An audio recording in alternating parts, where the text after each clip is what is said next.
this program, let us start with a small introduction to this program. If you are here, it means you are chosen by the cosmos. You are not an accident. You are an incident. You are chosen by the cosmos to be here and to be blessed by the divine, just so you can express, just so existence can express you. You are a conscious miracle in existence. So we welcome all of you to this sacred spiritual experience, the digital experience of the divine. So you are a conscious miracle of the existence. And all of you will be learning so much today. And this may be what you think as your first time in the presence of the divine. But it is not just the first time. If you are here, it means you are chosen by the cosmos.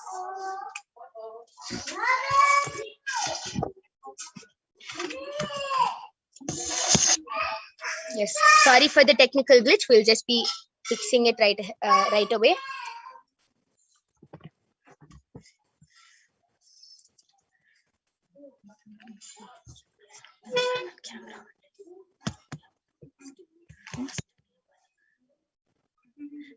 We'll be back right after a short break.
Yes, sorry for the technical.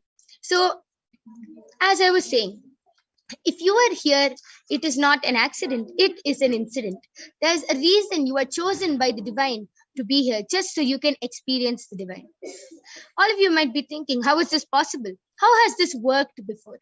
So you can experience these answers through the powerful cognitions as referenced from the ancient texts of Hinduism, revived by the Supreme Pontiff of Hinduism.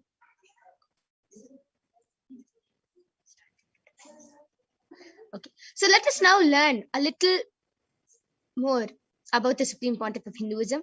Swamiji is the 1008th living incarnation and representation of Paramashiva, and is the reviver of Kailasa, the ancient enlightened Hindu civilizational nation, which is the great cosmic borderless Hindu nation.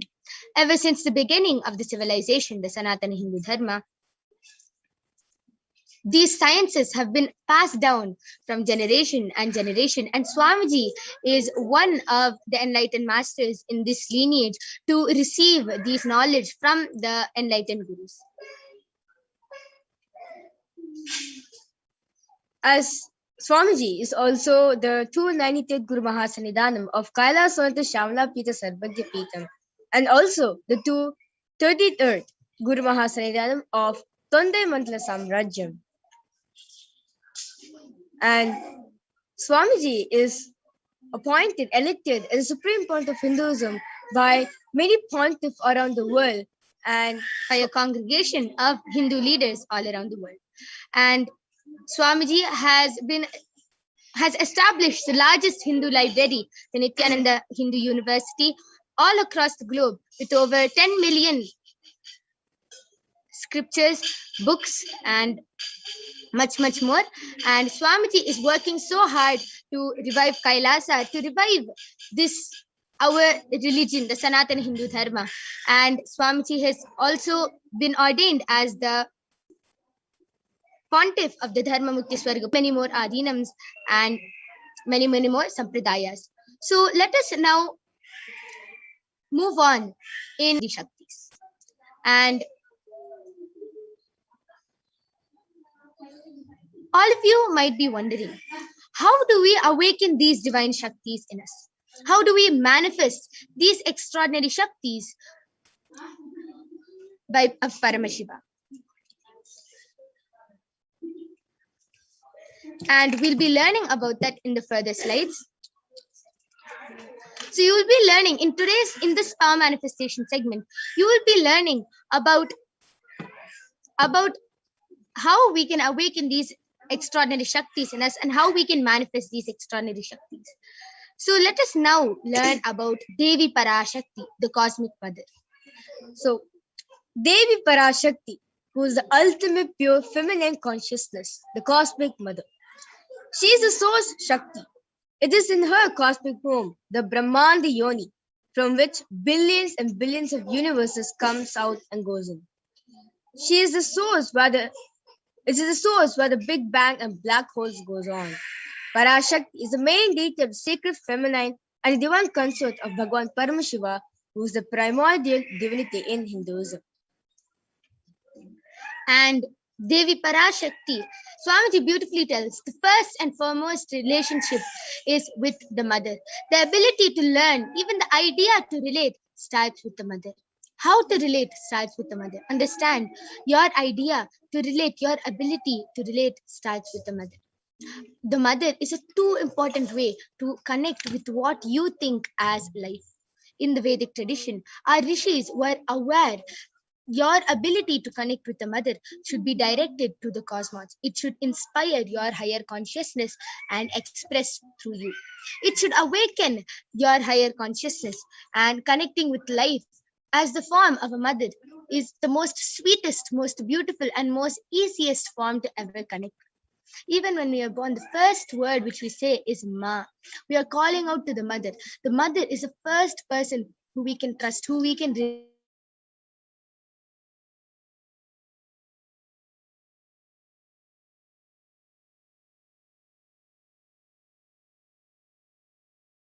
So, out of his extreme compassion and love for humanity, the Supreme Pontiff of Hinduism is manifesting Devi Parashakti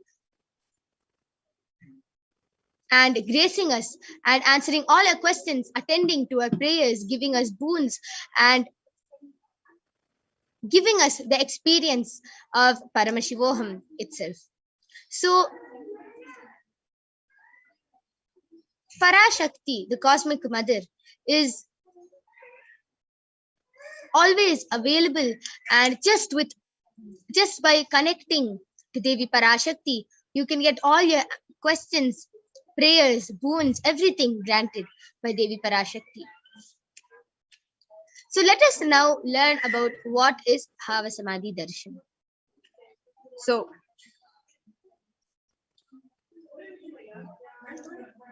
Yes. So, what is samadhi? Sama is oneness and Adi means source. So, samadhi means one with the source. And bhava means attitude or an aspect. So, bhava samadhi darshan is means being one with the source through a specific aspect, through this aspect.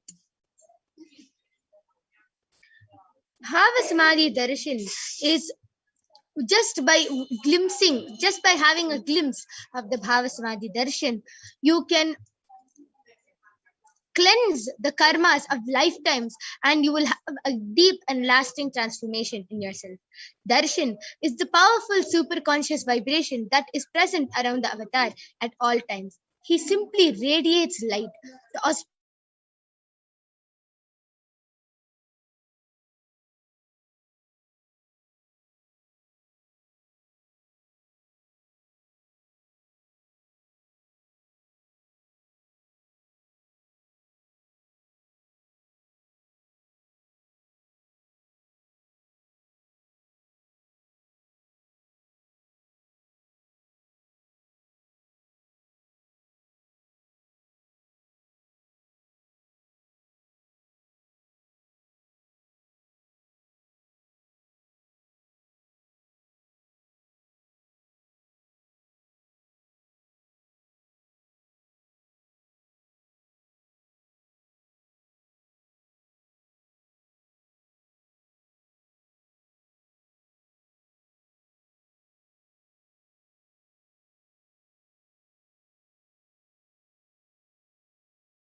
No, that the PS.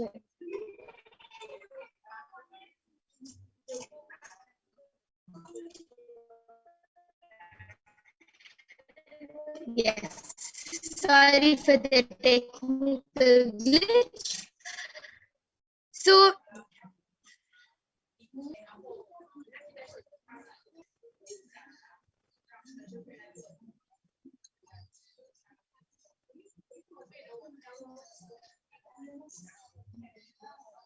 okay. Sorry for the technical glitch. I'm going to be continuing about the mirroring of neurons.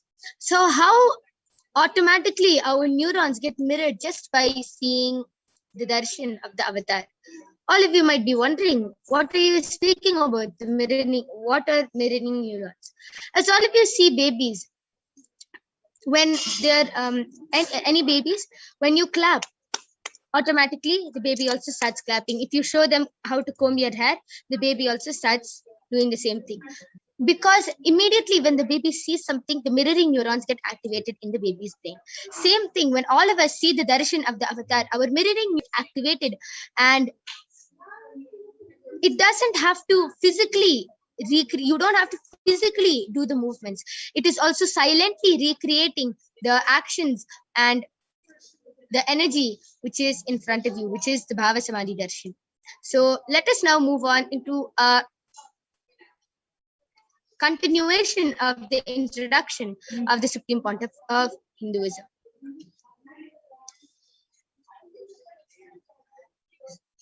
So, the Supreme Pontiff of Hinduism, Jagat Guru Mahasannidhanam, His Divine Holiness Bhagwan Nithyananda Paramashivam, is recognized by his predecessors who are enlightened masters and adepts. The Supreme Pontiff of Hinduism has made the science of power manifestation, yoga, and temple-based universities as a lifestyle for humanity. So Swamiji has made the science of power manifestation available to us just like that. And Swamiji is beautifully initiated all the disciples all across the globe, so many disciples all across the globe, into this very science. And all of you are going to be witnessing that right now. So there is 4 pramanas or evidences. There are 4 ways that the science of power manifestation is authenticated. The first is the Shastra Pramana, which is the scriptural reference from the Vedas, our source scriptures of Hinduism. Next is the Apta Pramana, which is the experiences of the authorities of Hinduism, the Vedic rishis and scientists who have time tested and verified this science. And the third is the Atma Pramana, the Supreme Point of Hinduism's personal experience on the science of power manifestation. The last is the Pratyaksha Pramana, the scientific study, the scientific experimentation done on the science of power manifestation. So the first power which we're demonstrating today is the power of third eye reading, where we will be blindfolding both our 2 physical eyes and reading through the third eye. So before that, let us listen to the Shastra Pramana, the scriptural reference for the power of third eye reading, which comes from the Vijnana Bharva Tantra, Sutra 34. Kapalantarmanonyasa Militalochanaha Kramena Manasodadya Lakshaye Lakshamuttamam. Translation goes, by fixing the mind on the inner space within the crown center and sitting stably without any movement, having the eyes closed in succession, by that stability of the mind and inner space, through the power of the third eye, one directly sees the ultimate goal Lakshyam by having the vision beyond the sight that reveals any object or place, attaining the space of oneness with the source Paramashiva. The next is the Apta Pramana, which is the Vedic rishis who time tested and verified the science of power manifestation, their experiences on science of power manifestation. So this Apta Pramana is taken from the chapter 11 of the Srimad Bhagavad Gita, chapter 11, which is the Vishwarupa Darshana Yoga, verse 8, where Bhagwan Shri Krishna says to Arjuna, Natumam shakyase drashtum anenaiva swachakshusha Divyam dadami te chakshuhu Pashya me yogamaishwaram. The translation goes, but you cannot see my cosmic form with these physical eyes, but for I grant you the divine third eye. Behold my cosmic opulence. So in the Hindu Purana, the Srimad Bhagavad Gita, in the 11th chapter, which is the Vishwarupa Darshana Yoga, where Bhagavan Shri Krishna's Vishwarupa, where his cosmic form is being completely narrated by Arjuna through the power of the third eye. The next is the Atma Pramana, where Swami beautifully shares in his own words that he was able to see 360 degree, the 10 direction, above him, below him, around him, everything, the skin of the stone on which he was sitting on and the skin of his body. He could feel everything as him. And the next is the Pratyaksha Pramana, where the scientific study measure shows the meditative states of consciousness using the positron emission tomography, the PET. So when doing daily activities,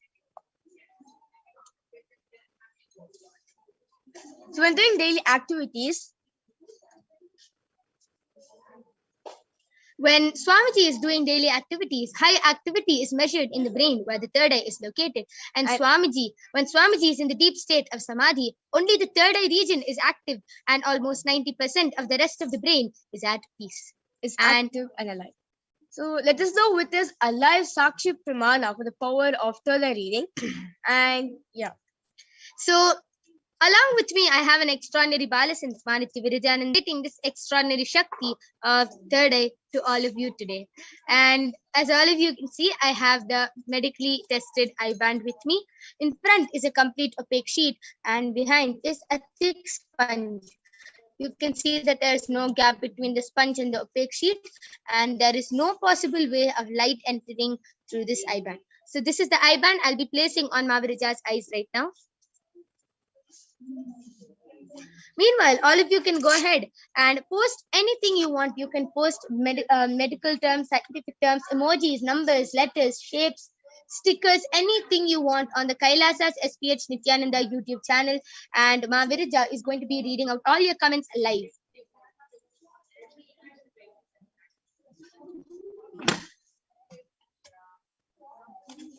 Okay. Yes. So, yes. So, Mavirija, you can go ahead and read the... Yes.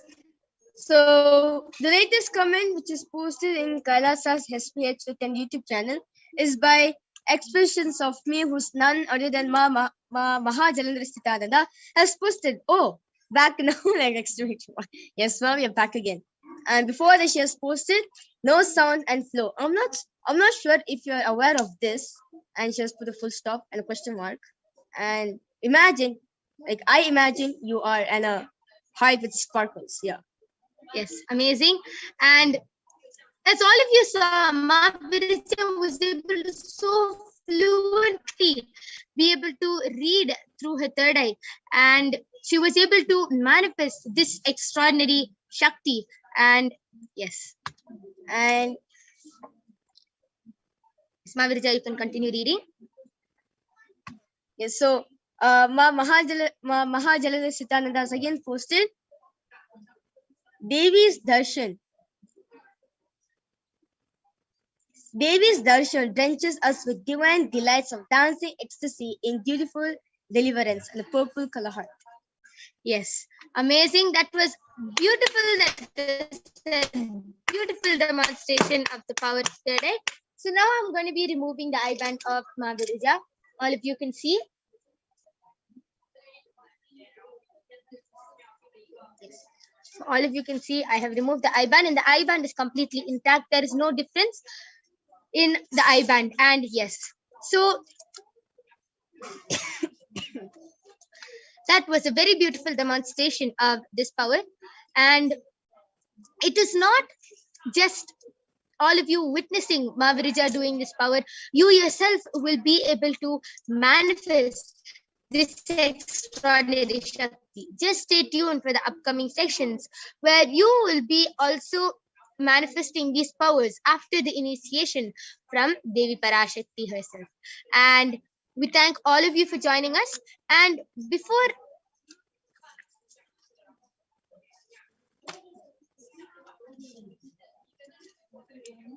and yes, so due to a few technical glitches and the interest of time, we will not be having the power of body scanning today. We are completing for that, and we're completing for all the technical glitches and the inconvenience caused. And all of you can definitely join back for the power of body scanning tomorrow at 2 a.m. IST and 4 p.m. IST every day. You can join and you can get this power of body scanning done for you. You can get this body scanning done for you. Go ahead, call your family members and friends, invite them also to come for this program. And every day you will be witnessing these two powers. And yes, with this, we are going to be concluding this power manifestation session. We thank all of you for joining us. We're completing for the inconvenienced cause. We will definitely be having the power of body scanning at 4 p.m. IST every day and 2 a.m. IST every day. And please stay tuned for the upcoming segments, which is the divine feminine consciousness, where you will be learning about the divine feminine consciousness and much, much more. We'll have Ma Madhura joining with us. And thank you, Nithyananda.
Yes. So we are going to be moving on to the next segment, which is the divine feminine consciousness, where you will be learning about who is Devi Parashakti.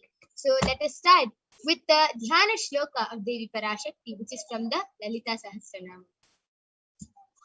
Sindurarunaham Trinayana Manikyamaulispurate Taranayaka Shekaram Smitamukhim Mapina Vakshoruham Panibhyam Malipurnaratna Shashakam Ratnotpalam Vibhrati Saumyam Ratna Ghatastarakta Charanam Dhyayet Paramambikam.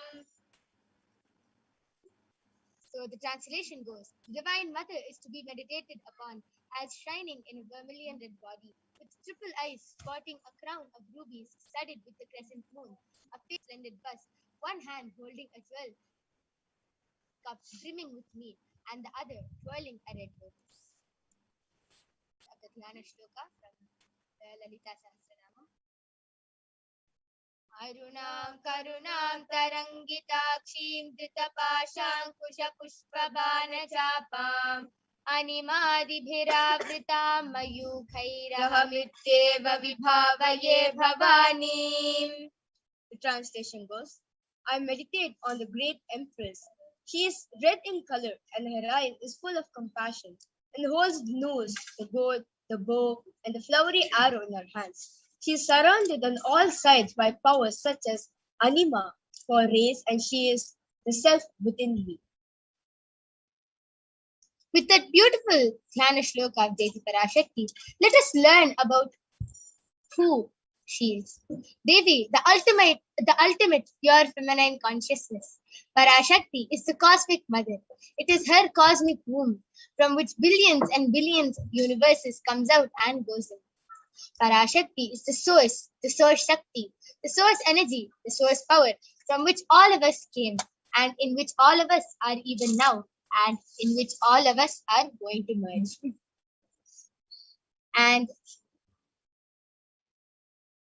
Out of her extreme love and compassion, Parashakti herself is manifesting through the embodied form as the Vijavatara of the supreme part of Hinduism, Jagat Guru Mahasanitanam, His Divine Holiness, Bhagavan Nithyananda Paramashivam, gracing us and answering all our questions, attending to our prayers, giving boons, healing us, revealing our past, present, and future, delivering profound spiritual truths, and ultimately giving us the experience of Paramashivoham itself. And in the words of Devi Parashakti herself, raising as the Omkara, expressing as Vedas and Agamas, blossomed as the Hrimkara, filled as Parashodashi, living in 40 triangles, the Kailasa Swamini who is in Kailasa, Shripura, Chintamani, Parashodashi, sitting as a part of Paramashiva, Parameshwari, who rules the world, Paramashakti, Manonmani, Meenakshi, as Nithyananda. I took Nijavatara to give good boons to everyone, to bestow all goodness, the Hiranya Garbhaswarupini, Brahmanda Yoni, Shami, Chandramauli, Rapala, Aparna, Uma, Parvati, Savitri, Navayavana, Samrajya Lakshmi, Parameshwari, Parashodashi, Meenakshi. Taking a form of Nithyananda, I came here as a Nijavatara. With great compassion, I am blessing distant people. To do good to all of you, I took the form of Nithyananda. I came down as the Nijavatara. Raising in Omkara, blossoming as Shiva. Shiva, manifesting as the source of existence, the powers of existence, the expressions of existence from the oneness of Om, blossoming into two as Prakriti and Purusha, blossoming as three Shaktis, Icha, Kriya, Jnana, growing as four Vedas, expanding as the five Panchabhutas, beyond the six chakras, filled as gotras of seven rishis, expanding as the eight directions, existing as the nine grahas, blossoming as the 10 indriyas, being as the 11 rudras, creating all the worlds, bringing life to tell and make the truth blossom, and to do good. Parashodashi, Meenakshi, in the form of Nithyananda, I came to bless every one of you. So that was the beautiful words of Devi Parashakti herself. How to receive Devi Parashakti? Literally is seeing Paramashiva and Parashakti at the moment. She is there in your screen. So always receive her very traditionally. So if you're thinking how you should receive, keep 2 betel leaf, 1 banana, 1 betel nut, and 1 coin in front of the face. Watch Devi. Coins consider the traditional dakshina in Hindu tradition. It can be the lowest value. In India, it can even be 1 paise. In US, it can be even a cent. I'm not trying to monetize. Keep even 1 cent, it is okay. So for 100 days, if you have that thing, it will add up to $1. In India, 1 paise is okay. Offer that to Devi. After darshan is over, do namaskar and eat the banana, betel leaf and betel nut. Take it as prasadam immediately as possible. Collect those coins and send it to elephant. This betel leaf, betel nut may look too small upon your eyes, but in few days you will see how much it adds to your sentiment that really she is there. You will not take Devi darshan for granted. Rituals will break your monotonous, unconscious mentality and lifestyle and remind you and raise you to the powerful foundation to break your unconscious behavior. So, how to set up your tambulam? As I was saying, how to sit in Parashakti. It is called a tambulam. So, it contains one banana, one beetle nut, and one coin. So, you can see the picture over here.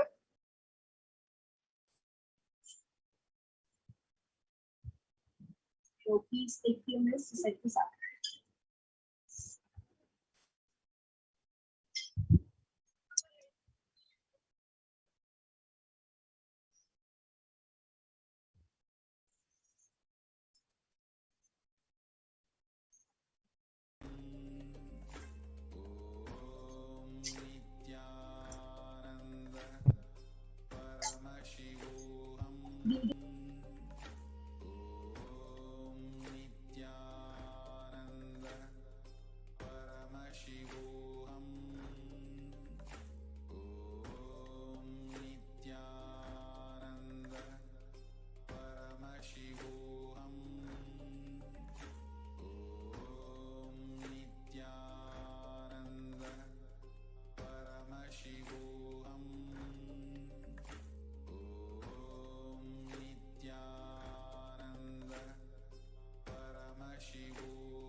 One or two times have Ganapati Darshan, Venkateshwara Baba Samadhi Darshan, Devi Baba.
Devi Baba Samadhi Darshan. By third time, fourth time, you will see every prayer you are asking those beings.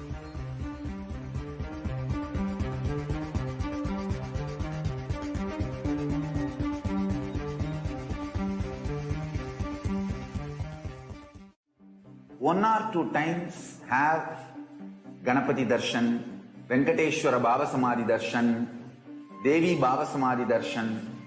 By third time, fourth time, you will see every prayer you are asking those beings, Ganapati or Venkateshwara or Subramanya or Parashakti.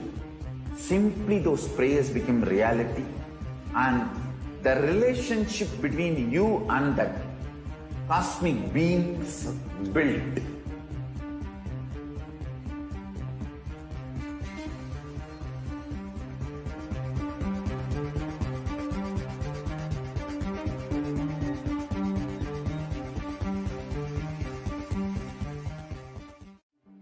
one or two times have Ganapati Darshan, Venkateshwara Baba Samadhi Darshan, Devi Baba Samadhi Darshan. By third time, fourth time, you will see every prayer you are asking those beings, Ganapati or Venkateshwara or Subramanya or Parashakti. Simply those prayers become reality, and the relationship between you and that cosmic beings built.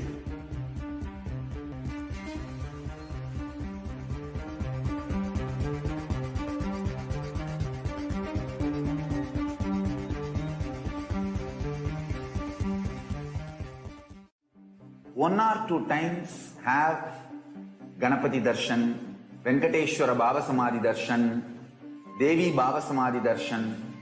By third time, fourth time, you will see every prayer you are asking those beings, Ganapati or Venkateshwara or Subramanya or Parashakti.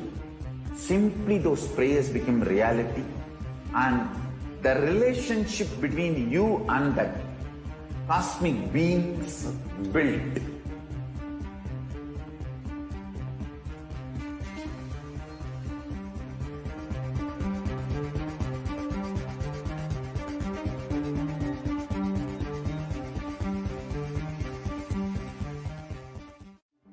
One or two times have Ganapati Darshan, Venkateshwara Baba Samadhi Darshan, Devi Baba Samadhi Darshan.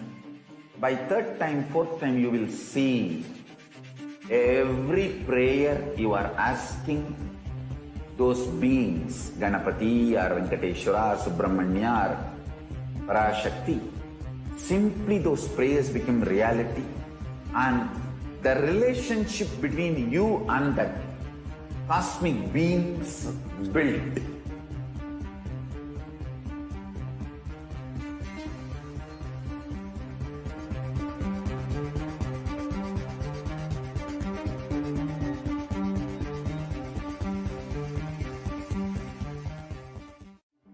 One or two times have Ganapati Darshan, Venkateshwara Baba Samadhi Darshan, Devi Baba Samadhi Darshan. By third time, fourth time, you will see every prayer you are asking those beings, Ganapati or Venkateshwara or Subramanya or Parashakti. Simply those prayers become reality, and the relationship between you and that cosmic beings built.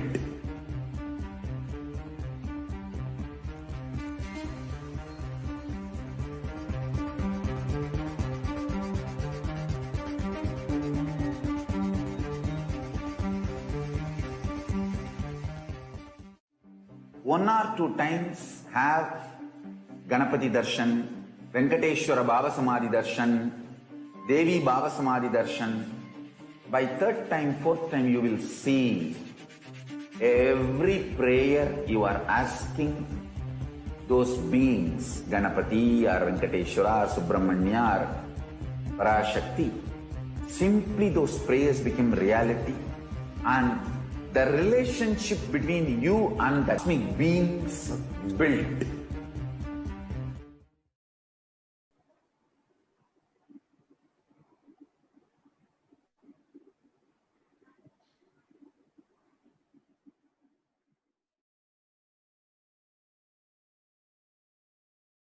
Nithyananda, welcome back, dear viewers. So now that we have witnessed the extraordinary powers of Paramashiva, let us enter into the next segment and understand some of the revelations made by Devi Parashakti for humanity during this pralaya.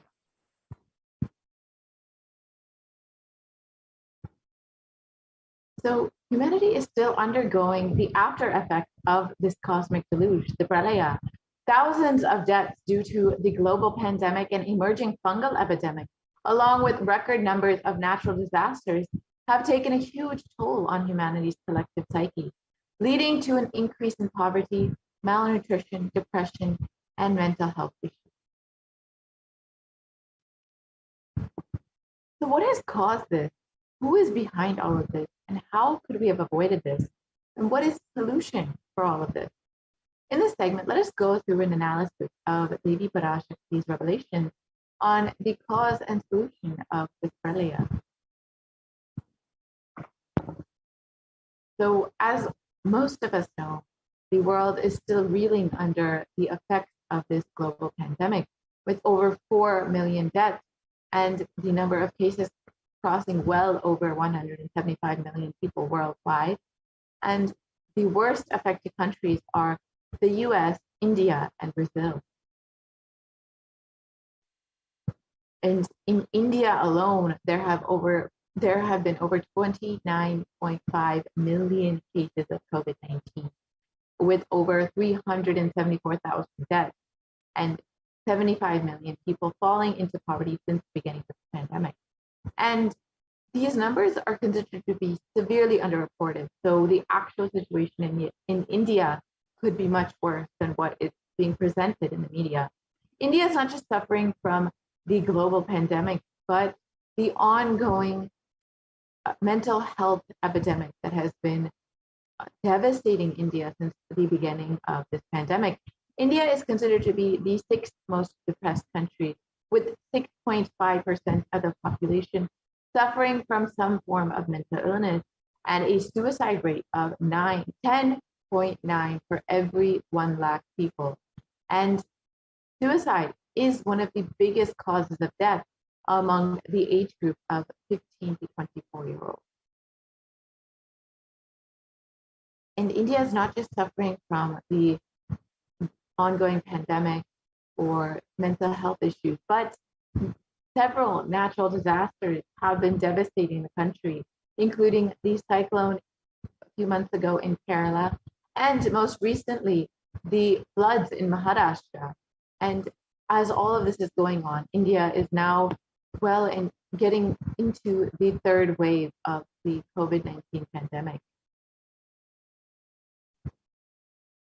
So how could all of this have been prevented?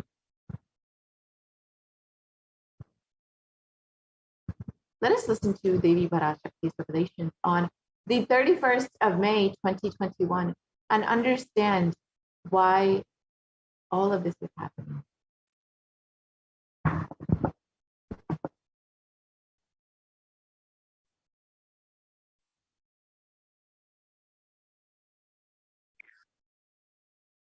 இரண்டாயிரத்திருபத்திரண்டு வரை India செல்ல வேண்டாமா என்று கேட்கின்றாய். நன்றாய் தெரிந்து கொள், சொல்வதைப் புரிந்து கொள்.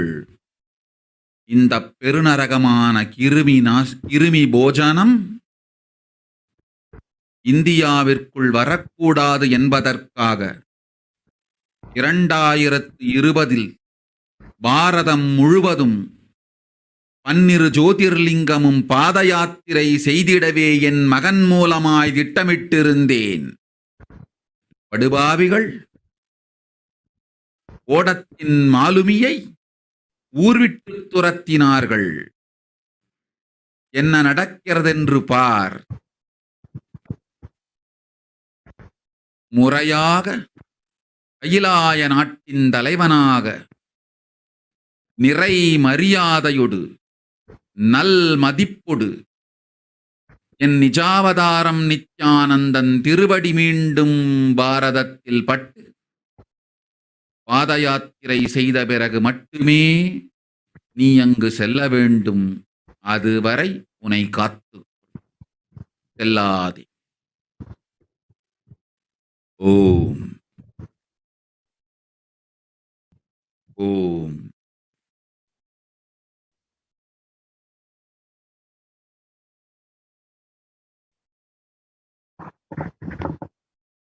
And the translation of Devi Parashakti's revelations: for this huge Kirmi Bhojanam hell not to come to India.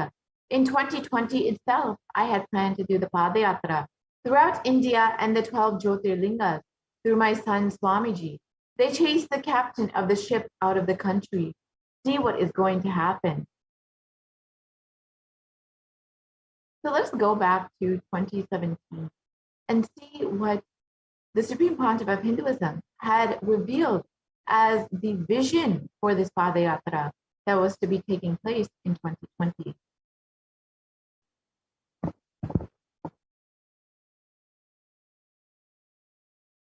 Want to do 1 year Padayatra specially for this purpose in 2020. 2020, planning for a full year, I'm going to walk from Rameshwaram to Amarnath. 1 year with 10,000 people, just walking all over India to spend time with people. 2020, there will not be any program other than Padayatra and just spending time with people. Just walking. Of course, 10,000 people will be walking with me. Maybe 200 vehicles to carry our food and all the other items, transportation. Enjoying the river banks, forests, and time with nature. 10,000 people manifesting powers, walking from village to village. What do you think will happen?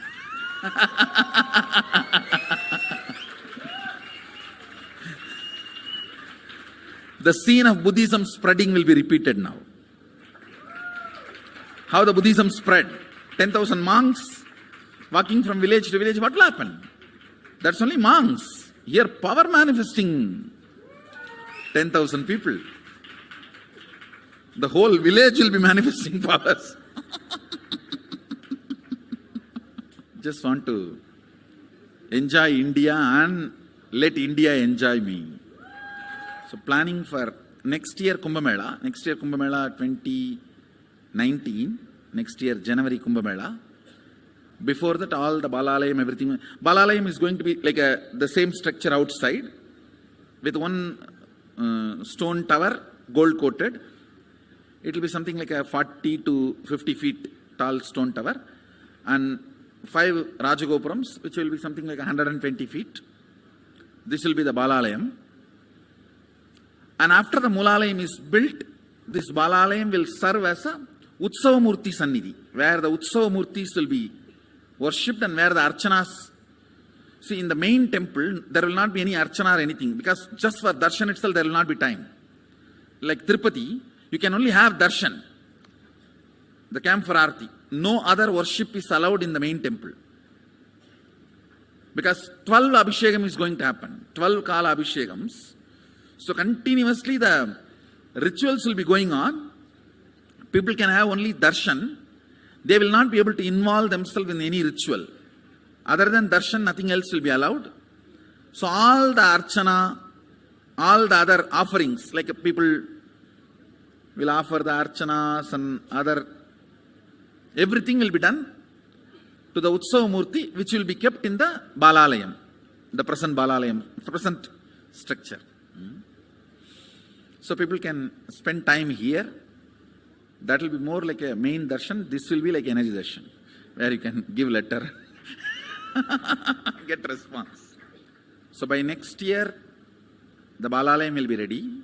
So 2019 full year, I will be conducting the programs and everything. 2020 will be the one full year Padayatra, walking. From next year Jayanti, means 2019's Jayanti to 2020's Jayanti. Full year, Jayanti to Jayanti will be Padayatra. Before that, we will make 10,000 people power manifestors. It will be sannyasi, brahmachari, grihastha, all put together. 10,000 people will be walking. What a scene it will be. I think that is the only way the revival of Sanatana Hindu Dharma can be done. I need to get into the ground where people can see me, where they are living. I can't be waiting for people to come where I am living. Now I am sitting in one place to prepare these 10,000 people and make this science completely user-friendly. For that only I am sitting and working. So I have given 2 years for me now, 2018 and 2019. So 2020, before that 10,000 people will be ready. to walk with me? Manifesting powers. We will literally solve every person's problem in every village. The way we are walking, the path, route we are taking, physical healing or mental healing, or it's a too big visualization. How will you visualize? What will happen if 10,000 power manifestors enter into a village and ask people, tell me your problem now, come on, let's sort it out. Understand, 1,200 years before in Tiruvannamalai temple carvings,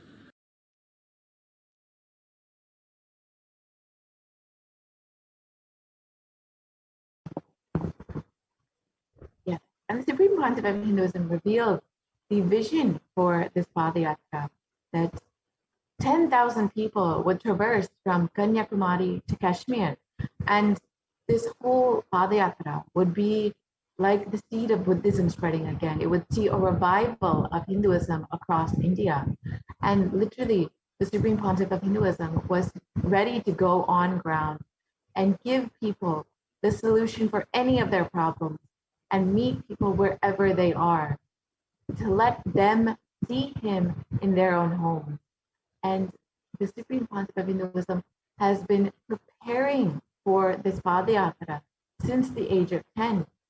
The Supreme Pontiff of Hinduism has been enriching people and getting them ready for this whole re-energizing process, for this whole revival of Hinduism, and to save them from this pralaya, to give them a super conscious breakthrough ultimately. And from that age, the Supreme Pontiff of Hinduism has been enriching and initiating the masses into the science of enlightenment through powerful discourses, initiations, and darshans. And over the next several photos, we will see the various programs that the Supreme Pontiff of Hinduism has been conducting over the past 3 decades. So here we have the Bliss Attracts Fortune program in Chennai, Tamil Nadu. The Miracles of Existence in Vellore, Tamil Nadu. And what is the need of a guru in Rasipuram, Tamil Nadu.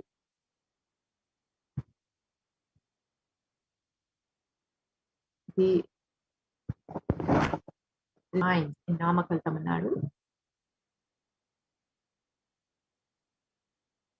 And the Nithyananda Spurana program in Salem, Tamil Nadu. The Nithyanandam program conducted in Bangalore. The Birth Star celebrations in Tiruvannamalai. The Jayanti celebrations in Adi Kailasa Sarvakyapeetham. And the Jayanti celebrations again in Tiruvannamalai, Tamil Nadu. The Nithyananda Spurana program in Chennai, Tamil Nadu. And the Guru Purnima celebrations in Adi Kailasa Sarvakyapeetham.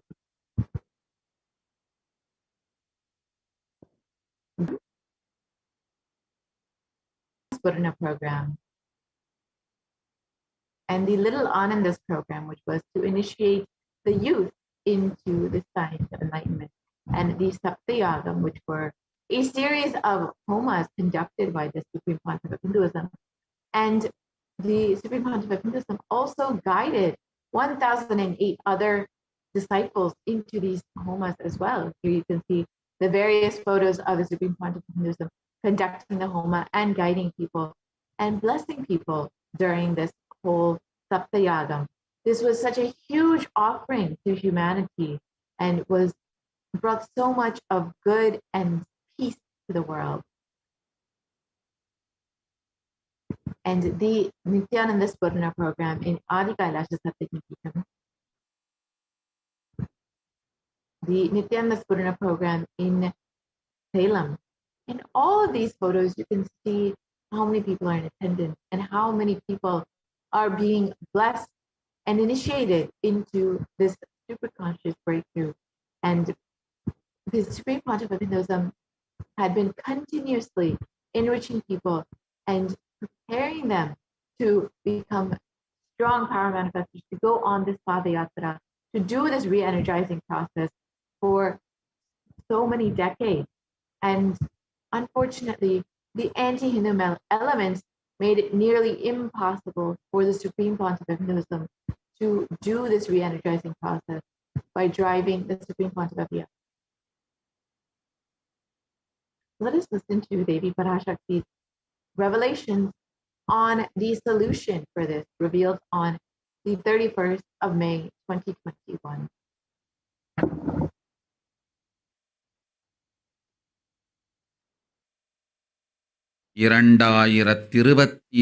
வரை India செல்ல வேண்டாமா என்று கேட்கின்றாய். நன்றாய் தெரிந்துகொள், சொல்வதைப் புரிந்துகொள்.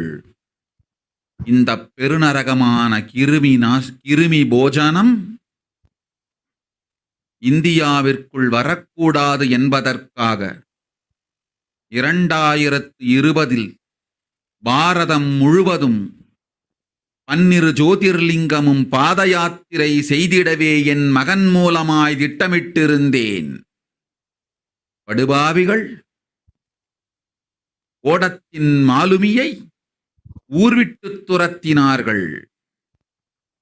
என்ன நடக்கிறதென்று பார். முறையாக கைலாய நாட்டின் தலைவனாக நிறை மரியாதையொடு நல் மதிப்பொடு என் நிஜாவதாரம் நித்யானந்தன் திருவடி மீண்டும் பாரதத்தில் பட்டு பாத யாத்திரை செய்த பிறகு மட்டுமே நீ அங்கு செல்ல வேண்டும். அதுவரை உன்னை காத்து செல்லாதே. ஓம் ஓம்.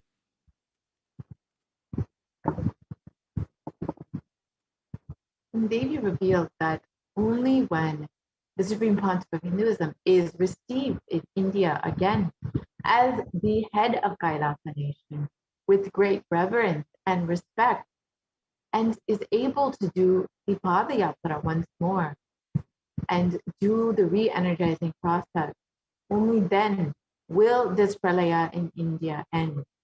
And as we look around, we see so much of destruction, so much of suffering, and we see what the great rishis of the Vedic civilization had forewarned as this Kali Yuga. And the Kali Yuga is considered to be the worst of the 4 yugas, where man will be his own worst enemy. And in the Kurma Purana, it states that this Kali Yuga is the worst of the yugas in all the world. People are sinful and forget the dharma of the 4 varanas and the 4 ashramas. In fact, men are so sinful that no prescribed penance atones for their great sins. The only place which is free from such sins is the great sacred city of Varanasi, the Mahapuri.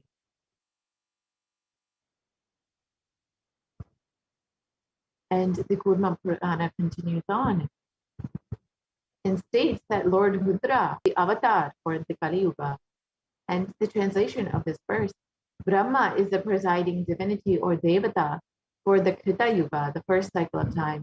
In the Treta Yuga, the second cycle of time, it is Bhagavan Ravi, in which appeared Sri Rama. In the Dvapara Yuga, the third cycle of time, the presiding divinity is Vishnu. And in the Kali Yuga, the fourth cycle of time, the current age, the presiding divinity, the avatar is Rudra, Lord Maheshwara, Mahasadashva himself.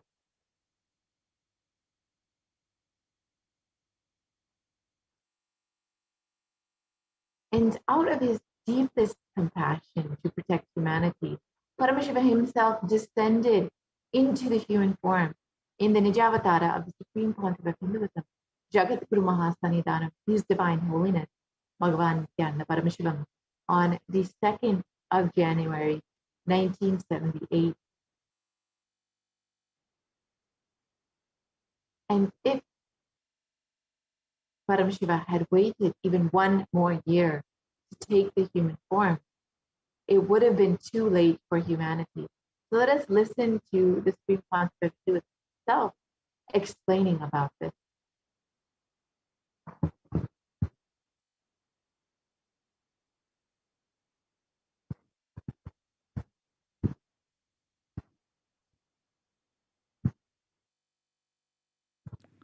And I tell you, oh Hindus, don't be afraid. I am back with the same science.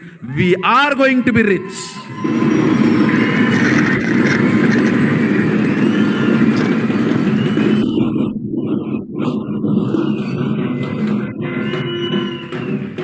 It is not lost. Just the last minute climax. Before it was going to be put off, have happened.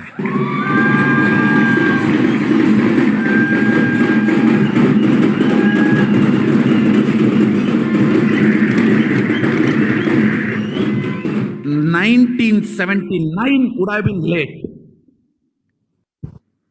1979 would have been late. Time, I would have sent only ambassadors.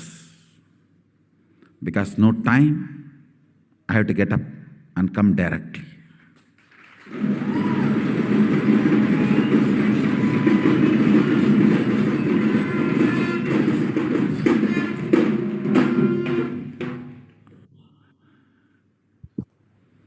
O Hindus, feel blessed.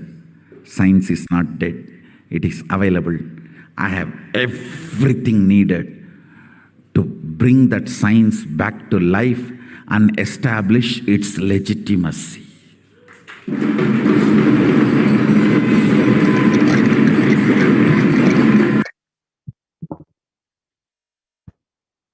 And the avatar's advent on the planet Earth was to protect the world from this great cosmic deluge, to bring the new age, the Satya Yuga.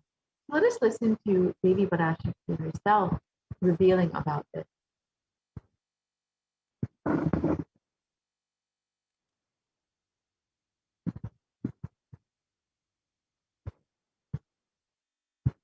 ஓம் உலக மக்களே கேளுங்கள். கலி முற்றி கலி கழிந்து புதுயுகம் சத்தியயுகம் புறப்பட வேண்டிய காலம் வந்ததனால் வந்திருக்கின்றது இந்த பெரும் பிரளயம்.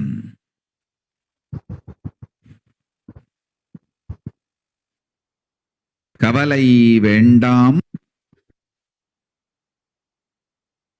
மக்களே.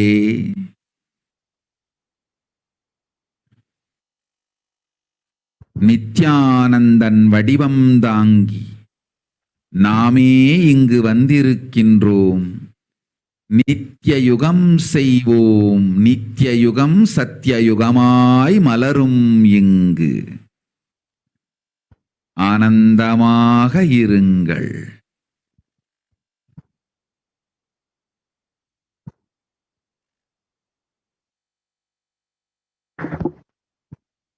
And the translation of Devi's revelation, people of the world, listen. Kali Yuga has matured, and over time it has come for Satya Yuga to happen. So this great pralaya has come. Don't worry, people. In the form of Nithyananda, I myself have come here. I will make Nitya Yuga. Nitya Yuga will blossom as Satya Yuga. Be blissful.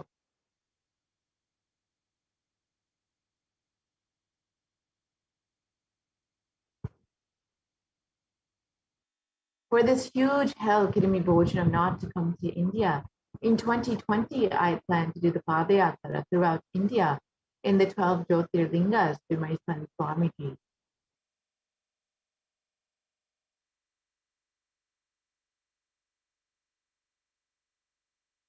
And in order to prepare for this Padayatra, the avatar began the Padayatra at the mere age of 10.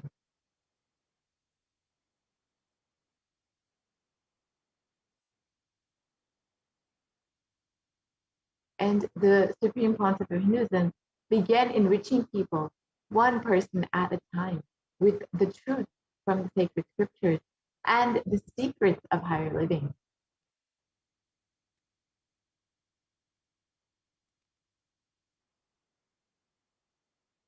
Even when the Supreme Pontiff of Hinduism was just a teenager, all of the classmates of the Supreme Pontiff of Hinduism recall the yatra where the Supreme Pontiff of Hinduism led them from Guriyatam, Tamil Nadu to Tiruvannamalai, his birthplace and a huge pilgrimage site.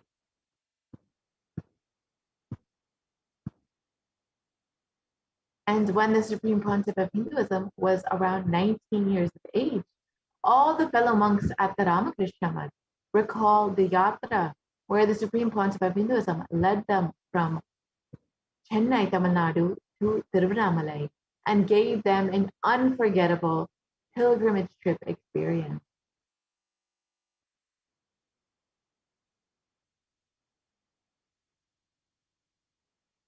And the Supreme Pontiff of Hinduism continued walking the length and breadth of India, reaching more and more people and preparing each one until the Supreme Pontiff of Hinduism founded the international mission, the Nithyananda Sangha, on the 31st of December 1999 to revive Kailasa internationally.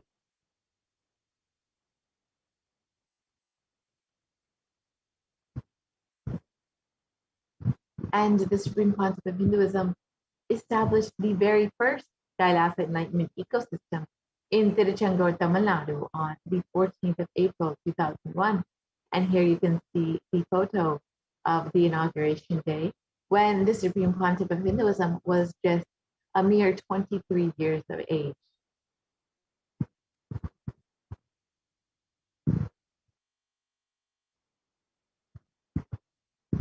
And in 2003, the Avatar continued his Vijayatra all over the world to enrich people from various backgrounds.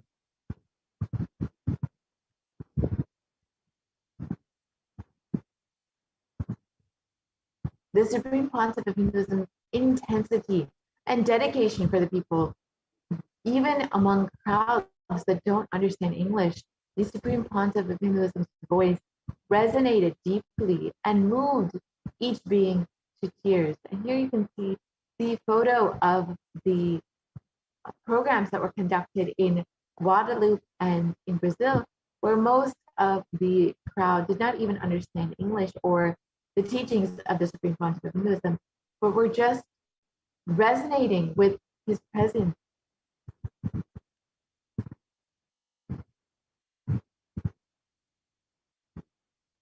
And in 2004, the Avatar led his disciples on the first Himalayan Yatra, visiting temples, delivering satsangs, and initiating them into the super conscious breakthrough.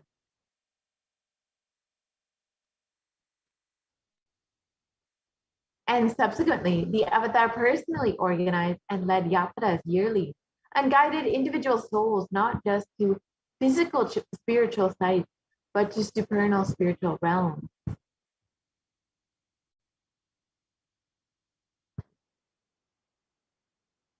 And in 2006, the Padayatras were taken to the next level with the Kodikan Ratha Yatra, where crores participated and were impacted by Nithyananda, who traveled from city to city, blessing each being whose eyes fell on them. And here you can watch a short clip of the Kodikan Ratha Yatra, and you can see the thousands of people who walked alongside the Supreme Pontiff of Hinduism and were just blessed and radiating in his presence.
And in the Kodikan Radayatra culminated with the consecration and inauguration of the Garva Mandir, the Sanctum Sanctorum, with Nithyananda Paramashivam and Nithyananda Parashakti and the Swayambhulinga at Adi Kailasa in Bangalore. And here you can see the Supreme Pontiff of Hinduism performing Abhishekam for the Swayambhulinga Nithyananda.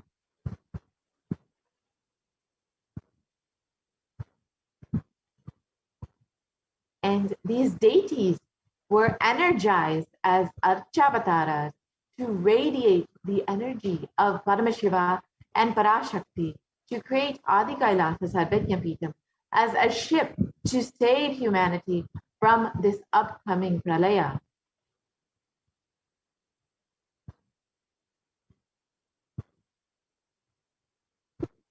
And the Supreme Pontiff of Hinduism created innumerable spiritual energy centers in India as safe havens during this great cosmic deluge to protect humanity during this great cosmic deluge. And here are just three of them: the Kailasa in Tiruchendur, the Adi Kailasa Sarvajnapitam in Bangalore, and the Kailasa in Hyderabad.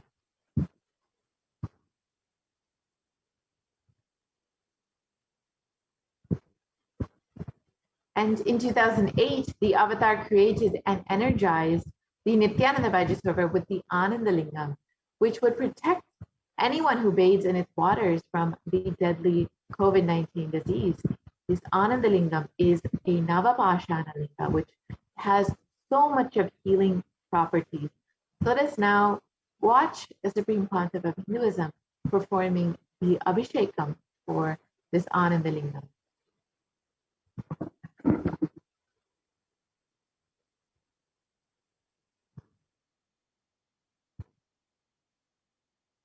नमस्सहस्राक्षाय च शतधन्मने च नमो गिरिशाय विष्टाय च नमो मीढुष्टमाय च शुमते च नमो स्रस्वाय च वामनाय च नमो बृहते च वर्षीयते च नमो वृद्धाय च संवृद्धने च नमो अग्र्याय च प्रथमाय च नम आशवे च जिराय च नम शीघ्रियाय च शीभ्याय च नम ऊर्म्याय च वस्वन्याय च नम स्रोतस्याय च दीप्याय च नमो ज्येष्ठाय च कनिष्ठाय च नमः पूर्वजाय च परजाय च नमो मध्यमाय च प्रगल्भाय च नमो च गण्याय च बुद्ध्याय च नमः सोभ्याय च प्रतिसर्याय च नमो याम्याय च क्षेम्याय च नमः उर्वर्याय च खल्याय च नमः श्लोक्याय च वसान्याय च नमो वन्याय च कक्ष्याय च नमः श्रवाय च प्रतिश्रवाय च नमः आशुषेणाय च आशुरथाय च नमः शूराय च अवभिन्दते च नमो वर्मिणे च वरुथिने च नमो बिल्मिने च कवचिने च नमः श्रुताय च श्रुतसेनाय च नमो दुन्दुभ्याय च हनन्याय च नमो धृष्णवे च प्रवृषाय च नमो दूताय च प्रहिताय च नमो निषङ्गिने च शुधिमते च नमस्तीक्ष्णे च वेजायुधिने च नमस्वायुधाय च सुधन्वने च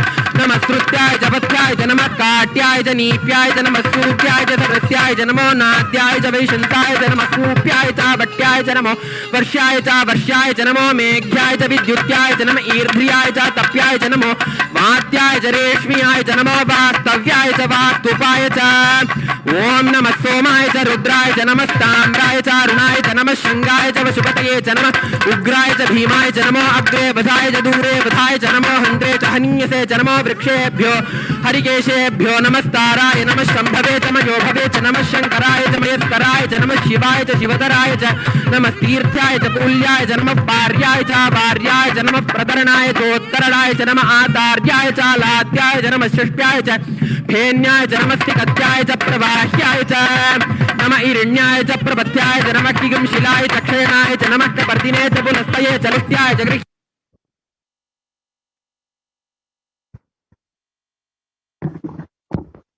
And in 2009, the Avatar held another Kodikan Radayatra, which garnered international attention, creating a movement where lakhs of Hindus were once again embracing Hinduism. Let us watch a short clip of that Kodikan Radayatra.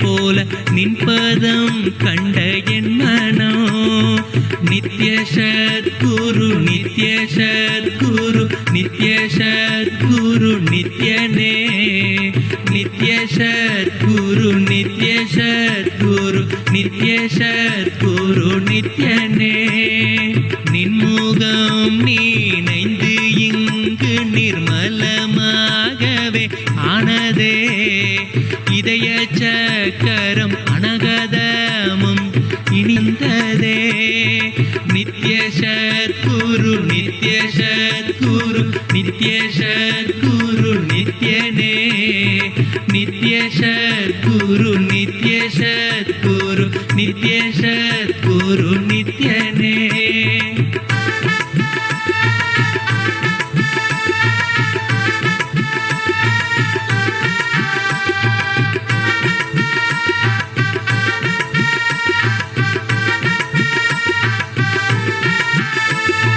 மற்றவர் கண்டு மறைகள் எல்லாம் கழன்று விசுத்தி அதுவும் அசுத்தியாய் பொறாமையோடிங்கு ஏக்கத்தோடப்பா புண்ணியம் எல்லாம் போனதே எரிந்தவாயிரும் ஏக்கமும் சேர்த்து விசுத்தி அசுத்தியானதே விசுத்தியை தீர்க்க விமலனின் பதம் விரைந்து இங்கு வரவேணுமே நித்ய சத்குரு நித்ய சத்குரு நித்ய சத்குரு நித்யனே நித்ய சத்குரு நித்ய சத்குரு நித்ய சத்குரு நித்யனே ஆமை பூகுந்த எண்ணகந்தினை பொறாமை பூகாது காக்கவே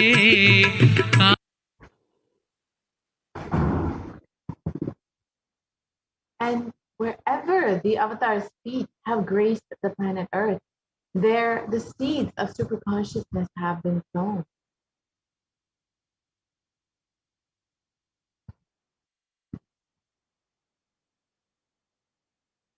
And with over 1,000 plus Kailasa enlightenment ecosystems, over 1 billion people have been enriched and enriched by the avatar.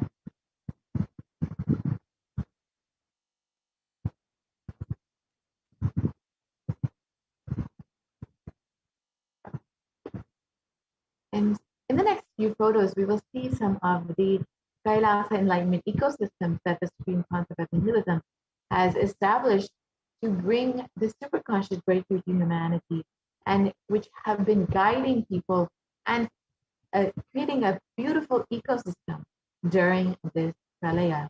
So the first is the Kailasa and Iro, the Adi Nithyananda Paramashivam.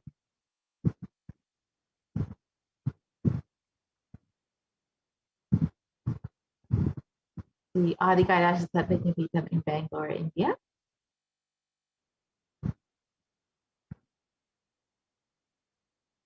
The Kailasa in Tiruvannamalai.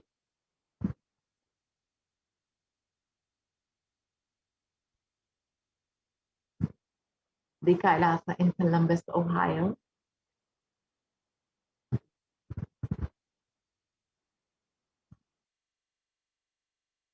And the Kailasa in Los Angeles, California.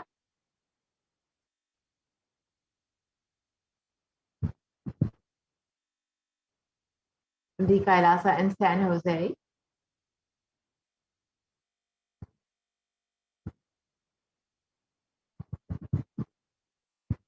The Kailasa in Seattle, Washington.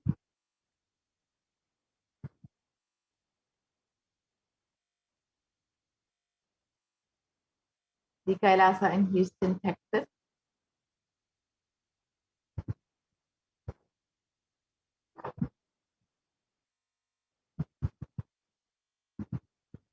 The Kailasa in Charlotte, North Carolina.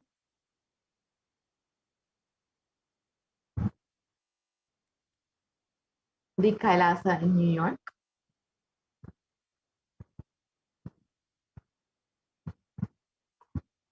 the Kailasa in Washington, D.C.,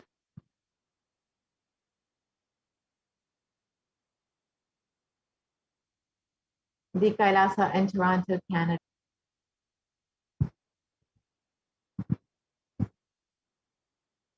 the Kailasa in Oklahoma City,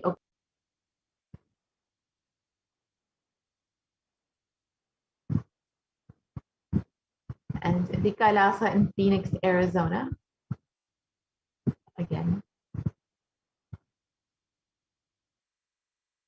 the Kailasa in St. Louis, Missouri, the Kailasa in Oman,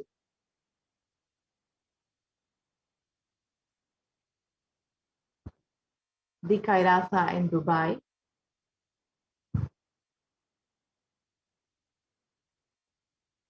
the Kailasa in London, UK,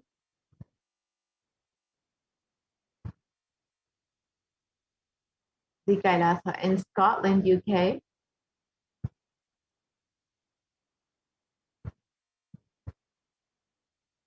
the Kailasa in Netherlands,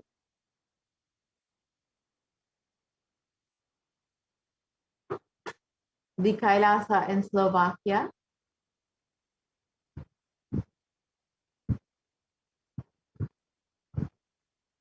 the Kailasa in Belgium,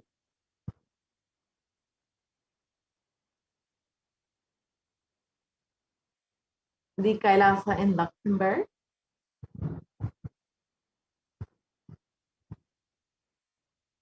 the Kailasa in Austria,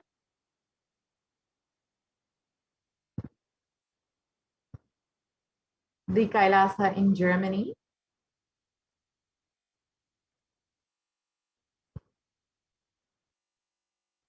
the Kailasa in Italy,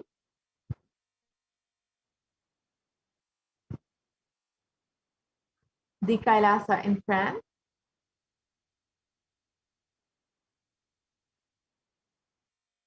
the Kailasa in Switzerland,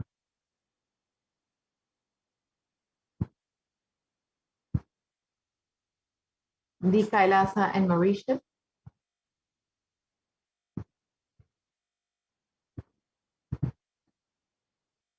the Kailasa in South Africa,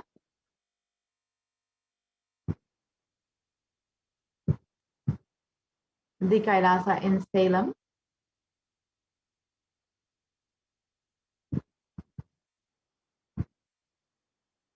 the Kailasa in Hosur,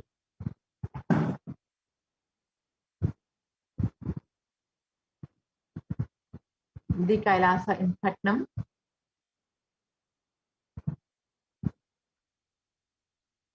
the Kailasa in Varanasi,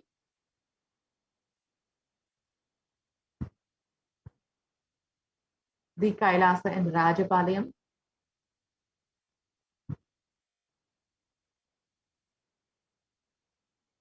Kailasa in Hyderabad,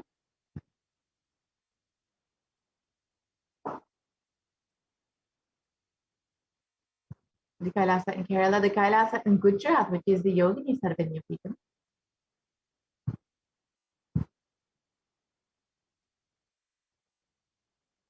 the Kailasa in Tiruvanmiyur,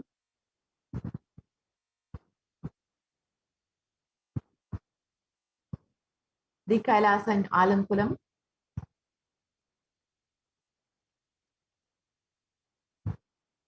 the Kailasa in Tambaram, Chennai,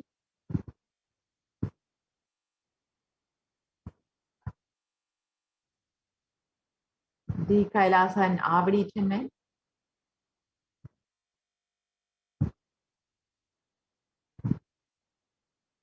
and more photos of the Kailasa in Chennai,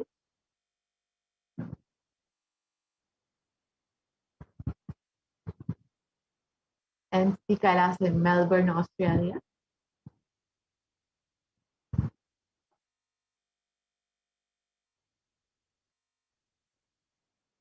the Kailasa in New Zealand,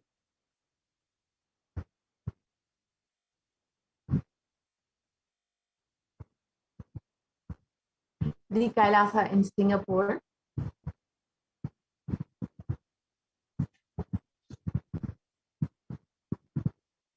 the Kailasa in Kuala Lumpur, Malaysia,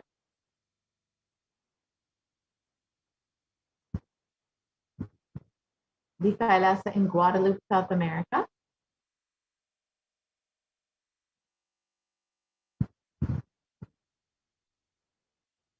And all of these Kailasa enlightenment ecosystems were created to guide people through this pralaya and to give them the superconscious breakthrough and to ensure humanity survive.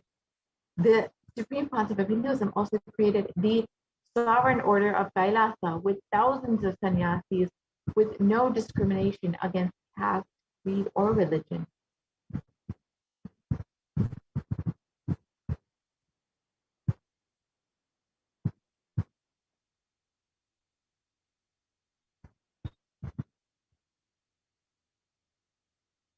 And the Supreme Pontiff of Hinduism initiated thousands into Nithyananda spiritual healing, who are actively healing millions all over the world. And over 2,500 satsang centers, Padaka mandirs, and home temples operate as de facto spiritual embassies of Kailasa.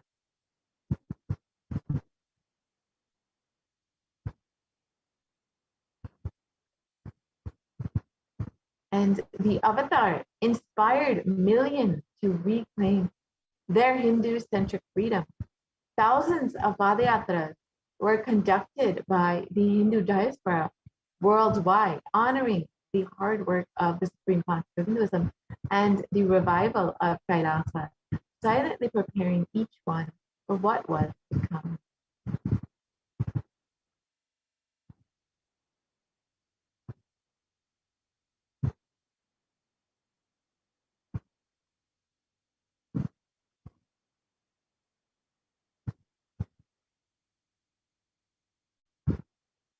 And in 2017, devotees in Malaysia planned a Padayatra and executed it successfully, with thousands participating and the dying Hindu population in Malaysia being reinvigorated. And for every major festival, devotees from all over the world have been performing the Padayatra out of their sincere devotion and love for the avatar.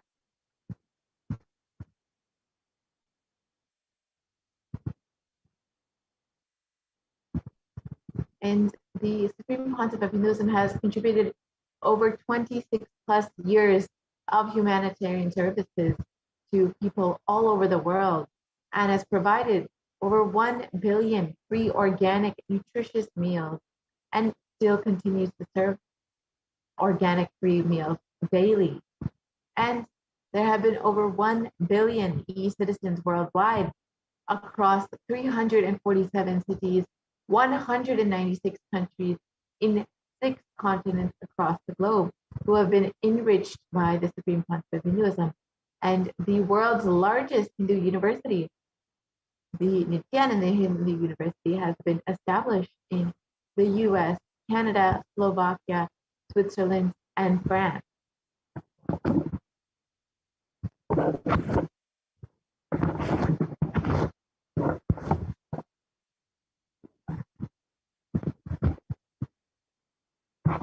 And the world's greatest digital Hindu nation is Kailasa, with over 1 billion views. And you can connect with us on the various social media platforms, including Twitter, Instagram, Facebook, and YouTube, and many more. And you can also connect with us on our various websites, including kailasa.org, nithyananda.org, nithyanandahinduuniversity.org, Kailasa TV, and Nithyananda TV.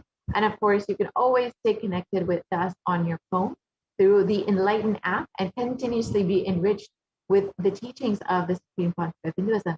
And the Supreme Pontiff of Hinduism has continuously been making himself available on these various platforms to continuously guide and bless people during this pralaya, to give them the superconscious breakthrough for which he has landed and has continuously been available for each and every single being. So you can continuously stay connected with us on all of these platforms and continuously be enriched by the Supreme Pontiff of Hinduism and his teachings. With this, we will be concluding this portion of the program, and we will be entering into the next portion of the program, which is the offerings that we can make to Devi Parashakti. So the Supreme Concept of Hinduism has been continuously manifesting Devi Parashakti in order to bless humanity during this pralaya. He has been continuously making himself available on the various social media platforms and continuously been manifesting Devi to bring healing to the world from the cosmic mother herself. So if you are just overflowing with gratitude and want to offer your love, your devotion to Devi Parashakti, manifesting through the Supreme Concept of Hinduism, you can stay tuned for the next segment where you can hear all about the offerings that you can make to Devi Parashakti.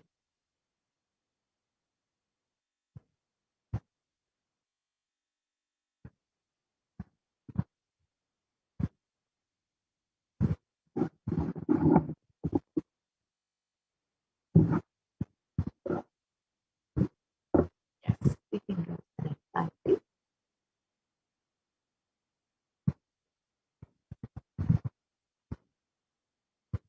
So an offering is a giving of a divine gift of pure love, devotion, and oneness.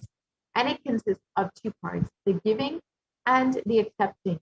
And only when the divine accepts what one offers, the offering becomes complete. An offering is not made out of fear nor out of greed, but out of your sincere devotion and love.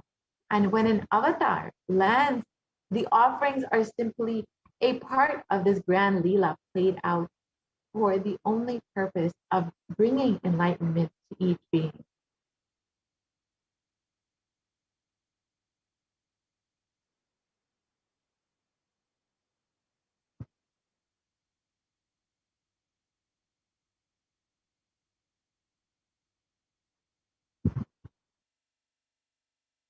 So let us understand the Dhyana Shloka for Devi Parashakti.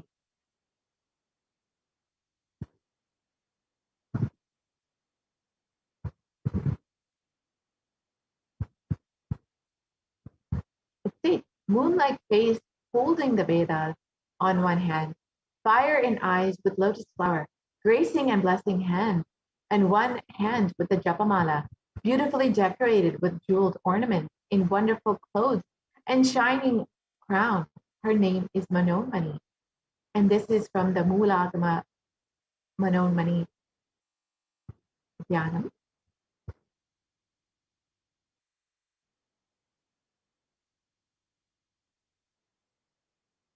And the Dhyana Shloka continues on.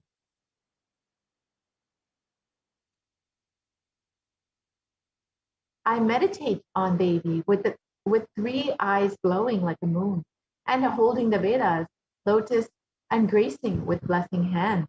And she is wearing beautiful ornaments. She is worshipped by Brahma and other many gods, and showers auspicious boons for all actions every day.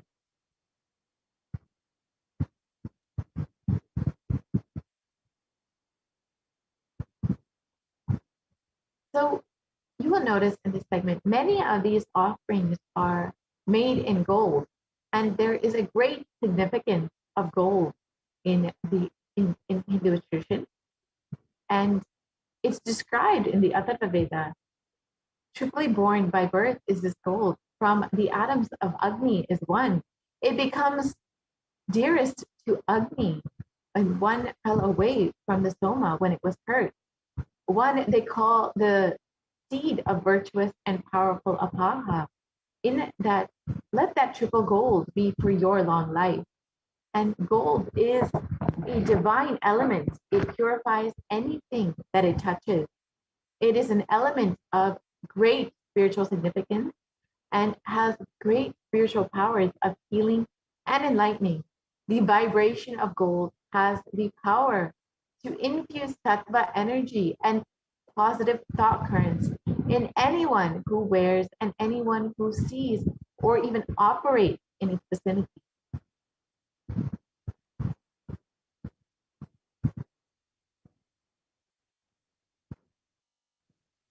And gold is present in nearly all of our Hindu scriptures, the Agamas, the Vedas, the Shrutis, the Smritis, the Itihasas, the Puranas. And in all of these scriptures, it is displayed abundantly and that gold is the most auspicious and purest metal which purifies our very being. In the Hindu civilization, everything was built in gold and exchanged in gold. Ritual feasts were even offered in gold bricks. And when one was to be saved from life-threatening illnesses, gold was offered as a ritual fee. Gold was in abundance and used for weighing equivalent amounts of commodities, including cows. And kingdoms were built with huge doorways of gold. The streets would be paved with huge columns and huge archways of gold. Horses and cows were dressed in gold.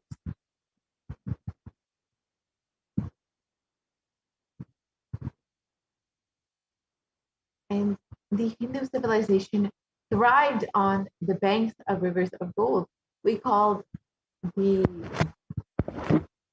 this river was called the Hiranyamaya, the river of gold in the Rig Veda, and the river Saraswati was called the Hiranyavartini in the Atharva Veda. And gold is the supreme element for offering gifts to any of your loved ones and the ones that you revere the most. And temples were constructed and paved in gold. Deities were made in gold and decked in gold ornaments because they maintain the enlightenment energy for thousands of years. It is a divine element that lasts forever.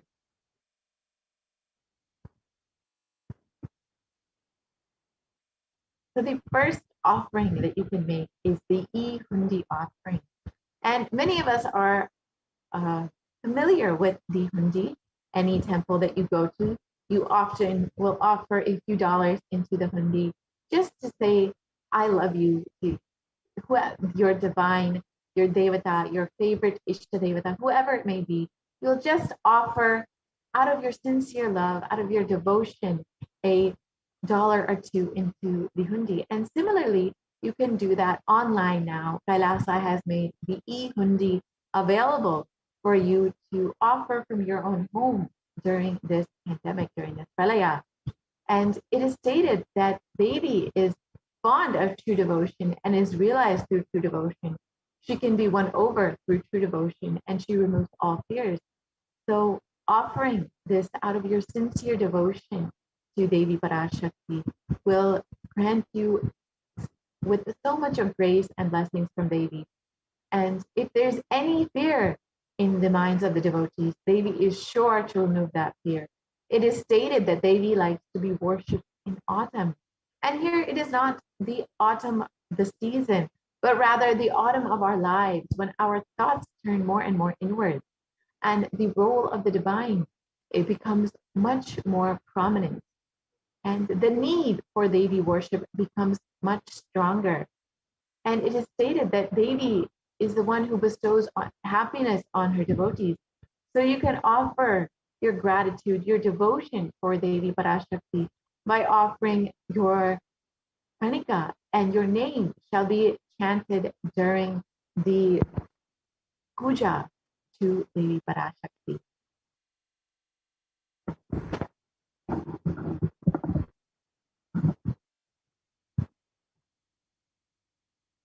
And the next offering is the Sankalpa chanting, which is the chanting of the offering the conscious resolution.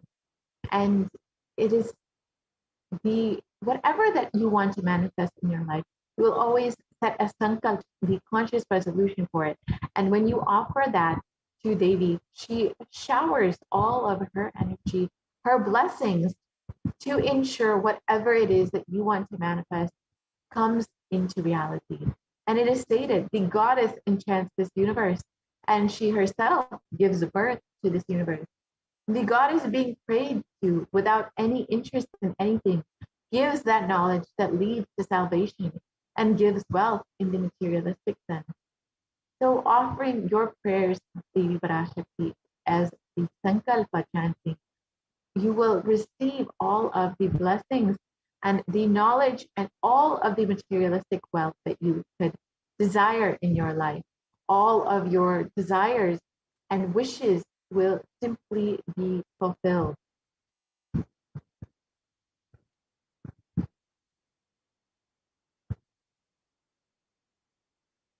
And the next offering is the Sahasranama Swarana Kasu, which are the gold coins inscribed with Devi Parashakti's various names. And Devi is called Nama Parayana Pita, she who likes the repetition of her various names. And it is not just simply names of Devi, but each of these names signify a certain quality, a certain aspect of Devi. And whether it is her overpouring compassion or her love, her grace, her beauty, whatever it may be, all of these various names represent her various qualities. And this offering of the 1008 names of Devi Parashakti is a very special and unique offering wherein Archana is offered to the Mahameru of Devi Parashakti. And you can offer a gold coin inscribed with each of these 1008 names. And any of these names, you will be blessed with that divine aspect of Devi Parashakti. You will receive the blessing to have all of the Ananta Kalyana Gunas, all the divine qualities of Devi Parashakti.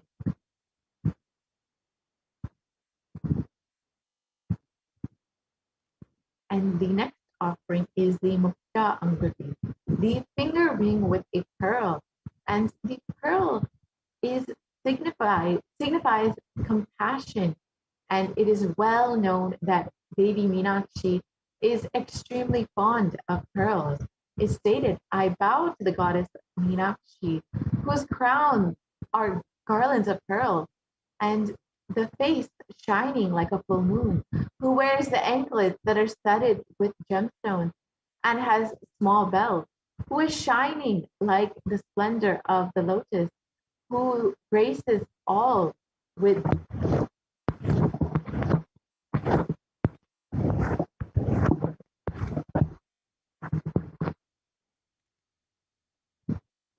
who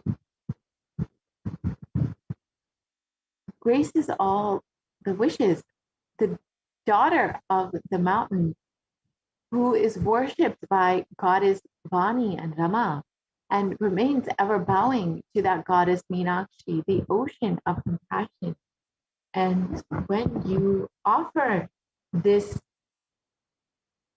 Mukta Anguti, the finger ring with a pearl, you will be blessed with the compassion and love and overflowing energy of Meenakshi in all of your endeavors, especially your business endeavors.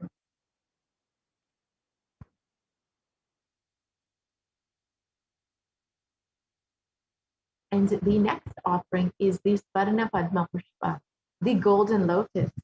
And it's stated in the Kamika Agama that all the kalashas should be wound around with a suitable thread and covered with new cloth. They should be adorned with the lotus flower made of gold. So you can see that the golden lotus has great significance in the Hindu tradition. Literally all of the rituals have the kalashas wrapped or adorned with the lotus flower made of gold.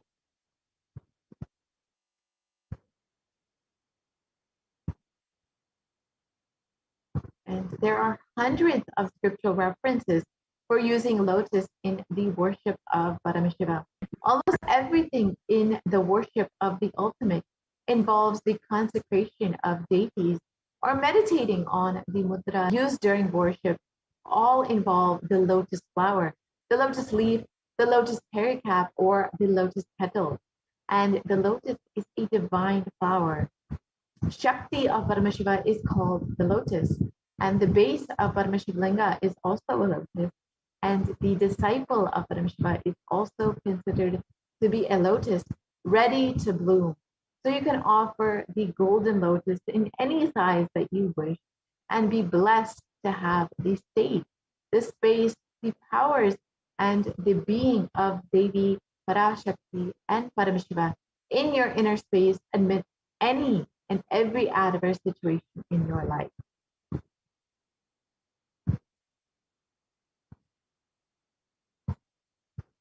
And the next offering is the Swarnamati, the gold toe ring. And it's stated that you whose brightness from the toenails destroys the darkness of ignorance from the minds of the devotees who prostrate at your feet. You whose brightness from your 2 feet overpower that of the lotus flower.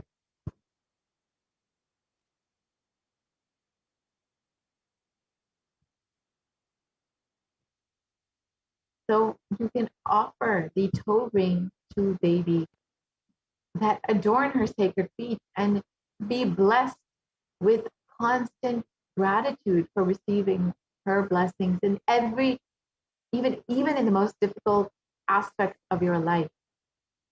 And she will literally remove all of the difficulties or hardships that you might be facing in your life.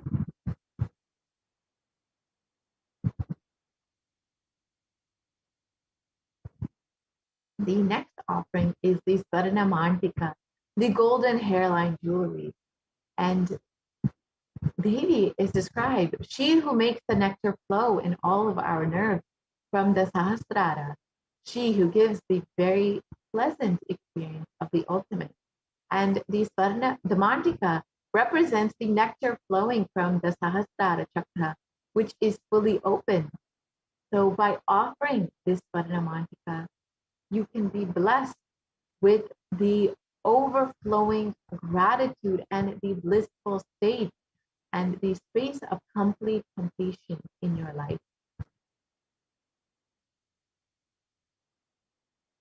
And the next offering is the Pratyaksha Pada Puja, which is the favorite offering of all of the disciples and devotees of the Supreme Concept of Hinduism. And when you offer this to Devi Parashakti, manifesting through the Supreme Concept of Hinduism, you will be blessed with all of the auspiciousness and blessing of both Devi and the Supreme Concept of Hinduism. And it is stated, the illuminating splendor of Devi's toenails dispel the darkness of ignorance from the devotees prostrating at her feet. Her feet defeat the lotus in beauty. And in the Saundarya Lahari in Shloka 83, it states that the nails have been sharpened by constantly being touched by the crown of the celestial beings who always prostrate before Devi.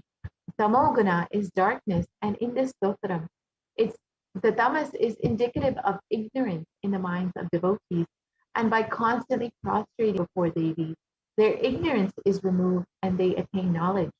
So by offering this Pratyaksha Pada Puja at the feet of the Nijavatara of the Supreme Concept of Hinduism, manifesting Devi Parashakti, you will be blessed with removing all of the ignorance from your life and attaining knowledge.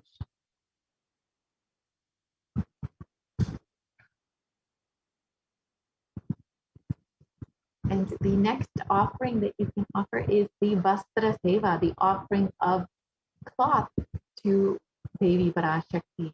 And this offering of the Vastra Seva blesses the Yajamana with all the auspiciousness and blessings from both Devi Parashakti, manifesting through the Supreme Concept of Hinduism.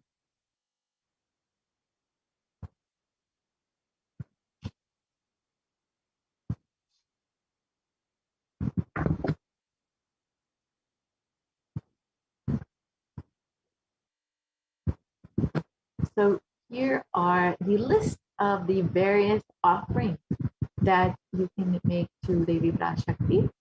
And in the next slide, we will go, you can see the website where you can visit to make your offering. So if you are immediately ready to make your offering, you can go ahead and visit tiny.cc/Devi offering, and you can immediately make your payment. And you can sign up on the Sankalpa form. You can fill out the Sankalpa form for your names to be chanted during the offering. However, if you're not quite yet ready, or you still need help manifesting this offering, you can visit tiny.cc/Bhavasamadhi to fill out your intention form to make your offering, and you can receive more details to how to manifest this offering. So let us now go to payment if you are ready to make your offering today. So we can visit tiny.cc/Devi offering.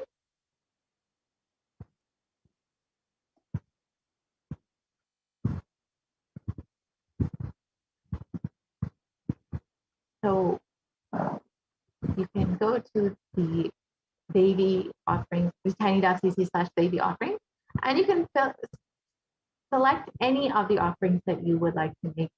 Say you would like to offer the golden lotus, you can choose the Swarna Pushpa, the Swarna Padma Pushpa, and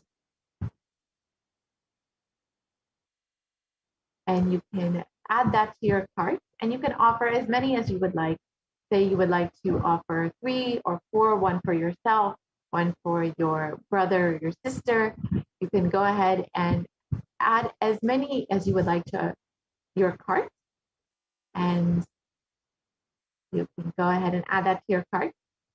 And then once that is done, if you would like to say you'd like to make another offering, you can always go back and just press the back button, and you can say you would like to offer the Pratiksha Pad Puja along with this.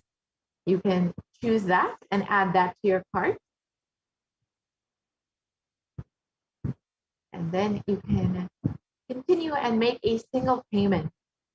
Instead of making multiple payments, you can go ahead and proceed to your checkout and make a single payment for all of these offerings.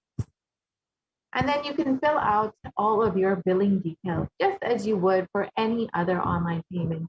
Kailasa has made this very easy for you, and many of you, I'm sure, are very familiar with making online payments now that we are doing most of our shopping online. So you can fill out this as you would for any other online payment, and you can finish your payment.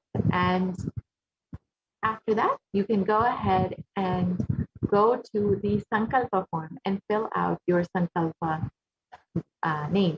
So you can go to tiny.cc/Sankalpa 2021.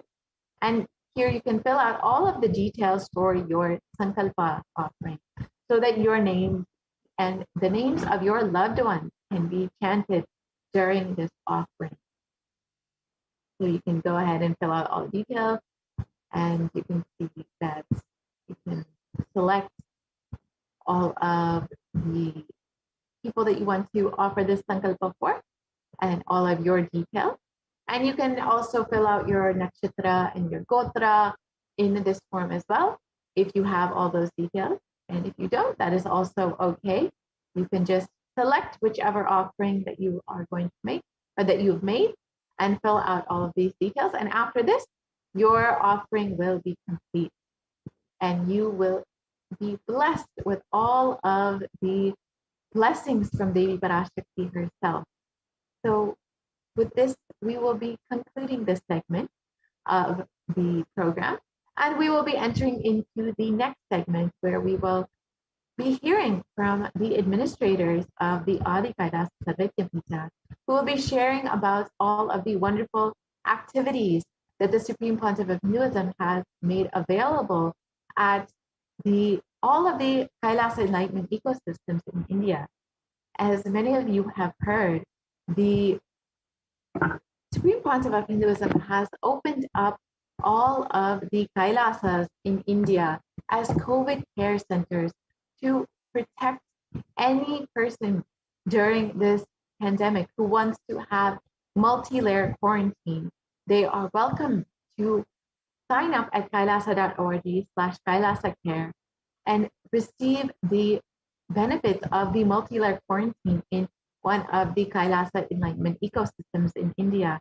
And the Supreme Pontiff of Hinduism has not only made this multi-layer quarantine available, but has also made the whole opportunity completely free of cost. This includes fully free, organic, nutritious sattvic meal and the free internet services and free printing services for anyone who is wanting to work from home. You are able to do that in the Adinam itself with all of the protection for you and your family. And along with that, the Supreme Pontiff of Hinduism has made available the various supplements from Ayurveda, Siddha, and all of the traditional and even modern medicines. And the Supreme Pontiff of Hinduism has also made available all of the free basic medical care within all of the campuses itself. So you do not need to leave for any purpose or any reason. So you can continuously stay protected and stay protected during this pandemic. So Ma Achalananda Swami has joined us today to share about all of these various activities that are going on. The Supreme Pontiff of Hinduism has not only made this ecosystem to protect people during this pralaya, but has also given such a beautiful environment for each person to flower during this time. So Ma Achala Swami will be taking us through all of the various activities that have been going on in the Adi Kailash Sarvajñapita and all of the beautiful things that have been happening during this time. The Supreme Pontiff of Hinduism has made this ecosystem a perfect environment for all of us to have our super conscious breakthrough, even during this pralaya, and has made things like yoga, has made temple-based sciences all available for each being who is residing in the Sarvajñapitas in India. So thank you so much for joining us, Ma Achala Swami. I will let you take over now. Thank you so much. And we will continue with the next segment. Thank you. Nithyananda.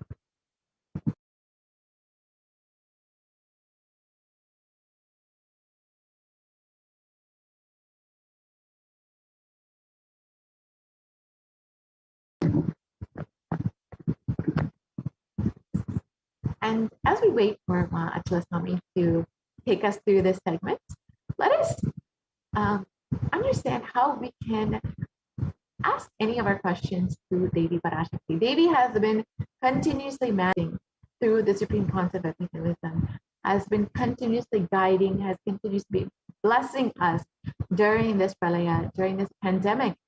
And we have the opportunity to receive her direct guidance, her direct blessings, and request any of our prayers to Devi Parashakti through all of the various social media platforms. So you can ask any of your questions on Twitter, on Instagram, on Facebook, and on YouTube during the live Devi Parashakti Akashic readings. And Devi herself will guide you, will bless you during this time, and will literally attend to each and every single one of your questions or prayers that you may be having. And many of us have already received all of these various blessings and guidances from Devi Parashakti herself. So go ahead and ask any question that you would like answered or blessed from Devi Parashakti you can either ask on Facebook, on Instagram, on Twitter, on YouTube, and you can even ask on WhatsApp too. So you can also visit kailasa.org to learn more details about it. So we will be right back with the administrators from Adi Kailasha Sarvajñapita after a very quick break, and we will be guided through all of the various activities that have been going on in the Kailasas in India. So we will be right back after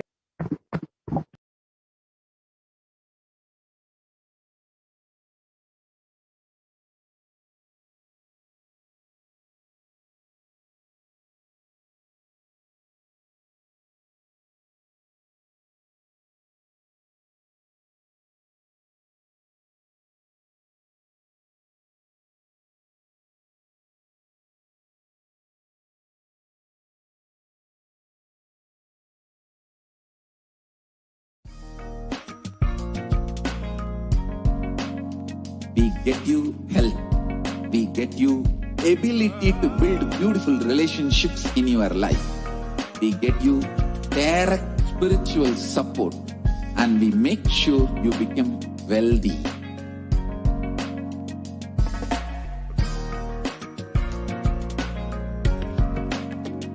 We won't stop giving you just good life. We will literally not stop till you live enlightened life. Manifesting the state of Paramashiva, space of Paramashiva, powers of Paramashiva, being of Paramashiva.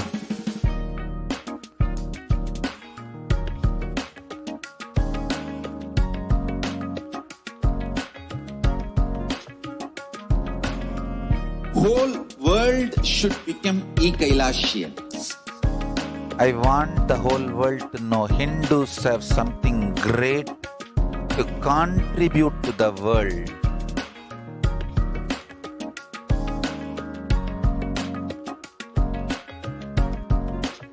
We have something great to contribute to the world. Let us do that.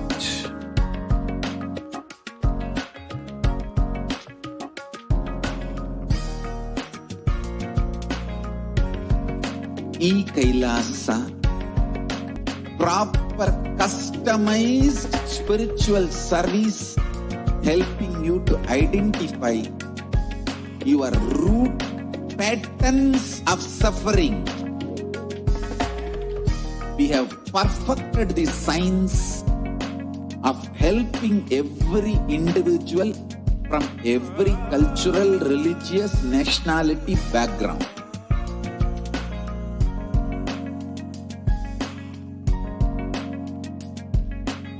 You will have lowest reactionary assumptions, highest awakened response, alive response for life continuously.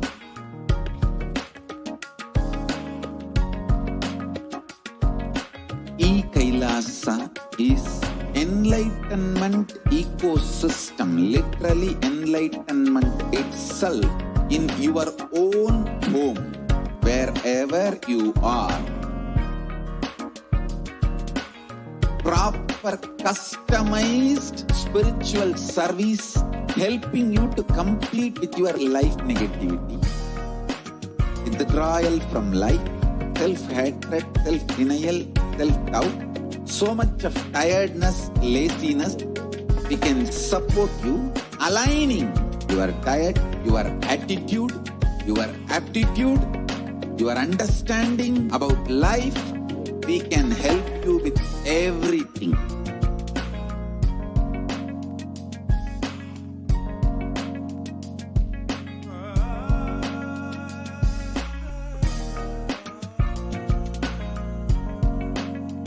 If you are interested in enlightenment, we will immediately bring this to you. If you are not interested, we will explain the whole science, inspire you, and make you interested in enlightenment time. We need to cater this enlightenment science to the whole world wherever they are, because enlightenment is the birthright of all human beings. Kailasa is responsible to provide that to all human beings.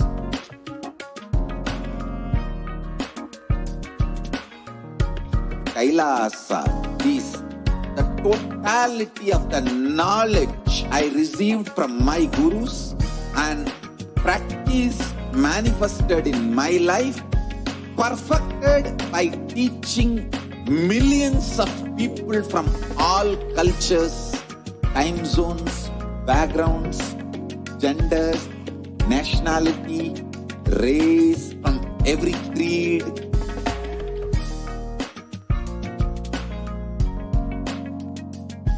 So this absolutely perfected knowledge available to you, served to you in your home without even you moving out of your couch, free of cost.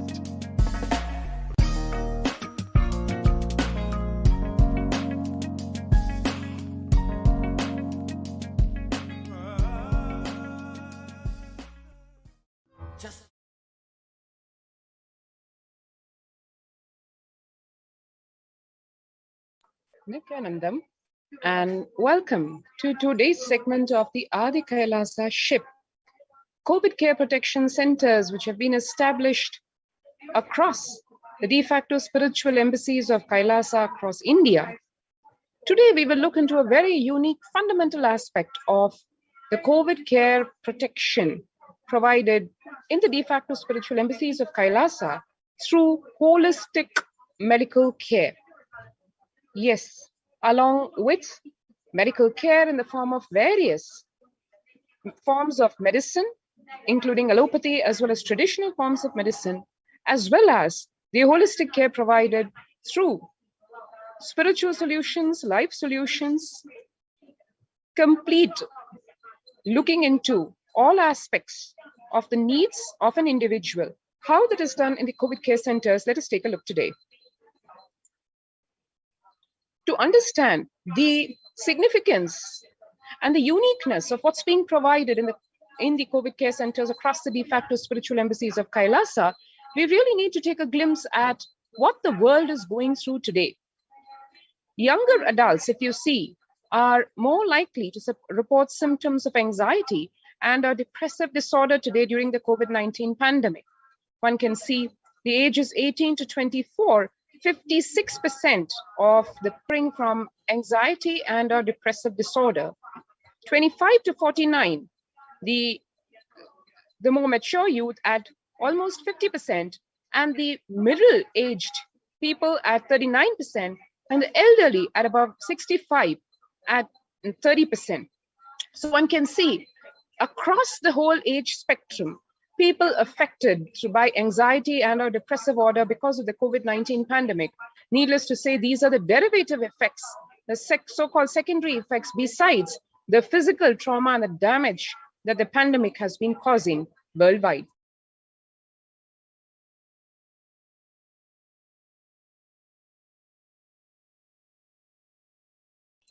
So one can see here the share of the adults reporting the symptoms of anxiety and or depressive disorder. And this indicates how the whole world practically is impacted. And various surveys across the workforce also indicating stark concerning statistics. A survey of how are you feeling?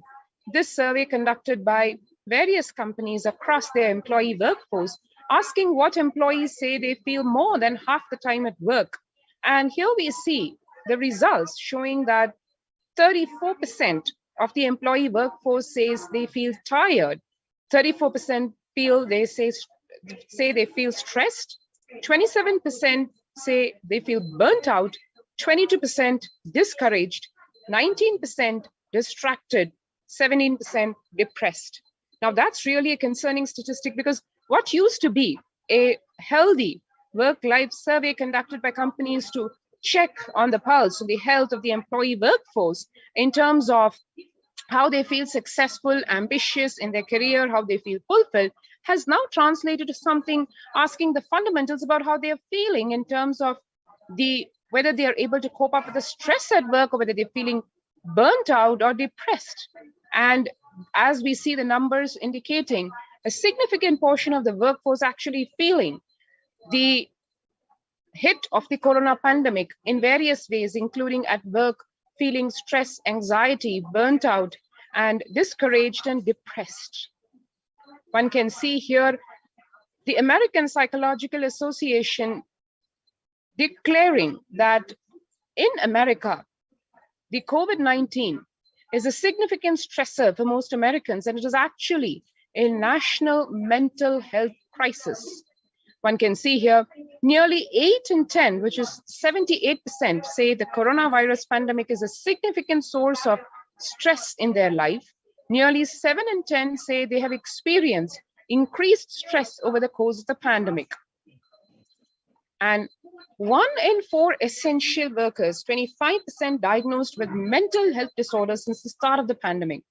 One can see here, it is a double-edged problem. It is actually the very frontline defense of fighting the pandemic, which is the healthcare workers. The essential workers are the ones who are directly impacted As we'll see further during this presentation, we'll see how the healthcare workers, the doctors, the medical professionals, not able to handle the trauma that they are forced to see day in and day out in terms of deaths, in terms of suffering of people, and across all ages, be it the young or the old. It is something unprecedented for obviously most medical professionals. 1 in 4 essential workers, 25% saying they're actually being diagnosed medically with mental health disorders. Imagine this is the workforce that is going to treat the patients at large.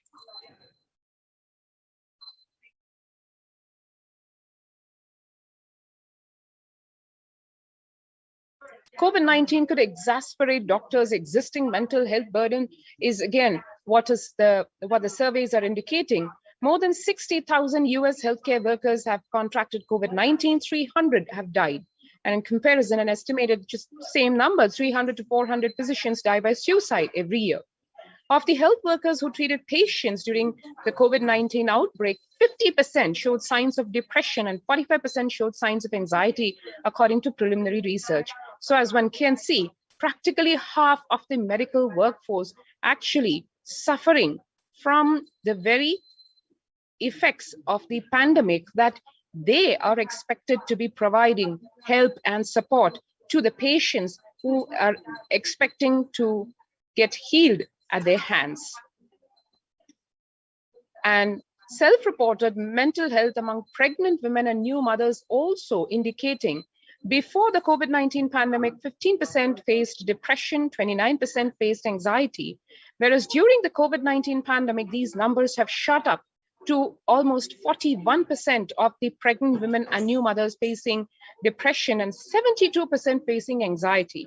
Now, that's a lot to say in terms of the health of these young mothers or pregnant women and the impact that it's going to have on the newborns or the just borns. Needless to say, the mental state of the mothers being so important to which decides the growth of the child. One can see here the number of novel coronavirus COVID-19 deaths worldwide as of August the 19th, just a few days back by country. And as of August 19, 2021, the outbreak of the coronavirus has spread to 6 continents. 4.4 million people had died after contracting the respiratory virus. Over 128,000 of these deaths occurred in just one country, Italy. And as one can see here, the graphs indicating all the way from the United States to spanning the whole globe across various continents, like we said, 6 continents, 4.5 million people dead. What one needs to know today about the state of the virus and its variants, precisely as Devi Parashakti had revealed in her readings of the Akashic records, which the humanity, the planet Earth, was blessed to hear as a forewarning, much before, months before this actually hit the planet Earth. Exactly as Devi had said, the virus taking on various mutations to the extent that it will result in literally the Kirimi Bhojanam or the hell that has already happened. Whether press reports indicate or not, what is actually happening on the ground is the Delta variant of the COVID-19 has been called a variant of concern by the World Health Organization because of its high transmittability. Where the Delta variant is identified, it quickly and efficiently spreads between people. As of 10th August, the Delta variant has been reported in 142 countries and is expected to continue spreading. And as one can see here, the Delta variant is more contagious than the previous strains of the virus. It may cause more than 2 times as many infections. So one can see here the original COVID-19 strain and the virus that has taken on different variants, mutations, and the Delta variant right now, the silent killer. What one needs to know about the Delta variant, as per medical organizations, is the Delta variant is highly contagious, more than 2 times as contagious as the previous variants. And the Delta variant might cause more severe illness than previous strains in so-called unvaccinated persons. In two different studies from Canada and Scotland, patients infected with the Delta variant were more likely to be hospitalized than patients infected with Alpha or the original virus strains. Fully vaccinated people with the Delta variant breakthrough infections can spread the virus to others. However, vaccinated people appear to be infectious for a shorter period. Needless to say, vaccination or not, exactly as was warned, the variant of this coronavirus is taking its toll across the world, across all age groups, across all social strata.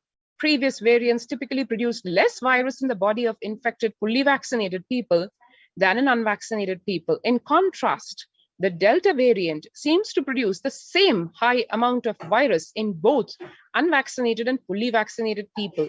However, like other variants, the amount of virus produced by the Delta breakthrough infections in fully vaccinated people also goes down faster than infections in unvaccinated people. This means fully vaccinated people are likely infectious for less time than unvaccinated people. But vaccine or no vaccine, the Delta variant is spreading across at phenomenal rates and taking lives. One can see here, we'll just watch for a few minutes what the medical professionals have to say. An example of one medical professional in the city of Mumbai in India, working 24/7 today as the coronavirus continues its onslaught. And as the medical professionals battle this virus, what are they going through? Let us take a quick glimpse at it.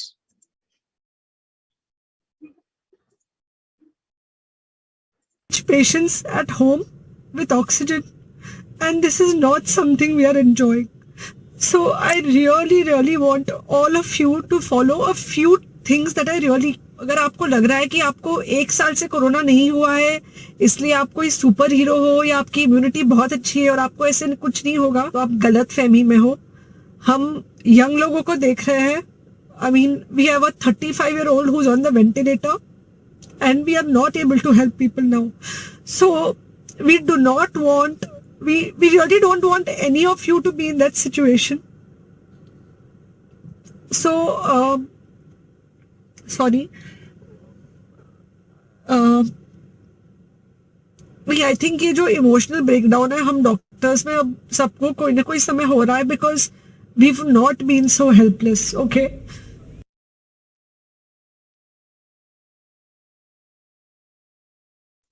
Let's hear another doctor expressing the situation on the ground. So, private sector being involved and more testing being done is good, because always suspected from day one that the numbers which are being declared and announced are just the tip of the iceberg. And I have said it 2 days back also on your show that the real numbers are many times more, and there is infection which is simmering in the community and it's there waiting to explode any day. And I must share with you that I just read half an hour back that today about 30 people have tested positive in NIV Pune. Now this is something I read on the internet. I do not know whether it is correct or not, but if it's correct, it's a very serious matter. I have also read about somebody in AIIMS Bhopal who is a positive case, having come in contact with a large number of doctors, about which the Resident Doctors Association have complained. Now, Vishnu, these are clear-cut indicators of what is happening at the community level. If anyone today says that this is still in stage 2, we have not yet hit stage 3, I think he is just closing his eyes to the reality which is glaring at us. The reality is that there is, I think we've already moved from 2 to stage 3, and it's just a matter of few days before this bomb explodes in front of our eyes. Doctor, when you say when this bomb explodes in front of our eyes, what is it that we will see? Will we see a sharp spike in cases, or will we see a sharp spike in death rates? Vishnu, if you track the numbers that are increasing for the last 10 days, first we had few cases, no death. Then we had 5 to 6 per day increase in the number of cases. And then we had little more increase in the number of cases.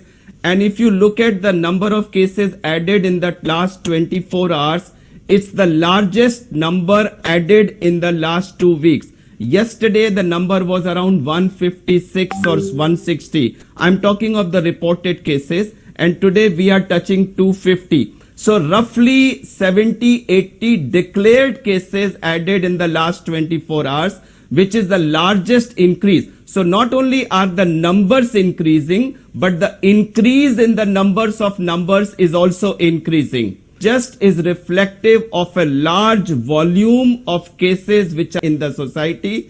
And I guess by Wednesday or Thursday or latest by the next weekend, this bomb will explode in front of us. And when it happens, when you have a large number of people falling sick, as has been said. Now look at that graphic. Yep. The largest increase in the number of cases has been today. This could be more tomorrow. This could be still more day after tomorrow.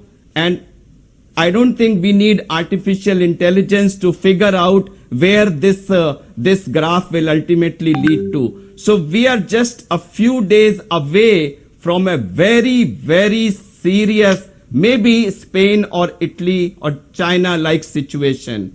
And when we have a large number of cases infected, of course, majority of them will be mild, but given our population density, given that a large number of people in our country suffer from undernutrition, various lung ailments, diabetes is so common in our country, heart disease is so common, and the kind of health resources, health infrastructure we have at the periphery, I don't think, again, we need artificial intelligence to be able to figure out that these large number of cases will also convert into a large number of deaths, which is now not too far away for us to be seeing. The writing is there on the wall. If we still want to close our eyes, the choice is ours. Electricity, mobile, broadband सब हो गया.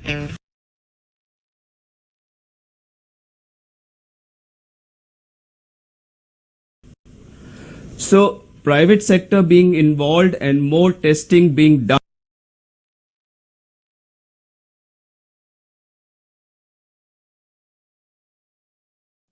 So one heard here the stark predictions, which are exactly in consonance with what Devi had warned and revealed months before it already hit us. And here one can see some gory visuals. Really, the world, specifically India, is going through in terms of the shocking number of deaths, the cremations challenging, official numbers skyrocketing, and whether the governments are actually hiding the COVID deaths, and cremations continuing as the death toll of the virus crosses lakhs and millions.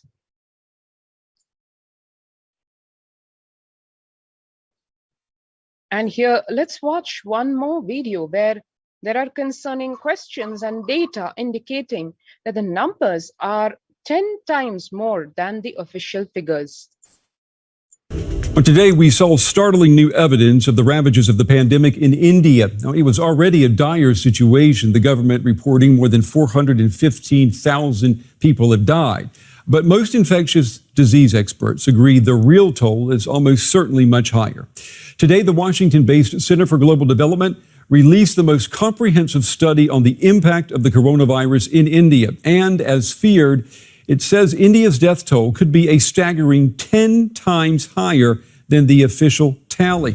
Now, that would mean 4.7 million additional deaths from the start of the pandemic until June of this year.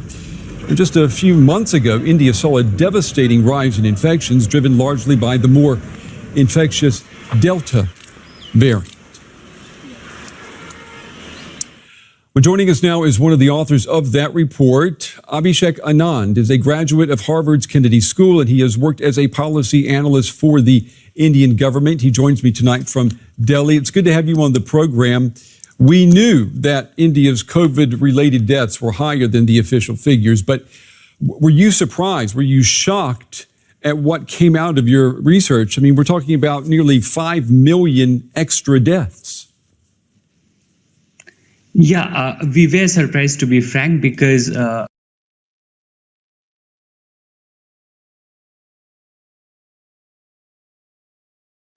But today we saw startling new evidence of the ravages of the pandemic in India. So one saw here the facts and the statistics being starkly indicating of what the reality is, and no matter what reasons may be attributed, that is where we are standing. And where we are, not only India, but the whole world, various countries, what are the challenges being faced in addition to this pandemic? The inadequacy of the modern healthcare and the need for the holistic solution. Holistic solution need is extremely there right in the face.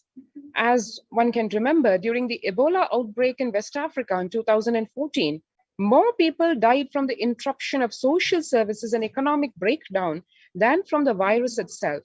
This should not have happened, and the world cannot let it happen again. As the world enters the deepest global recession since the Great Depression, we need to connect health needs to social, economical, environmental needs of the whole population. Need to ensure that essential health services are still available and need to protect health systems. Some of these are the challenges and the needs is identified by world organizations like the United Nations. The need to help people cope with adversity through social protection and basic services. The need to promote social cohesion and community-led resilience and response systems, and a mutually beneficial symbiotic relation between humans and their surrounding ecosystems is inter alia the answer to more resilient economies and societies. Health systems are today being overwhelmed by the COVID-19 outbreak. When health systems collapse, the deaths from the outbreak itself can quickly be exceeded by deaths from preventable or treatable conditions no longer managed by a failing health system. It's therefore crucial to maintain essential life-saving health services even while addressing the pandemic. At least half of the world still does not have full coverage of essential health services, and about 100 million people are still being pushed into extreme poverty because of health costs itself. The two-phase strategy which is being proposed is first, targeted actions to allow countries to maintain essential life-saving health services, even as they surge to meet the spike in demand for acute care.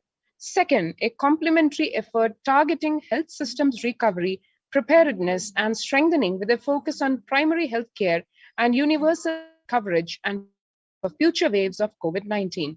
These are some of the UN efforts for health first, protecting health services and systems during the crisis. Now, these are the plans and the proposals. Has anybody really been able to implement these? Let us see. And to understand more visually in terms of how COVID-19 is the biggest cause of death in India and what's really happening on the ground, let us watch this video.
And what does this mean? No hospital beds. How families, societies, individuals are taking this? Overwhelmed hospitals have been the worst case COVID scenario for most nations. But this is horror on another scale entirely. The car park of a temple, where families who've been turned away from emergency rooms take their dying. आप 5 minute देखो अभी 85 है sir, आप थोड़ी देर उनको रोको तो सही, देखो तो सही कि स्टेबल हो रहा नहीं हो रहा, ऑक्सीजन दवा नहीं होती, इतना घबराओ मत, पैनिक मत करो. These are some of the most distressing scenes we've witnessed during the course of our reporting. And this isn't even a hospital. It's where they're just helping out with oxygen and basic care. It's 45 degrees and it's so hot that the volunteers cannot even wear their PPEs. And people just keep coming and coming and coming. And there's just no room at any of the local hospitals for the people who are here. In ordinary times, they distribute free meals here. But there's nothing ordinary about what is happening to these families. At least 12 people die outside this temple every day. Today, Preeti Gautam is praying her father is not one of them. She and her brother Vipin panicked when he could no longer breathe on his own at home. They tried taking him to different hospitals, but there were no beds. So they brought him here. The doctor isn't hopeful. He advises Vipin to keep looking for a hospital.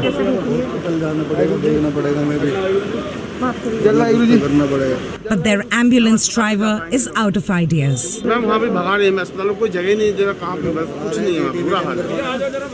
Help is arriving here slowly, in tiny amounts. India's deadly second wave has forced the nation's supply chain of oxygen far beyond its limit. And every avoidable death heaps more pressure on Narendra Modi's government. More accusations that he failed to prepare his country for this. Surjit Singh Sandhu volunteers here at great risk. Many of those helping out are testing positive for COVID themselves. He puts his faith in his temple. देखो साड़ी सरकार ये बैठी है बाबा नानक ਅਸੀਂ ਕਿਸੇ ਸਰਕਾਰ ਨੂੰ ਨਹੀਂ ਮੰਨਦੇ ਸਾਡੀ ਸਰਕਾਰ ਨੇ ਬਾਬਾ ਨਾਨਕ ਹੈ ਉਹਨੇ ਲੰਗਰ ਚਲਾਇਆ ਸੀ 500 ਸਾਲ ਪਹਿਲਾਂ Hope comes from the patients they do manage to save. ठीक है अच्छी है माता जी चिंता मत करो कितने पे आए थे 30 पे 77 है अरे इतनी ऑक्सीजन खाई माता जी कोई बात नहीं चलो खाते रहो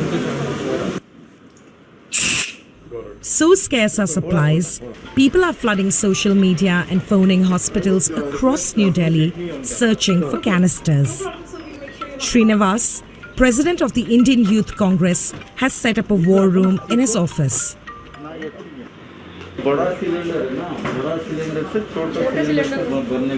His team coordinates requests for oxygen, hospital beds and drugs. 100 volunteers man the phones. The few hours a night they do manage to sleep are spent in the office.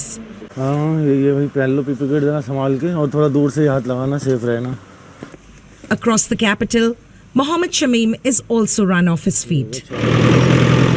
He's an undertaker at a Muslim cemetery, like his father and grandfather before him. He thought he had seen it all. Then the second wave hit. ऐसा है माहौल तो ऐसा है जनाब कि हमारे जो कब्रिस्तान के जो ब्लॉक है कोविड ब्लॉक है वो तकरीबन सारा भर चुका है लेकिन ये है कि बस जो थोड़ी बहुत जगहें बची हुई हैं तो उन्हीं जगहों में हम जो उन जगहों को इस्तेमाल कर रहे हैं और क्या आप देख सकते हो कब्र से कब्र मिला के खोदी जा रही है अब तो कि जगह को ज़रा सा भी हम वेस्ट नहीं जाने दे रहे. Up to 20 bodies arrive each day, he says. Far more young people than last time. By the end of the week, there will be no space left here. Hello Calls come in from 6 a.m. until midnight. Covid से हुआ उनका भी ठीक है ले आइए हाँ लेके आ जाइए हाँ वहीं ले आइए मैं जो भी कुछ हो करा दूँगा टेंशन नहीं. मेरे टीम वर्कर हैं मेरे और भी स्टाफ के लोग हैं उन लोगों को भी ज़िंदगी में ऐसा कभी हमने देखने को नहीं मिला जो इस बार हमें देखने को. तो रोज़े रख पा रहे हैं ना ही किसी तरीके से कुछ कर पा रहे हैं. बस वहीं से कपड़ा छोड़ो थोड़ा सा झुक जाओ. Crematoriums are running out of space too. Makeshift funeral pyres burn around the clock. The death toll in parts of India both metropolitan and rural, is staggering. And worse still, the number of lives lost here so far is almost certainly vastly underreported. Overwhelmed hospitals have been the worst case.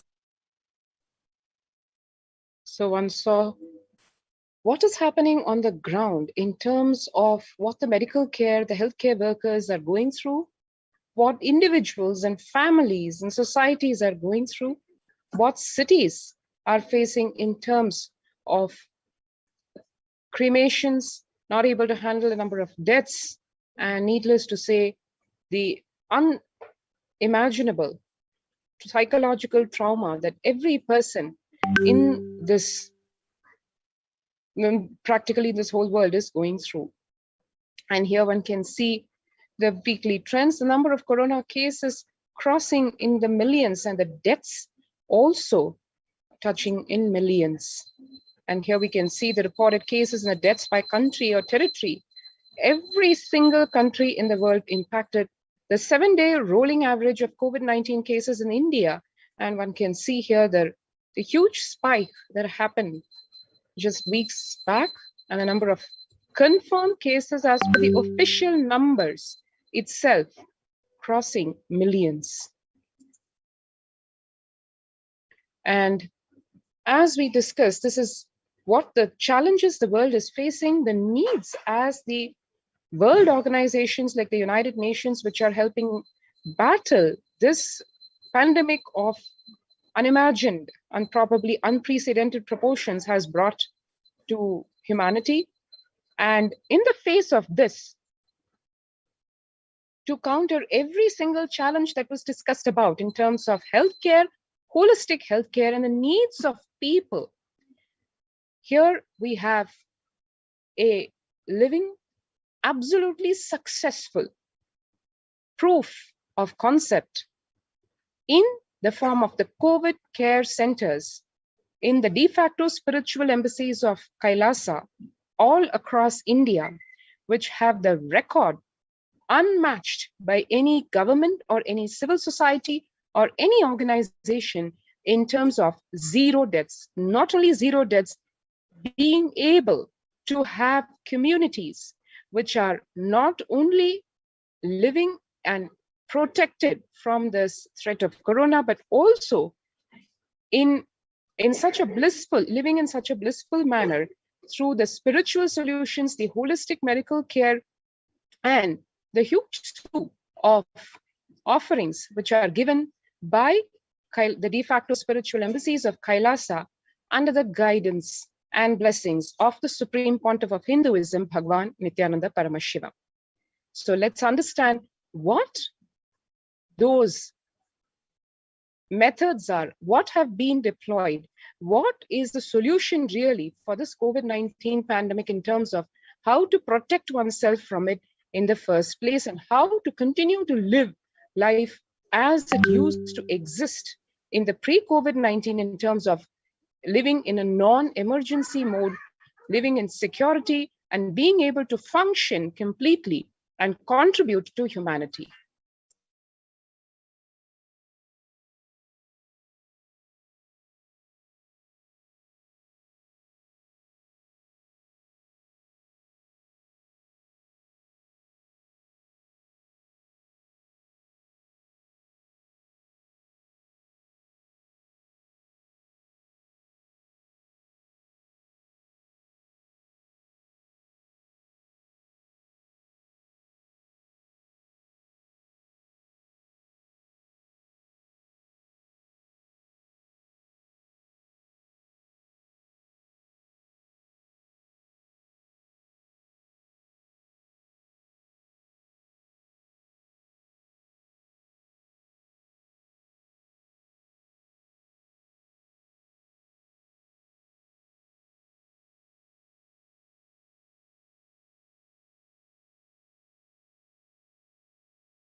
Distorted policy decisions and conflicting principles can lead to. Okay. Now, let us look into the key obstacles. Globalization of disease has led the world to be only as resilient as the least resilient country and person, especially for highly contagious COVID-19, which has spread with a scale and severity not seen since Spanish flu. The variants of the virus continue to threaten even those who are vaccinated. Secondary diseases such as black fungal diseases are targeting COVID patients and killing almost 1 in 2 persons in such cases. Decisions and conflicting lead to polarizations among nations and within leading to various extremes such as the hoarding of vaccines in some places, the wastage of vaccines in others, and an unaddressed shortage of vaccines globally. Number 3, the pandemic has exposed the fragility of the global systems. The disruption in supply chain is especially worrisome for essential food supplies, which disproportionately affects the already most vulnerable even more. The lockdowns have brought the global economy into crisis, bringing recessions after recessions and worsening the unemployment rates.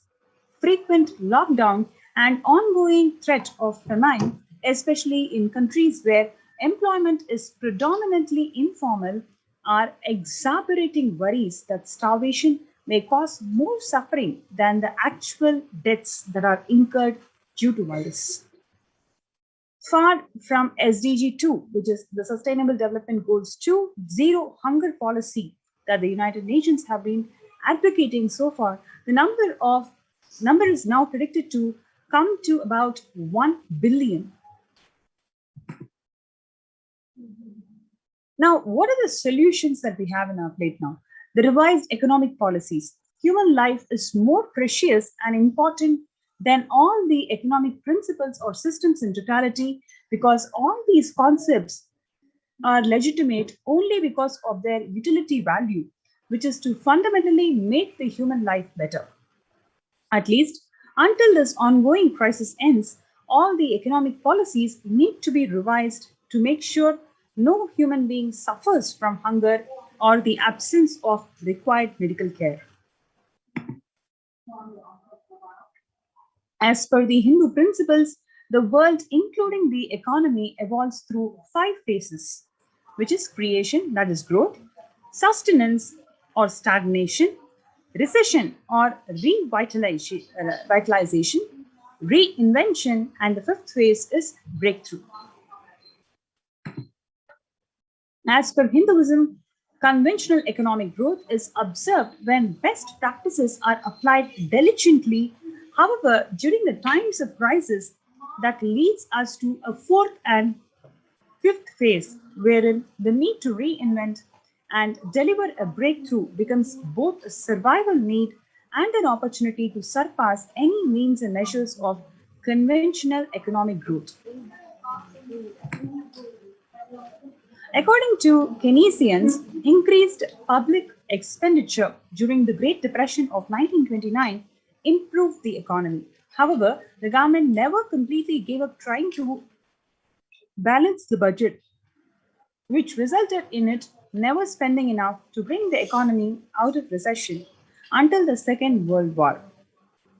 Similarly, the current crisis requires governments to temporarily discard trying to balance economic interests that compromises the quarantine safety and put human life at risk, and rather reinvent their economic strategies and multilateral coordination for benefiting during the subsequent breakthrough period after the end of the crisis. Hindu multilateralism. There is an immense inequality in the capacities of government, organizations, and people on 2 grounds. Number 1 is health response. Number 2 is economic recovery. Surviving the highly contagious COVID-19 where the world is only as resilient as the least resilient country, and the person requires governments, organizations, and people to collectively address this crisis. From 3200 BCE, 56 nations in Asia had multilateral treaties based on Hindu principle, which is Vasudhaiva Kudumbakam. The entire world is my family. Provide sustainable community livings with multi-layered quarantine opportunities. Home or self-quarantine is not a viable solution for a vast majority of people for either safety reasons or economic reasons. In Assam, home quarantine has been reported to be a primary reason for large number of deaths. In some places, governments have moved out of home quarantine to COVID care centers. Other issues linked to quarantine includes, especially in small houses, are the mental health problems, such as an increase in suicidal ideation, especially created among the young population. This requires friendly quarantine setups, which are self-sustained and sufficient in terms of food stock and supplies, recreation, economic, employment, education, etc. In India, state governments have attempted to provide free and paid solutions which face various challenges related to hygiene, exorbitant pricing. Some facilities have seen challenges related to requests for private accommodation. Experimental townships such as Auroville have demonstrated a fair amount of success in creating a friendly, safe, and compliant quarantine facility. However, solutions such as Auroville, they are not open to public.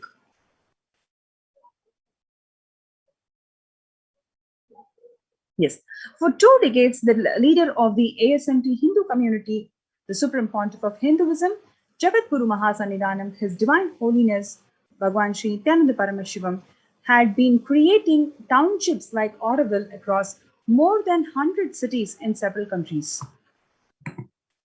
Most of these townships, such as the ASMT Monastery, India, have been opened to offer multi-layered quarantine as a free public service with free accommodation, food, free internet to work from home, which is monastery. The ASMT community has seen a fair amount of success in these townships with 0 reported cases of COVID infection in the past 2 years and has already saved many lives. The Supreme Pontiff of Hinduism, Jagadguru Mahasannidhanam, His Divine Holiness Bhagwan Nithyananda Paramashivam, has urged the citizens worldwide, especially from regions severely affected by the pandemic, to protect themselves as the topmost priority and avail these free quarantine facilities that the community has created, especially as home quarantine has failed for many and is known to be the primary reason for large number of deaths in many scenarios. The Supreme Pontiff of Hinduism, Nithyananda Paramashivam, has emphasized the need and urged the government worldwide to provide food, safety, medical care, shelter, and all the survival needs to all human beings under their care, with absolute multi-layered quarantine until coronavirus is eliminated from planet Earth, including all different strains of virus.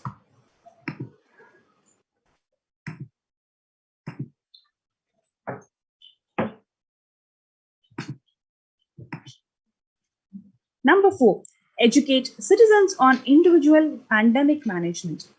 Unlike previous pandemics, the current era provides active, real-time, and visual information about the fatalities. Underreporting of this data may give false hope and make people reckless. Exaggerations in reporting can also make people reckless, as they may feel eventual death due to the fact that the coronavirus is actually inevitable.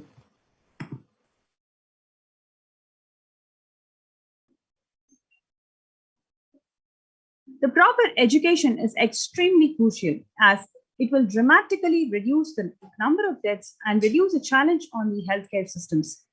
Alcohol-related deaths have hit a high record during this pandemic, and long post-lockdown liquor lines are some extremely worrisome issues regarding which people need to be educated. As a top priority, people need to be given confidence in their life and security about their future for them to start behaving recklessly or fall into depression and commit suicide. Leveraging best of different economic systems based on charity, barter, and money. Ancient Hindu economic treatises by Paramashivoham describe three kinds of economic systems and principles. Number one, for things that do not perish by sharing, such as education and knowledge. Paramashivoham recommends that no fee be charged. Number two is survival needs, such as food and healthcare, which is barter and charity are recommended. For all the other infrastructure developmental works, services and commodities, gold and conventional currency-based transactions are allowed.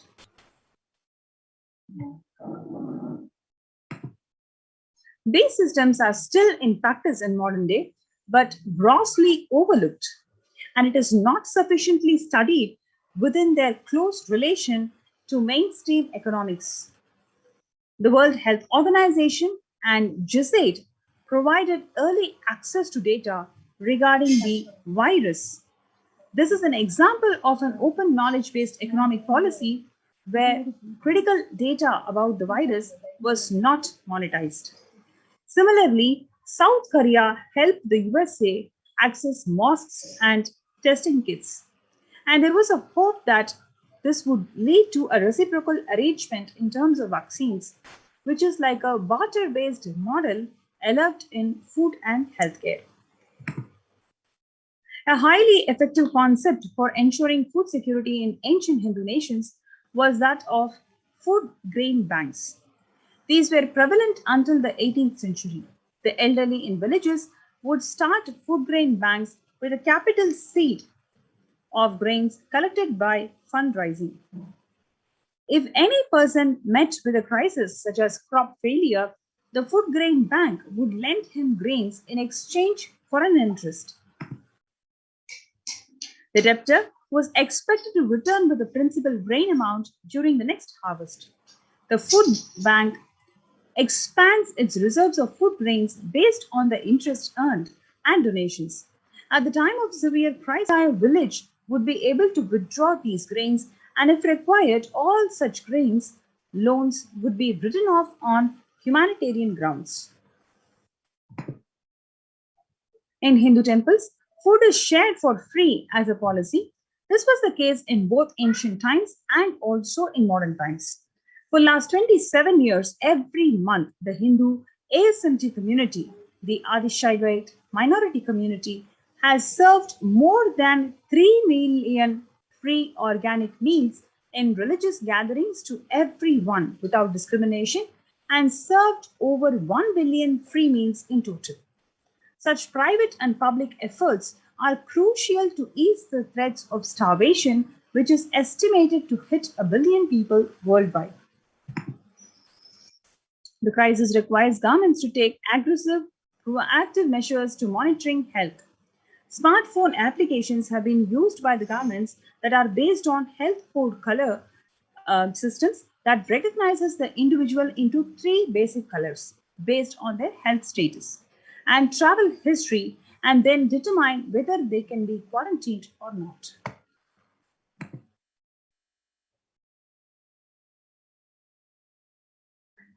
Though there were privacy-related concerns associated with these approaches, some of these measures, such as agile daily reporting systems for accounting of newly suspected, diagnosed, asymptomatic cases, number of deaths, and generating area-wise statistics, have played a very important role in proactively responding to curb the spread of the disease. And it is actually considered by implementation by various countries.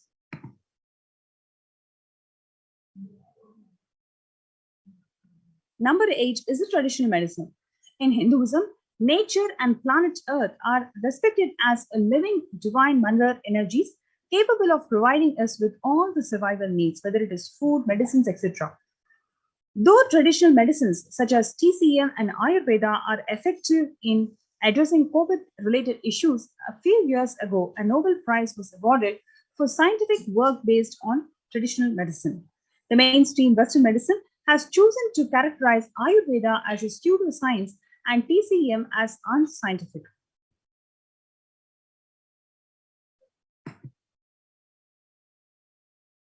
Such demeaning of traditional medicine systems have led nations to consider taking defensive unilateral decisions to protect their interests. Outright rejection of traditional medicine is not wise, and such policies should be revisited, especially as these medical systems are time-tested and have kept people healthy for several generations.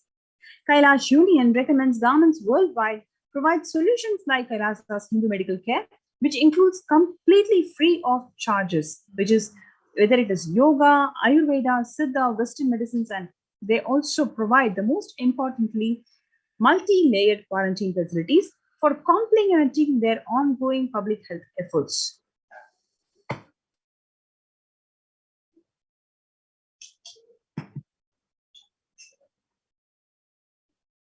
International Treaty for Pandemic Preparedness. International multilateral negotiations and treaties should consider multilateralism based on the spirit of Vasudhaiva Kudumbakam, which is entire world is my family, prioritizing imparting education on individual pandemic management and giving hope to people, multilateral strategies and coordination for the pursuance of SDG 7, which is sustainable cities and communities, with additional emphasis on multi-layered quarantine.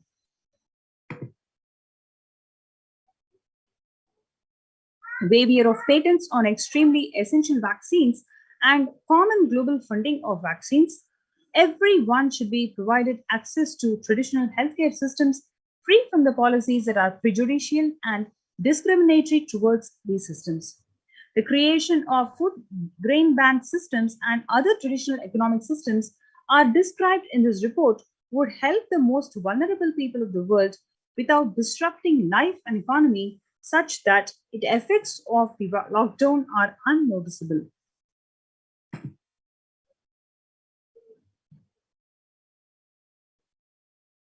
The sovereign order of Kailasa worldwide, inspired and guided by the vision of the Supreme Pontiff of Hinduism, Jagadguru Mahasannidhanam, His Divine Holiness Bhagavan Nithyananda Paramashivam, to save lives. It is actually one of a kind humanitarian charitable service massively mobilized to provide protection and preventive COVID care in this testing time of global meltdown.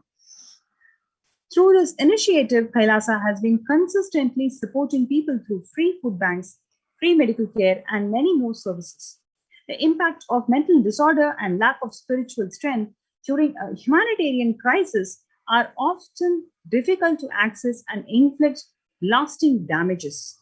To assure this, Kailasa is offering spiritual programs, temple events, and spiritual healing online. Kailasa's recommendations on COVID-19 and multilateralism to be presented at UN General Assembly and Human Rights Council. United Nations have recognized Kailasa's report on COVID-19 and multilateralism.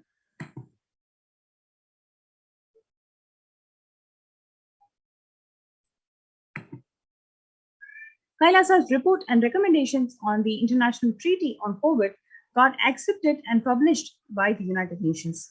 Surviving the highly contagious COVID-19, where the world is the only resilient as the least resilient country and person requires true multilateralism, whether it is in terms of governance or in every single way. People need to address these issues in a collective manner. Kailasa has been successful in providing grassroots level solid solutions in multifarious ways, which includes providing sustainable community living with multi-layered quarantine, educating citizens on individual pandemic management, leveraging best of the different economic systems based on charity, barter, and money, providing food security and traditional Hindu medicines. These unique contributions have been recognized by the United Nations in a recent report. So here is an opportunity for you to join this COVID Care Protection Center designed, guided by the Supreme Pontiff of Hinduism, Jagadguru Mahasannidhanam, His Divine Holiness Bhagavan Nithyananda Paramashivam. This particular approach, the whole entire approach devised by Swamiji, has been recognized and appreciated in the United Nations itself. So this is an amazing opportunity to one and all to be part of these COVID care protection centers. And as Devi Parashakti has guided that the third wave of corona is going to be extremely deadly. So before the onset of this third wave, or the way it is going to attack all of us, let us take precautionary steps. Let us protect ourselves. The most important thing is to be alive in the next 3 years, as Swamiji beautifully shared. So we welcome you all to be part of this COVID Care Protection Center link below, which is kailasa.org/Kailasa Care. KAILAASA.org/Kailasa Care. Let's take a few minutes for the viewers to register yourselves in the COVID Care Protection Center. In the next segment, we're going to have a participant, one of the participants from the COVID Care Protection Center, Mr. Ram Kumar from Chennai, who is going to share his experiences of his time being in the Adi Kailasa Nithyananda Sarvanya Peetham. So before we take Ram Aya into the show, let's take a short break for the viewers to register yourselves in this COVID Care Protection Center link. kailasa.org/Kailasa Care. Let's take a few minutes to register.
We get you health.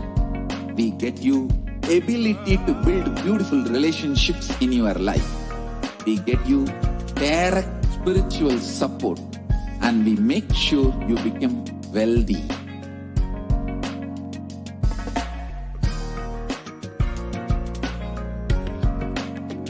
We won't stop giving you just good life.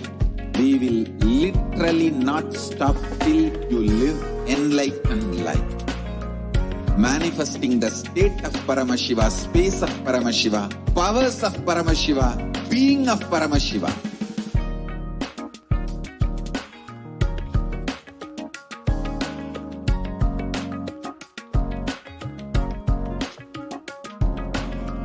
Whole world should become e-Kailashians. I want the whole world to know Hindus have something great to contribute to the world.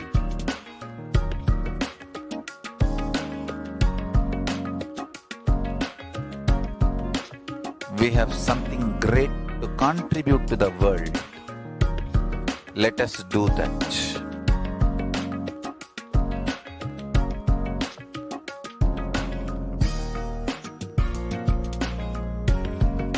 E-Kailasa.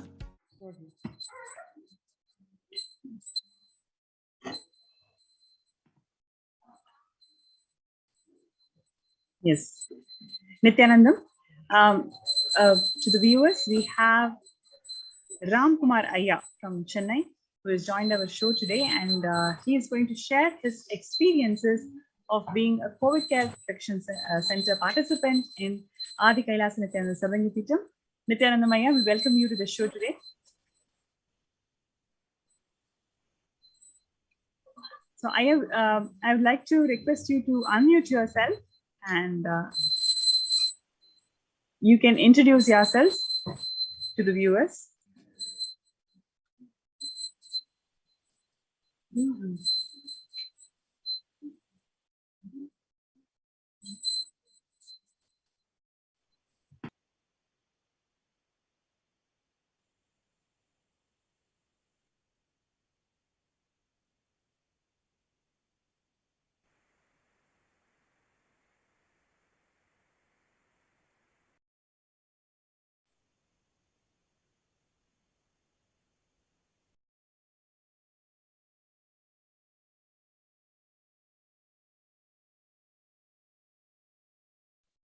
Sorry for the technical glitch as we just wait a few minutes for Ram Ayya to be joining back. What we wanted to share over here, many people, many participants of the COVID Care Protection Center waiting to share with the world the greatest blessing that His Divine Holiness, the Supreme Pontiff of Hinduism, Bhagavan Nithyananda Paramashivam, has given to each and every being who has come over here, either at the call of the Parashakti or by the instruction, the ordainment of the Supreme Pontiff of Hinduism, exhorting each and every being to value life and not take the pandemic for granted and protect oneself from the pralaya and come rush to any of the de facto spiritual embassies of Kailasa. So we have Ram Ayya back, and let's hear what Ram Ayya has to say regarding his experience here at the COVID Care Protection Center at Adi Kailasa. Nithyanandam Ayya. Nithyanandam. First of all, I say the thanks to Swamiji and Adi Kailas admins for given the wonderful opportunity to share my experience to the world. I would like to share my experience how we are in Adi Kailas CC center right now. So past 2 months before I came, exactly July 23rd, I reached Adi Kailas for COVID center purpose. So once Swamiji told, okay, all the people who are all wants to survey without a pandemic fear, please go and stay to Adi Kailas. We decided at the moment So we plan to go to Adi Kailas. So in the Adi Kailas, I have to share my CC experience. The first point, each day we are living very safe compared to the outer world people, because in the outer world, everyone is living with fear of pandemic and COVID-19. But here we are living without any fear about the COVID-19 and then any pandemic fear. So, so the thing is, I share my experience. Last one to 1.5 years, when pandemic starts, COVID-19 starts, literally myself living with fear mode only. So once reached Adi Kailas, I'm not living with any fear of pandemic and COVID-19.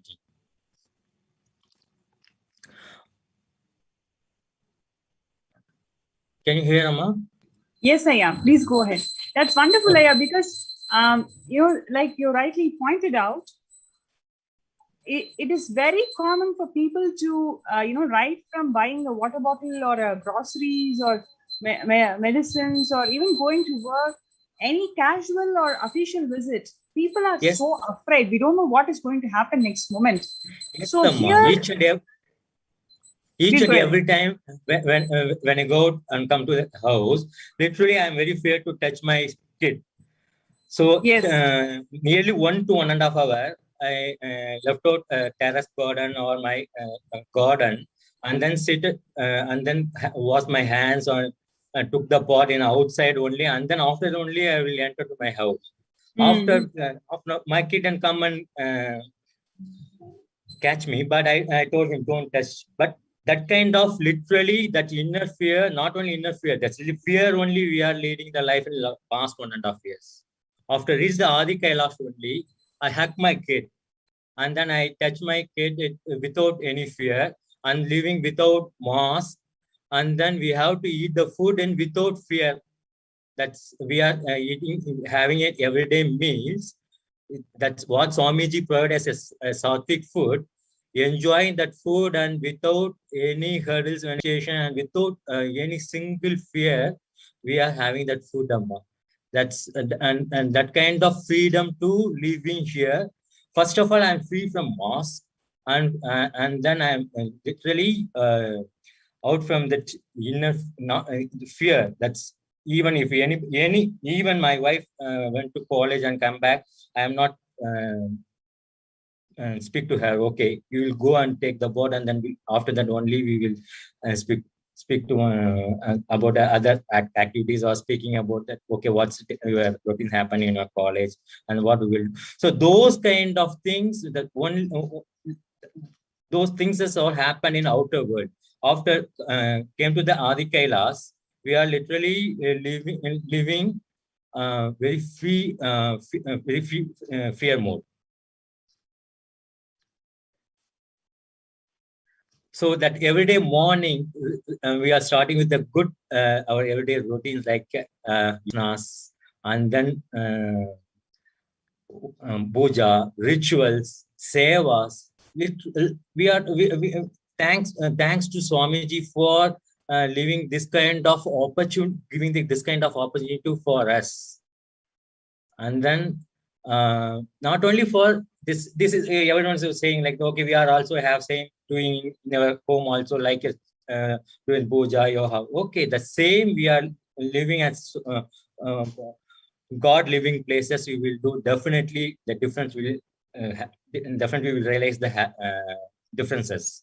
So, so I am not feeling about outside of the Buddhi and inside of Buddhi. That means allowing us to celebrate lot of functions inside a campus, like birthday celebration, and then Varalakshmi Nombu. Recently we have celebrated Varalakshmi Nombu, and it's we are enjoying that Guru Purnima this year. Actually, even everyday puja for that matter, right? You guys used to do like a celebration going up to Kailash Courtyard and with all the procession. We are gathered and procession and doing and then the kirtans and pray the God in different way.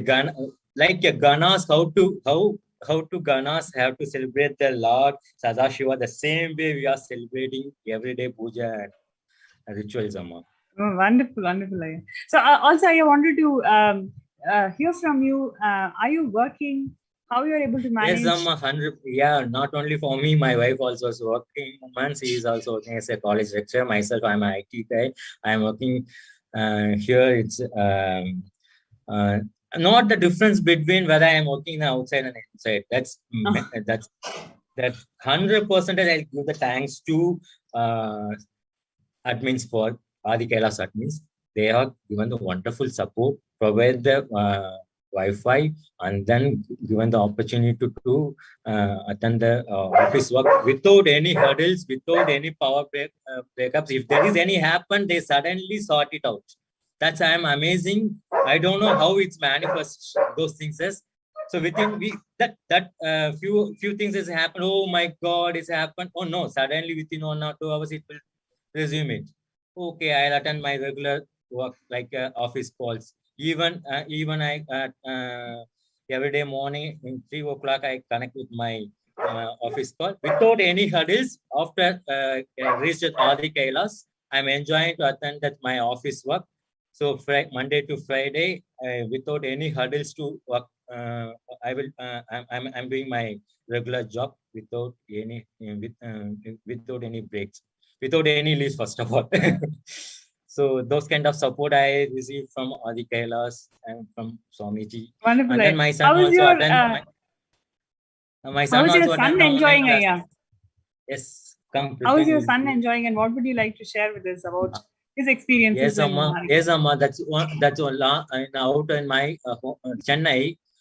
That's my apartment. Myself alone to live 6 months, Amma. No one is there. Everyone is went to their hometown. So for Swamiji advice, I am not moved from my hometown. So only I stay with my apartment. Once after Swamiji told, okay, that's paralyzed, and in last December, that mid of the December, Swamiji advised, okay, paralyzed, and then only I moved from my hometown. So between those 1 year, he is not playing with anywhere. He's only alone to play with us and then play with his pet dog. So he only literally asked me, okay, we want to go to Adi Kailash. I want to living with Adi Kailash. So after he came here, only he's enjoying a lot. Every day he's enjoy with its seva, and then went to temple and then play with the do that seva and do the puja for an Adi Kailash. Come on, Prithvi, you will say your experience. Yeah, you will say something. I'm very enjoying this Adi Kailash. I'm very enjoying temple in Adi Kailash. Lovely. Thank you so much. So, Aya, what would you like to share to our viewers?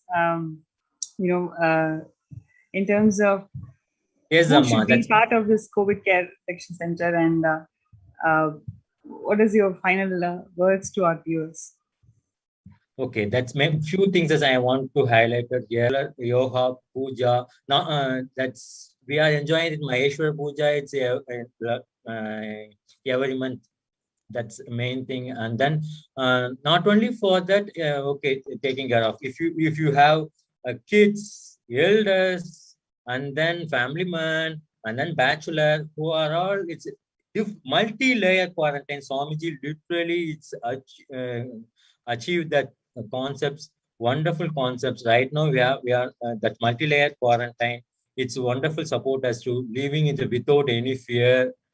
Surviving our life is very happy, very joyful. That not only simple word I have to say, okay, not gratitude, compassion of Swamiji. here now here if you feel like that, okay, I'm the outer world, I have some illness, I want to take care of my, yes, definitely that COVID care centers provide different way of healthcare support. If you have allopathy treatment, yes, definitely they will do the allopathy.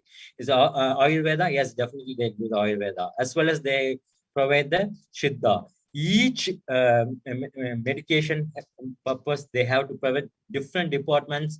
They will actively support us to for which area you want to take care of your medication. They have to provide is aushadha, and then if you want any medication for allopathy, yes, definitely they will provide the, all the things as for allopathy medicines also. They take care each and every day. They call us and then okay, you will take you have regularly take a kadka pudi, castor oil, and then monitoring our health purpose, and each and every time have to asking about that how your health. So those kind of medications also they will provide for us. So literally no one to ask in outer how is your health. Each and every time it's some, if each and every sannyasis and adinavasis are asking us how are you, how is your health. I'm very thankful to Swamiji for taking care of us for this COVID pandemic time. The COVID Care Center is helping us to enjoy blissful moment for us in our life. That's wonderful, Aya. Thank you so much for joining our show today. We really enjoyed listening to your experiences being part of this COVID Care Protection Center in Adi Kailas Nithyananda Paramashivam. So here we are, viewers. We are coming to end of this segment. We invite every single viewer not to miss this opportunity. You will have a different experience, life-changing experience altogether, where you can live blissfully, feel protected, and claim your conscious sovereignty. So register yourselves to the COVID Care Protection Centers at Adi Kailas Nithyananda Paramashivam, kailasa.org/Kailasa Care. With this, we come to the end of this segment, and we give a few more minutes for the viewers to register yourself for this a wonderful opportunity of being part of the COVID Care Protection Centers at Adi Kailas Nithyananda Paramashivam.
we get you health, we get you ability to build beautiful relationships in your life, we get you direct spiritual support, and we make sure you become wealthy.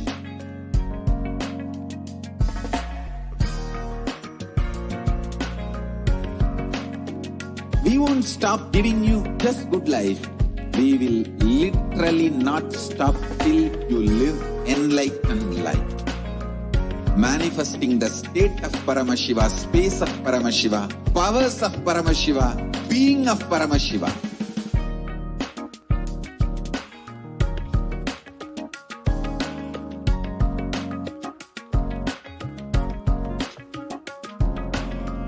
Whole world should become Kailashians. I want the whole world to know Hindus have something great to contribute to the world.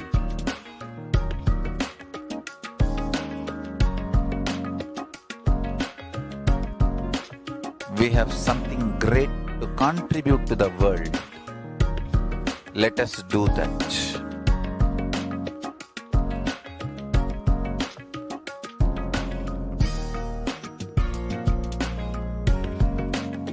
Kailasa is proper customized spiritual service helping you to identify your root patterns of suffering.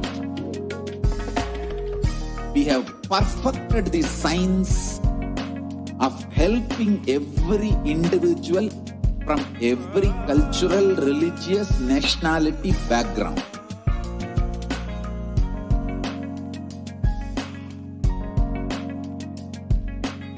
You will have lowest reactionary assumptions, highest awakened response, alive response for life continuously.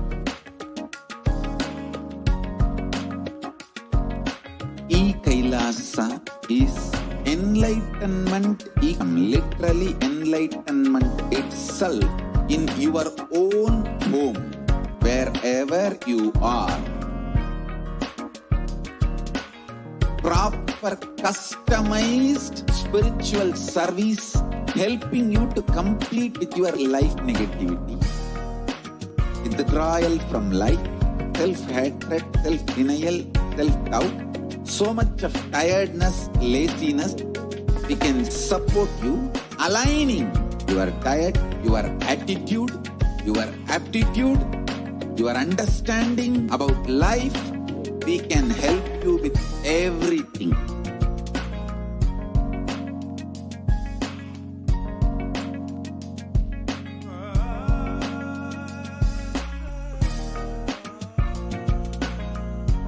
Are interested in enlightenment, we will immediately bring this to you. If you are not interested, we will explain the whole science, inspire you and make you interested in enlightenment time. We need to cater this enlightenment science to the whole world wherever they are, because enlightenment is the birthright of all human beings. Kailasa is responsible to provide that to all human beings.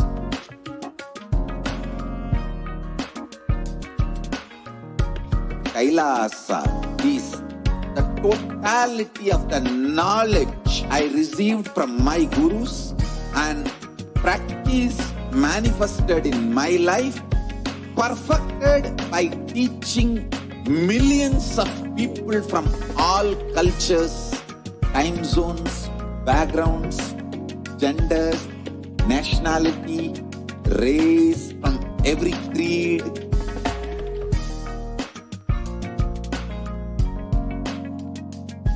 So this absolutely perfected knowledge available to you, served to you in your home without even you moving out of your couch, free of cost.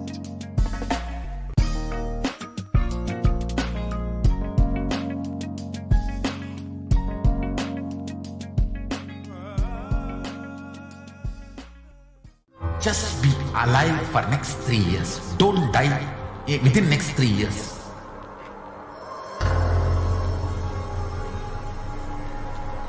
Just don't die within next 3 years. Be alive. Somehow be alive. I'm working sincerely. I will reach you somehow. Somehow I will reach you.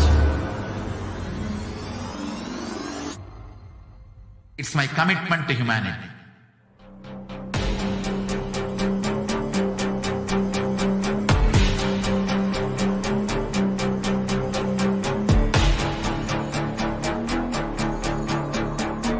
Just don't die within next 3 years. I will reach you wherever you are, whichever corner of the world you may be. I will reach you with enlightenment. You manifesting the space, state, powers, being Paramashivoham. It is possible, and it is possible for you.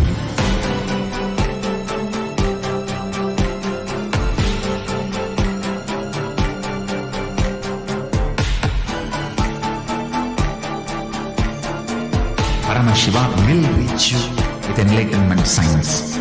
I know he is going to do the job. Just be alive for next 3 years. Nothing else. What I mean by the word e-Kailasa, listen intensely. Enlightenment ecosystem, literally enlightenment itself, in your own home, wherever you are. If you cannot come to Kailasa, it's okay. Kailasa can come to you. Kailasa coming to you is e-Kailasa.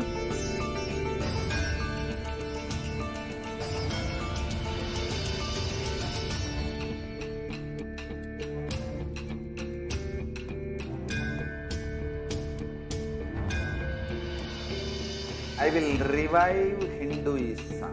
I am a Hindu revivalist, not by any revolution, but by evolution.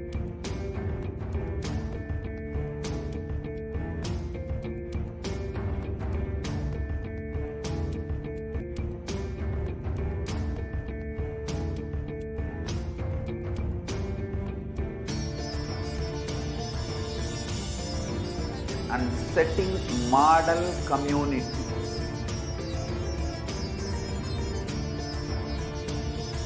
Kailasas, enlightenment ecosystems, Sarvanya Pitas all over the world.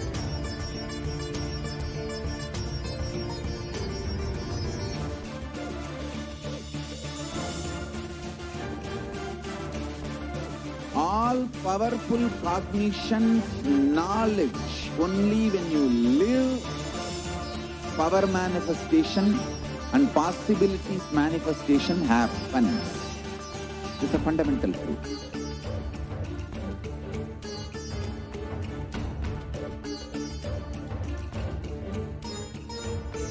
Hinduism cannot live exclusively as one sampradaya. No. All sampradayas of Hinduism is an ecosystem.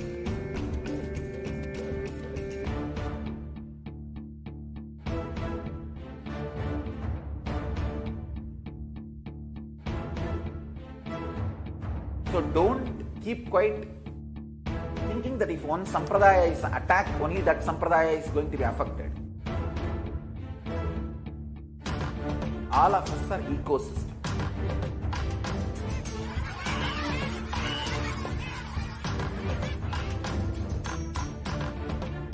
I invite all of you to get involved and enjoy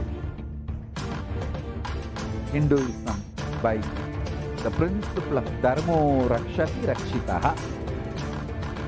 When you protect Dharma, Dharma protects you. We will make the whole planet flourish spiritually. the spiritual prosperity will happen to the whole planet Earth. We all have to coexist together.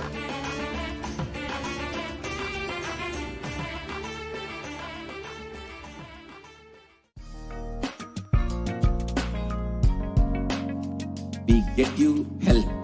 We get you ability to build beautiful relationships in your life. We get you direct spiritual support, and we make sure you become peace.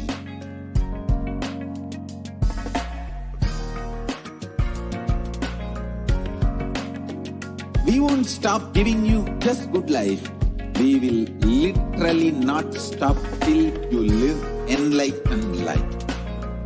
Manifesting the state of Paramashiva, space of Paramashiva, powers of Paramashiva, being of Paramashiva.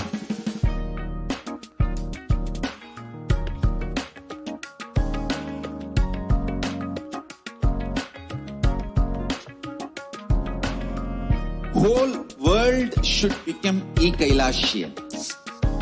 I want the whole world to know Hindus have something great to contribute to the world.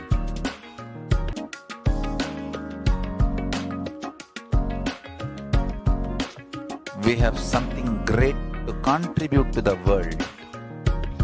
Let us do that.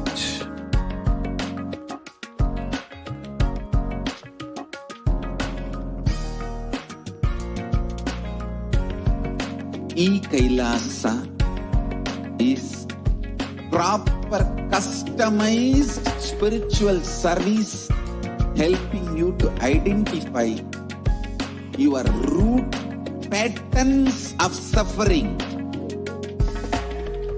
We have perfected the science of helping every individual from every cultural, religious, nationality background.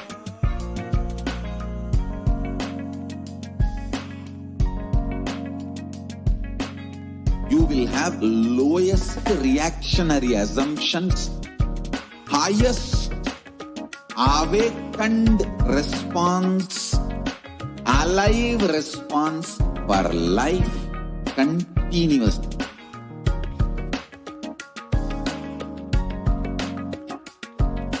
E-Kailasa is enlightenment ecosystem, literally enlightenment itself in your own home, wherever you are. Proper customized spiritual service helping you to complete with your life negativity, withdrawal from life, self-hatred, self-denial, self-doubt, so much of tiredness, laziness. We can support you aligning your diet, your attitude, your aptitude, your understanding about life. We can help you with everything.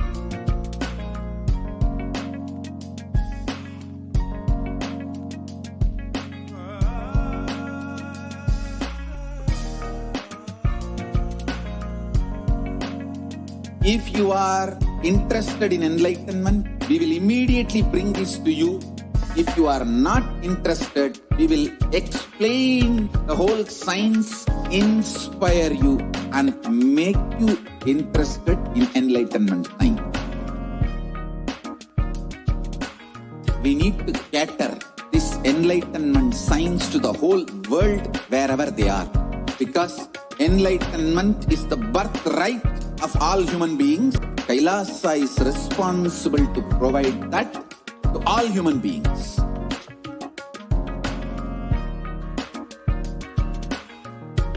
Kailasa is the totality of the knowledge I received from my gurus and practice manifested in my life, perfected by teaching millions of people from all cultures, time zones, backgrounds, genders, nationality, race, from every creed.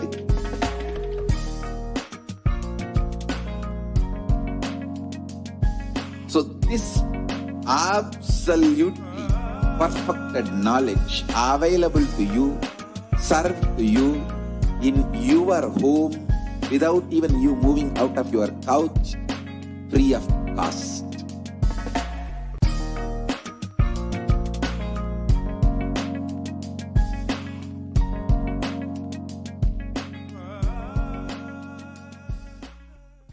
Just be alive for next 3 years. Don't die within next 3 years.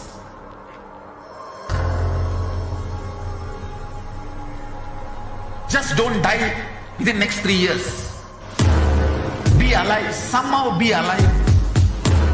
I'm working sincerely. I will reach you somehow. Somehow I will reach you.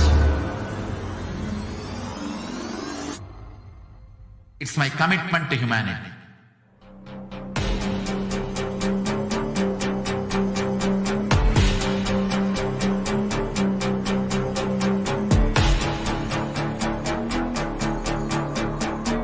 Just don't die within next 3 years.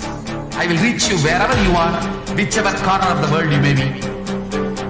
I will reach you with enlightenment. You manifesting the space, state, powers, being. It is possible, and it is possible for you.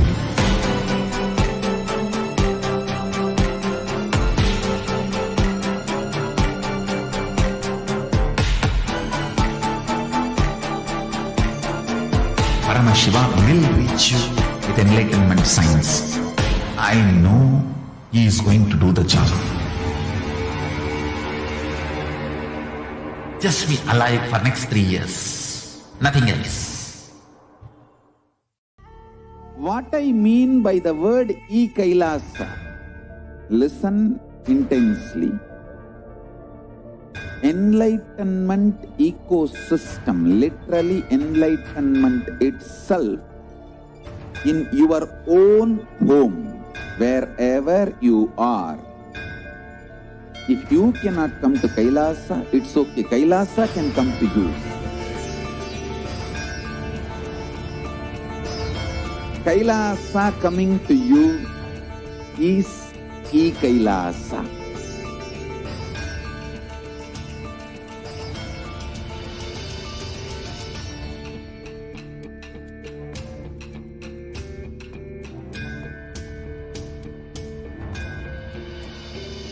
I will revive Hinduism. I am a Hindu revivalist, not by any revolution, but by evolution.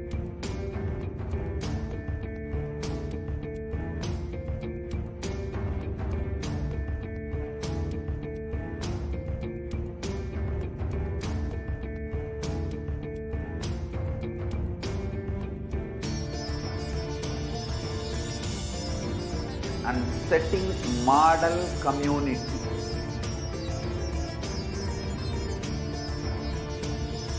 Kailasas, enlightenment ecosystems, Sarvanya Pitas all over the world.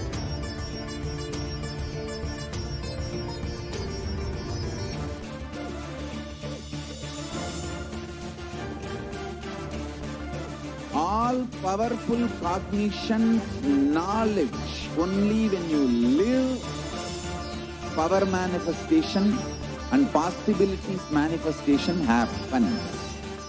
It's a fundamental truth.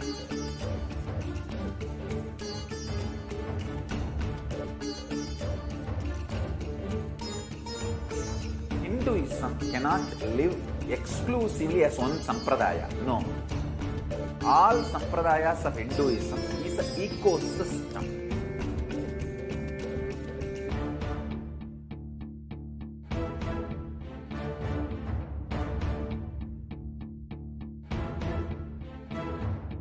So don't keep quiet thinking that if one sampradaya is attacked, only that sampradaya is going to be affected.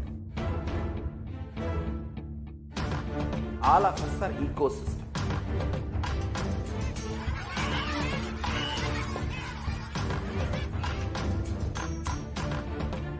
I invite all of you to get involved and enjoy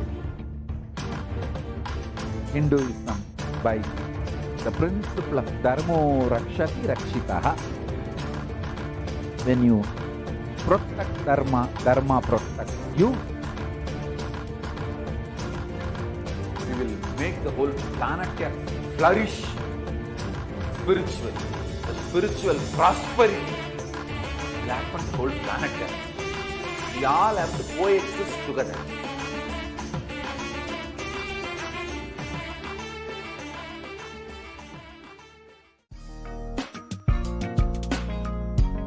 We get you health.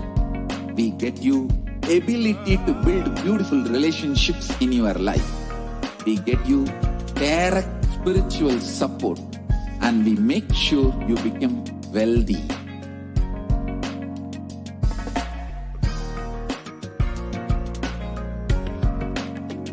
We won't stop giving you just good life. We will literally not stop till you live enlightened life. Manifesting the state of Paramashiva, space of Paramashiva, powers of Paramashiva, being of Paramashiva.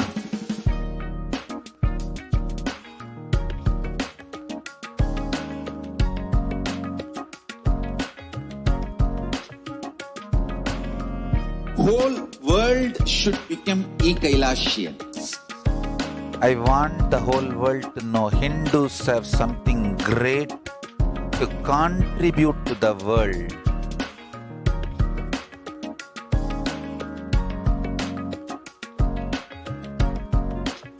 We have something great to contribute to the world. Let us do that.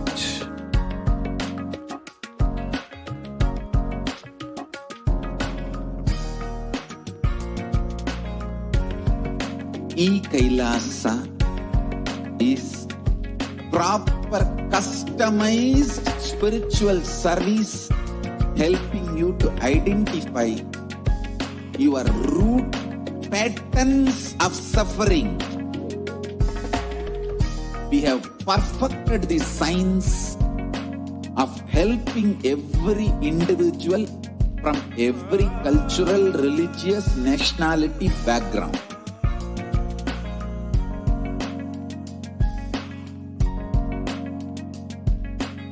You will have lowest reactionary assumptions, highest awakened response, alive response for life continuously.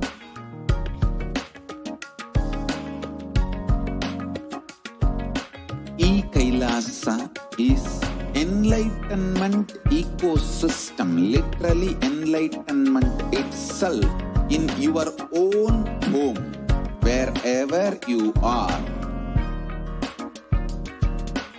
Proper customized spiritual service helping you to complete with your life negativity, withdrawal from life, self-hatred, self-denial, self-doubt, so much of tiredness, laziness.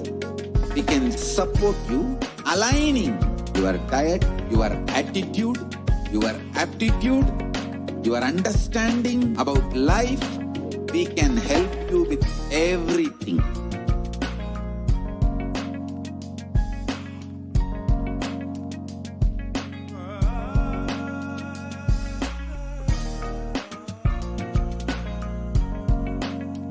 If you are interested in enlightenment, we will immediately bring this to you. If you are not interested, we will explain the whole science, inspire you, and make you interested in enlightenment time. We need to cater this enlightenment science to the whole world wherever they are, because enlightenment is the birthright of all human beings. Kailasa is responsible to provide that to all human beings.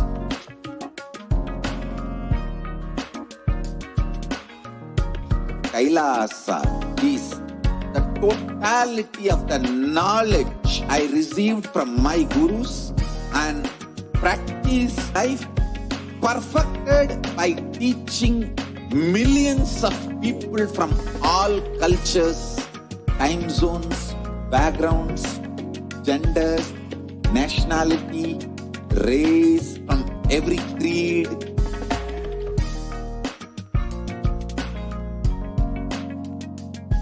So this absolutely perfected knowledge available to you, served to you in your home without even you moving out of your couch, free of cost.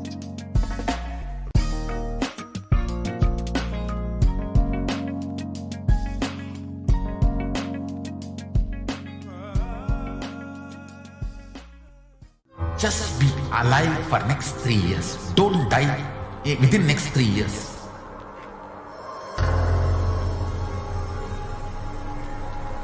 Just don't die within next 3 years. Be alive. Somehow be alive. I'm working sincerely. I will reach you somehow. Somehow I will reach you. It's my commitment to humanity.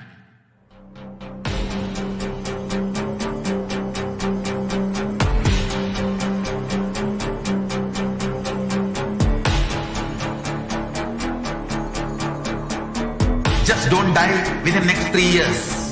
I will reach you wherever you are, whichever corner of the world you may be.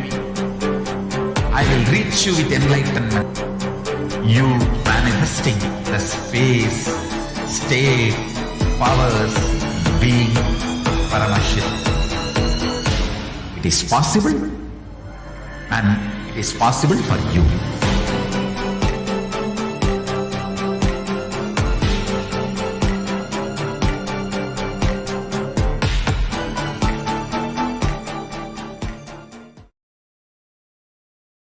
Nithyananda, welcome back, dear viewers. Sorry for the technical glitch and the delay in the program. Now we will be preparing ourselves for the live Parashakti Akashic reading, and which will be happening at 10 p.m. IST. So as we prepare, let us understand how we can experience a much more deeper connection with Devi Parashakti, manifesting through the Nijavatara of the Supreme Pontiff of Hinduism. We will be going through a very special segment where we will understand how we can connect with Devi Parashakti, connect with the Supreme Pontiff of Hinduism, our Guru, much more deeply. And we can do that through the offering of the Pratik. So as we prepare, you can get all of your questions answered today in the live Devi Parashakti Akashic reading. Devi has been come to bless us, grace us, and answer all of our prayers, give all of the boons that we could ask for, and literally heal us and guide us through this pandemic. So if you have any prayer requests or questions that you would like to ask Devi Parashakti, you can do so in the live YouTube comments. You can also do it on Twitter, Facebook, Instagram, and even WhatsApp. You can ask all of your questions, have all of your prayers answered, and you can see the where all you can have your questions answered on the live scroll below. And as we prepare, let us see how all we can connect with Devi more deeply. As we shared earlier, the most favorite offering of all the disciples and devotees, because it just makes you overflow with gratitude. Gratitude is one of the most auspicious and divine ways you can connect with the Supreme, the ultimate, the divine energy. And when you have Paramashiva himself as Guru, who is continuously manifesting Parashakti, the best way that you can connect with the Supreme Pontiff of Hinduism, with your Guru, is through the Pratiksha Pada Puja. It will just make you overflow in gratitude for the most auspicious happening in your life, which is having the avatar as Guru himself. So now let us watch a sharing from one devotee who has experienced this blessing of offering the Pratiksha Pada Puja.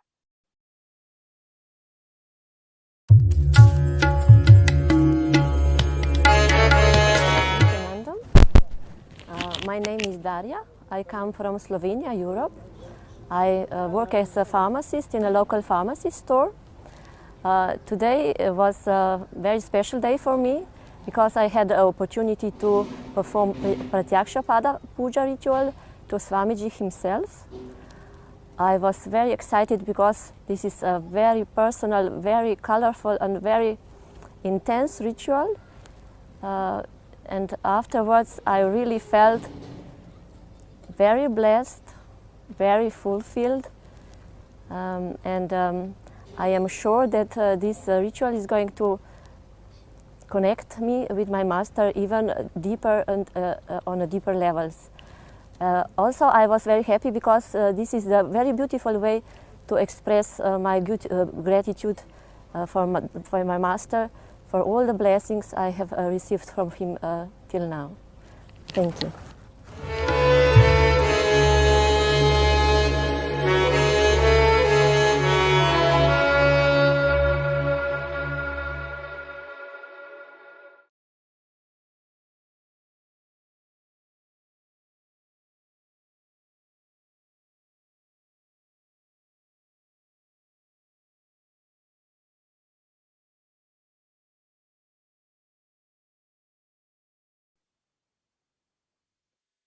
Nithyananda. And if you are just joining us, that was just a beautiful sharing from a devotee who shared about the experience of gratitude after offering the Pratyaksha Puja. And if you're just joining us now, we will be having the blessing of having Devi Parashakti herself manifesting through the Nijavatara today at 10 p.m. And you can have any of your prayers or any of your questions answered today during the live Parashakti Akashic reading through the Supreme Consort of Universal Jagat Guru Mahasanidanam, His Divine Holiness, Bhagavan Nithyananda Paramashivoham. And the most beautiful way that we can open ourselves up, open our beings up to receive all of the divine blessings, all of the grace and showering of the Supreme, of Shakti herself, is through the offering of the Pratyaksha Pada Puja. When you make an offering, it is just opening up your being to receive all of the blessings, all of the divine grace of Devi Parashakti and the Supreme Consort of Hinduism. And the Pratyaksha Pada Puja is literally the most intimate, most beautiful offering that you can make, because it is literally offering all of your love, all of your devotion at the divine feet of your Guru, who has been manifesting continuously Devi Parashakti solely for you and your healing to happen.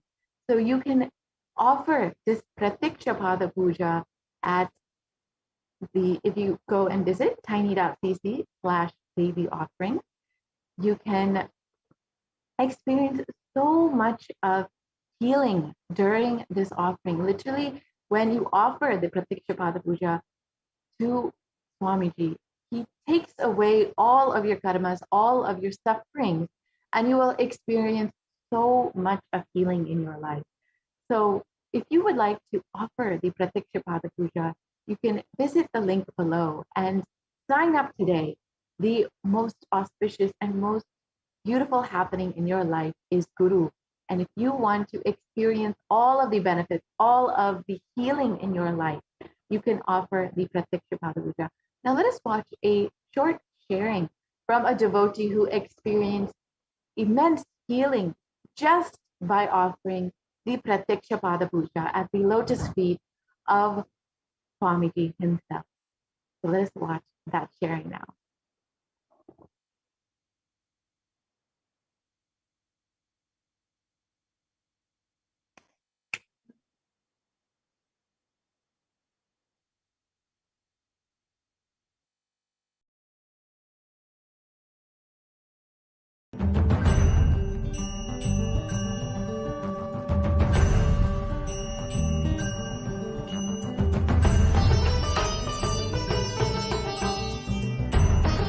This is Beilin Gao. I from Norway.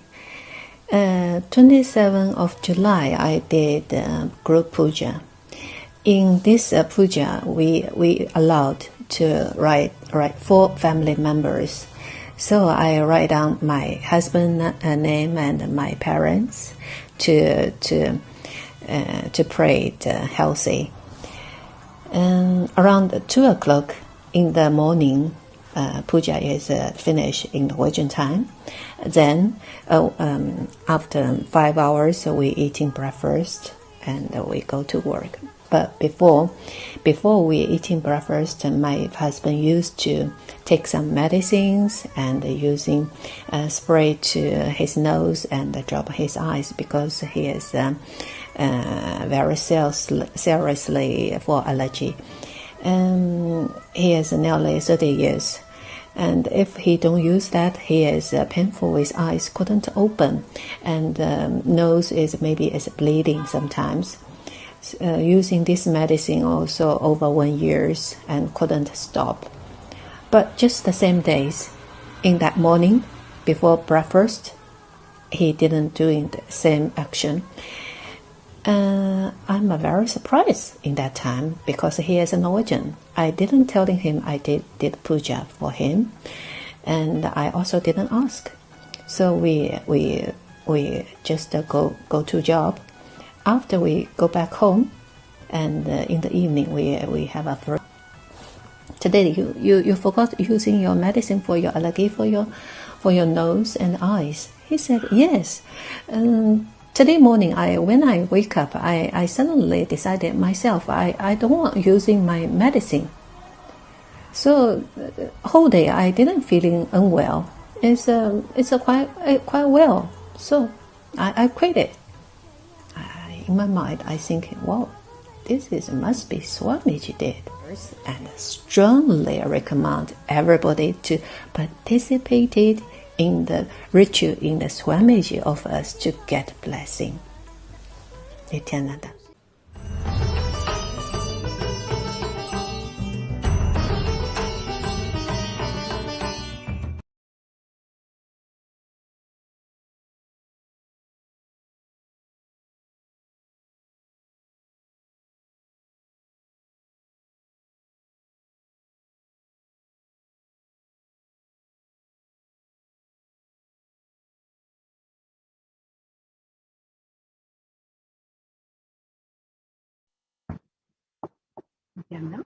So that was a beautiful sharing from a devotee from Norway who experienced immense healing just from offering the Pratikshapat Puja. And there are so many miracles each person has experienced just from the one offering of a Pratikshapat Puja. And it's stated in the Sadguru Vandanam that we chant every day that Guru is the silent spectator of all thought, all of our thoughts.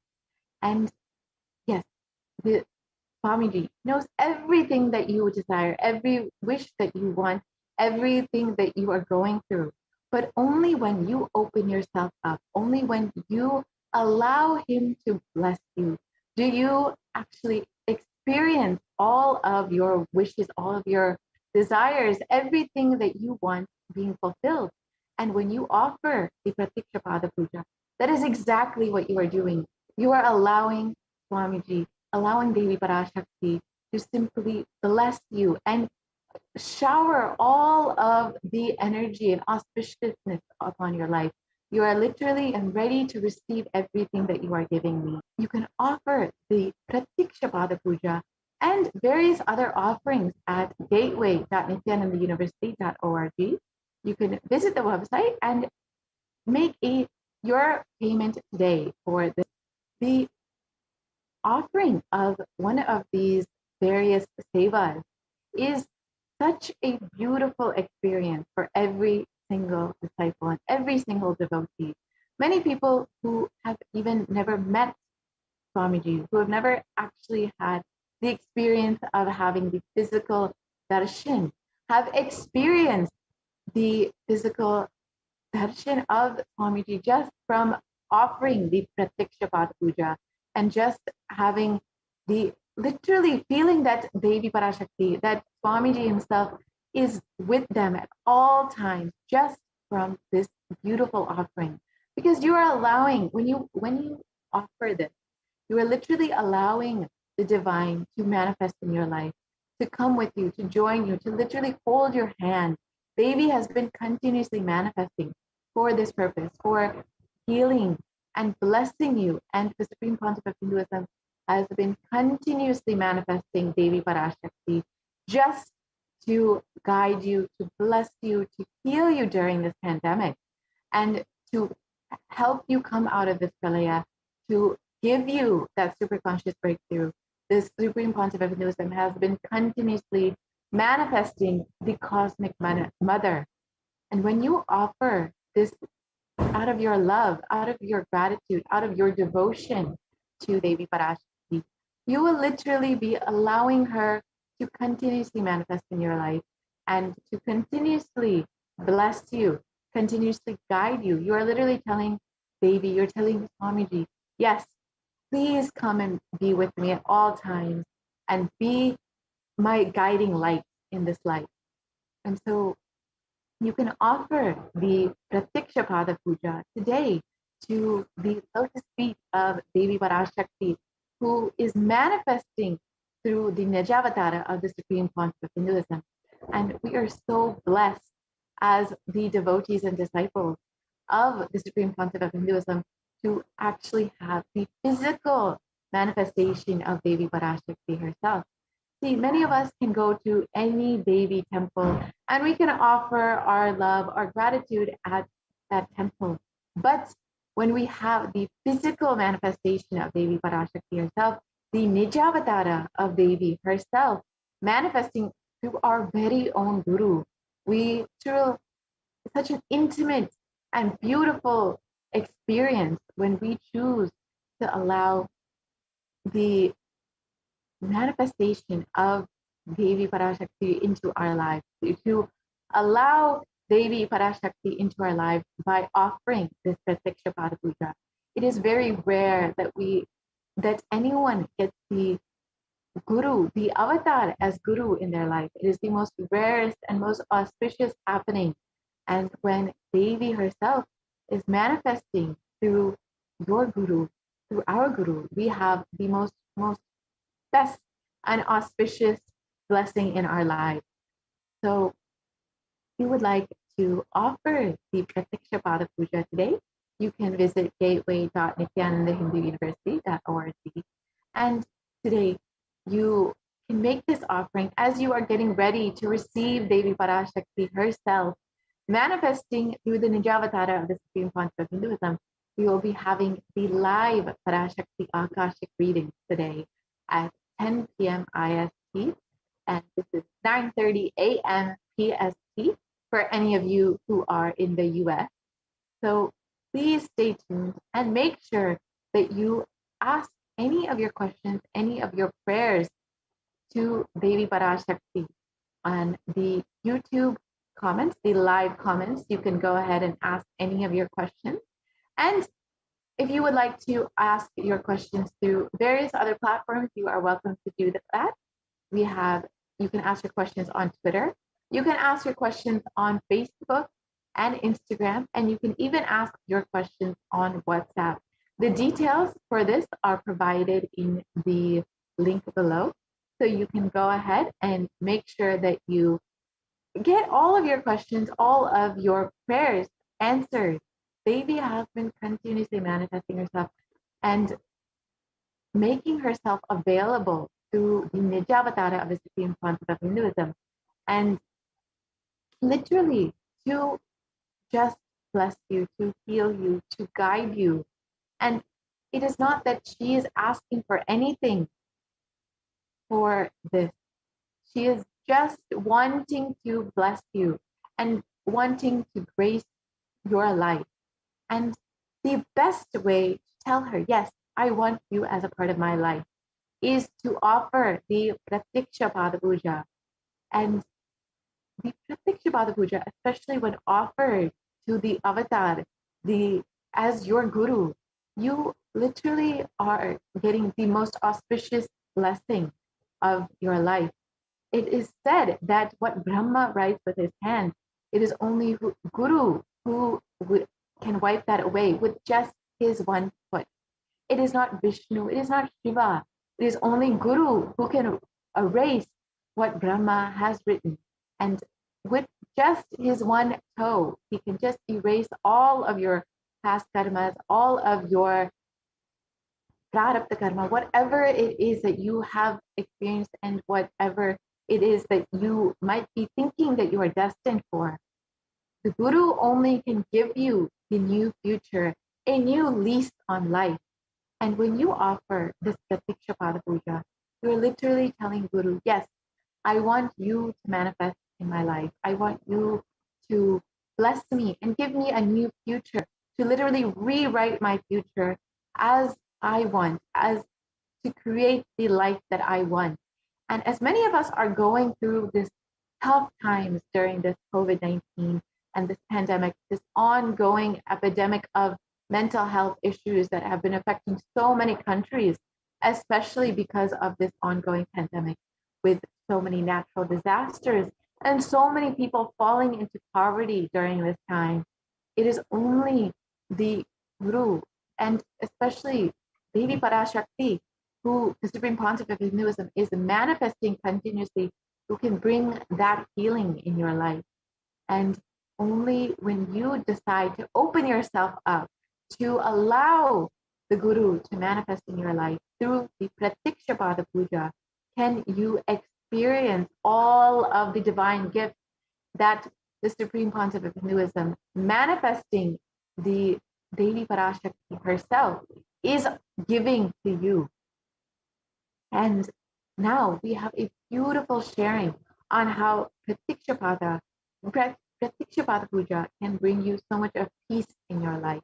And many of us have been going through so much of tumultuous chaos in our lives during this pandemic, not knowing if we will be having a stable job, not knowing where our future is. And we are having so many questions and uneasiness about our lives. And this Pratiksha Pada Puja can bring so much of peace inside of you. So let us listen to that sharing of one devotee who has had this experience.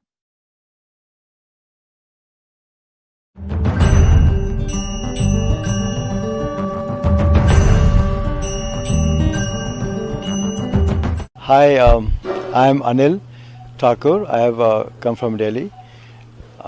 This is my first visit to this ashram, and this has been an absolute eye-opener for me, because I never thought I would come to a place like this, or I've come to a place like this. From the moment I came here, I've been feeling some changes around me, some aura around me, like that.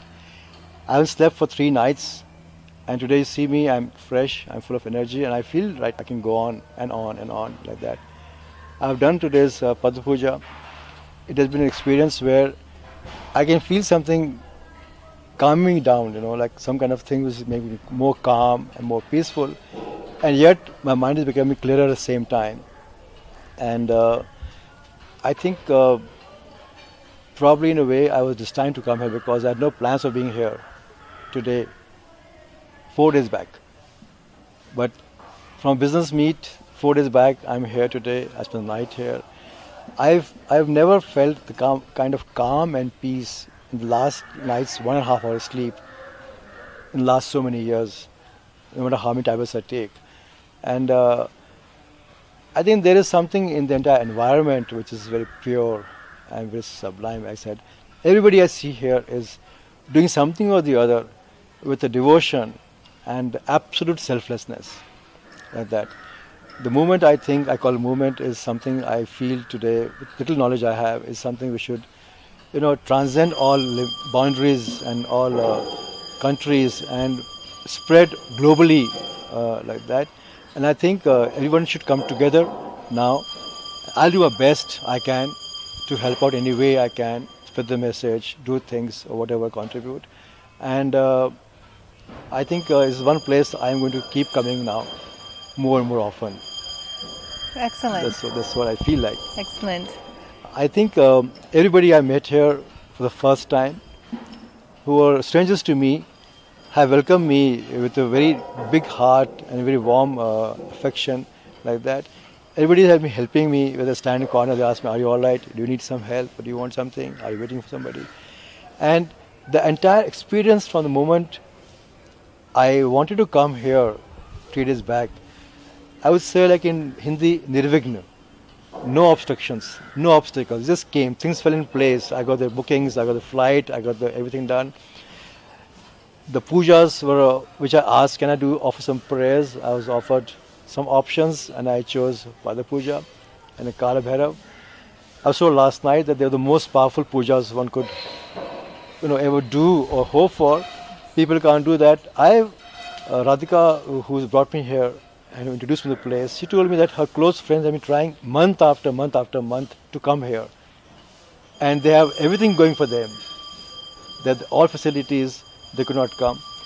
I did not have 3 days back the money to come here. 3 mornings back I had no money to come here. And somehow from the time I left my office to meet Radhika, in that time I got some money from some totally unheard of source who owed me money from long back. Oh. I never thought they would pay up. The people I thought they'd pay up, they were not paying me. But somebody from, I don't know what, it's I think nothing but divine intervention. It's like that.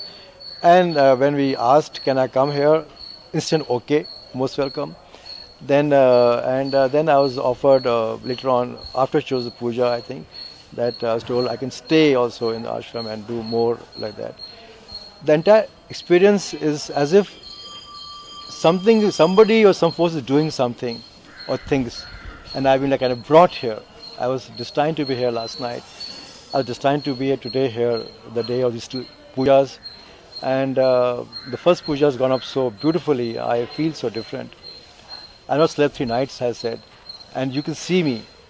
I can not sleep another few nights more, I guess, and after go on. 3 days of being awake and up, you're very fresh and I'm alert. fresh, and the kind of experiences I had, the third eye scanning, seeing, I think what they told me about me in the entire life is something.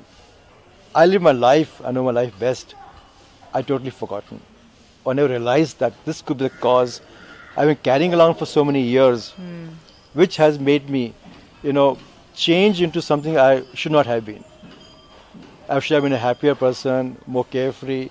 But some events which today I was told, or reminded of actually, that cleared my mind totally. And today I feel at peace. Yes, now I know what has caused this change in me. And I can go back to myself, being what I was, and what should I have been. That's a huge thing, for me. And I came here, like I said. And that's after the scanning. After the scanning. The third eye for the scanning. puja and the thing. And I said, I came here like a blank page, like a blank canvas. I had no notions, no preconceived thoughts, zero expectations. I didn't know. It's like, jumping off a cliff into the sea, not knowing whether the sea has got rocks or it's got deep, this thing. I don't even know how to swim. Or I just took the leap. Yes. Whether it's leap of faith or leap of trust, or I was made to just jump, I don't know, but here I am. And I'm very happy I came here. Yeah. I'm very happy I came here. Wonderful. Thank you for sharing. Thank you. What else? I actually would like to know, as the day goes, probably more about the ashram and increase my knowledge. I'll also go on the website and see. But more than that is to meet people and interact with them, because you get a lot of aura and energy and positivity which is not there. And I think even if you don't want to, I'm going to be here more often. Like that. I'm feeling something happening to me. As I talk, right now I'm talking, I feel something happening. Something like breaking it, like rearranging, something like making me feel lighter. And all the problems I'm carrying with me today seem to me now solvable. I can solve them, I can overcome them, like that. And I think when I leave this ashram, I would have stepped out as a changed person. After just one day, just coming. Not even that. I came at 10 p.m. last night, 12 hours. 12 hours. That's amazing. And I'm a person, I know nothing about God. I know no puja, I know no mantras, nothing I know. Yet, I felt so comfortable, as if, as they were chanting the prayer, I was chanting them, following their, like copying them, 2 seconds behind. Maybe I did only half, or 40% or 80%, I don't know. But I did that. But I felt some kind of connect and some kind of a tug, or like a pull, like that. And I, today, like I said last night also, I'm 1000 something has brought me here. Shiva. Or Swami. Parashiva. Yeah. Yes, absolutely. It's just been lifted. You cannot imagine me if you met me 4 days back. I said, what ashram? I can't go. I have problems. I have this to take care of. But everything has become quiet, and here I am. Wow. It's really amazing. I think it's something one has to experience live and first hand to understand. You can't do this sitting at home or watching videos or something. You have to come here and participate in all you can with your capacity, whatever. But I would urge everybody who is seeing this to somehow or the other make efforts to come. And I'm telling you, the moment you come, you'll reach here, like I did. Super. I think, I don't know. I think it's auspicious that you're here and you're having... I think it's destined to be here. I think it's all divine blessings. And I saw the video, the prayer, and I feel this is something which was destined to happen. Not my coming here, this ashram and the movement. And we have to come together and push it and make it bigger and bigger. Yes, Swamiji has created this environment just for that, for enlightenment. So people can come and release what's holding them back. Yes. Release all the pressures, the stressors, and regain their health and capacity. Now you have great clarity. And you won't believe, from the moment I enter this campus, from the gate, all my problems are at the back. Everything which used to make me think, oh my God, I didn't want to get up in the mornings. The same problems, the same trouble, and same issues to take care of, and they're not getting solved. No matter how hard you work, I felt I am like swimming against the tide. I am paddling away, but I'm staying there only. Yes. Stationary. It's like going on a treadmill or on an escalator, wrong way. You keep stepping, but you're still there. And now? Now I feel that I'm going to go out and you're ready. You're ready for life. Yeah. And bash some guys up, or like whatever. The sense that I feel my confidence coming back to me. I feel my positivity coming back to me. I feel like, yes, the troubles were there. I think they were planned to be there. They were designed to be there. But coming here now, I feel that things are going to get solved, and I think now I am going to go out today a changed man. Yes, very, absolutely. very different. I'm already changed, and I think people who know me for the last few years are going to get a shock. Elvis, from just being 10 hours, and you offered one pot of puja seva this morning, sitting, offering puja to Swamiji's lotus feet, Shiva, Paramashiva's feet, and being part of Uttamottama Seva. Uttamottama Seva is offering the best of the best for Shiva. Yeah. The chanting, the dance. I was hearing and I was seeing things in the background like that, and then the third eye scanning was so, and it's fantastic. Now the next puja I'm looking forward to Kal Bhairav in a few minutes from now. I think imagine what 21 days can do.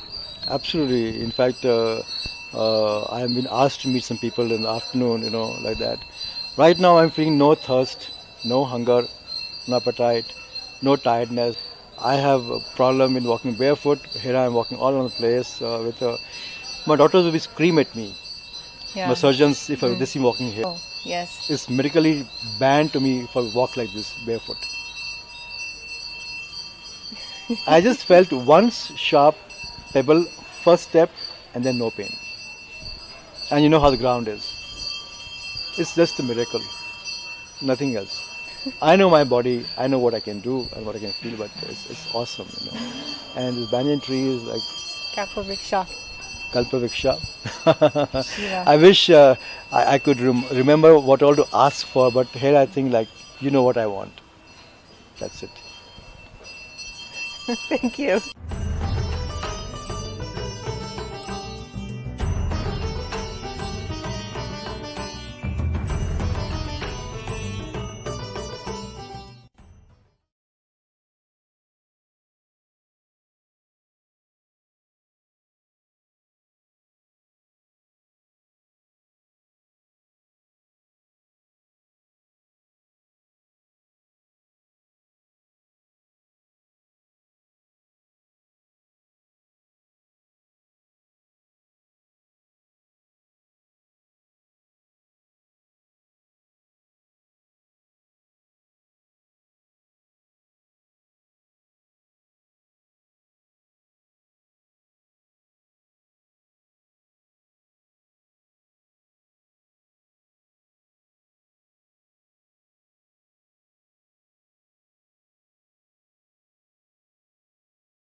Nithyananda.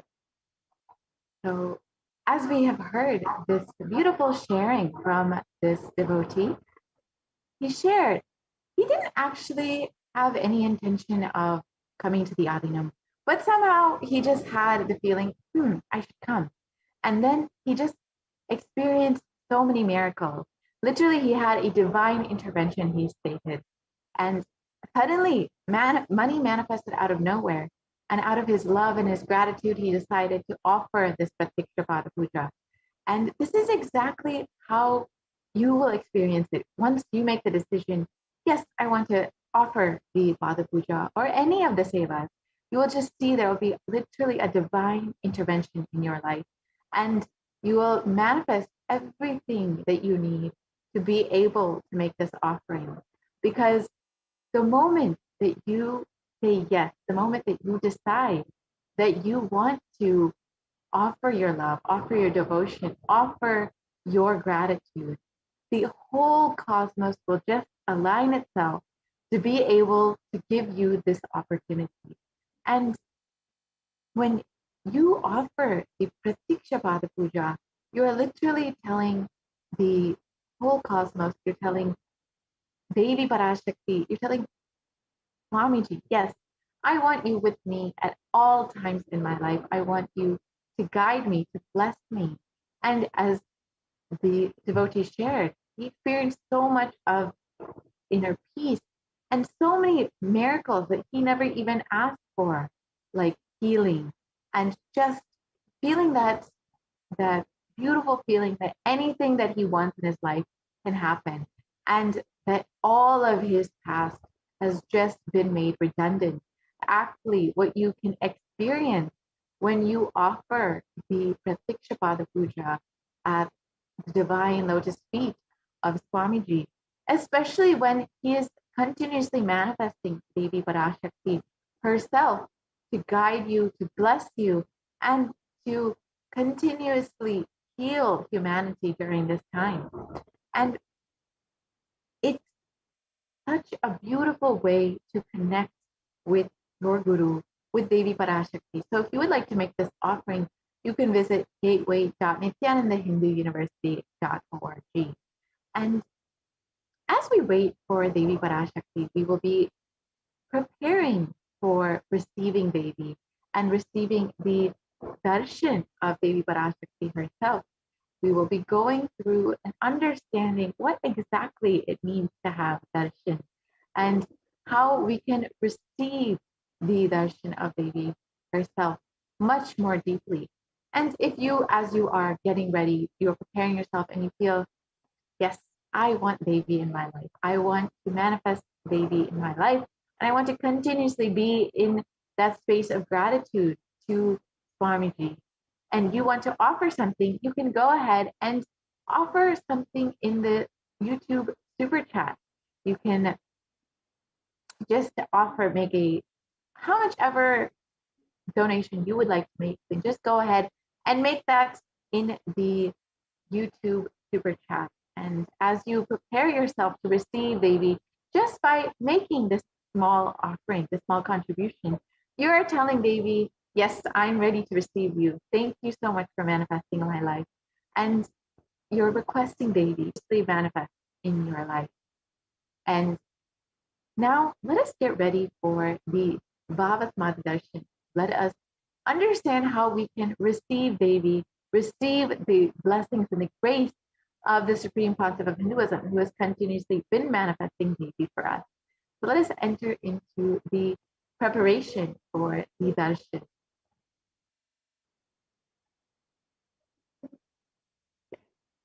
If we can start the darshan preparation slide.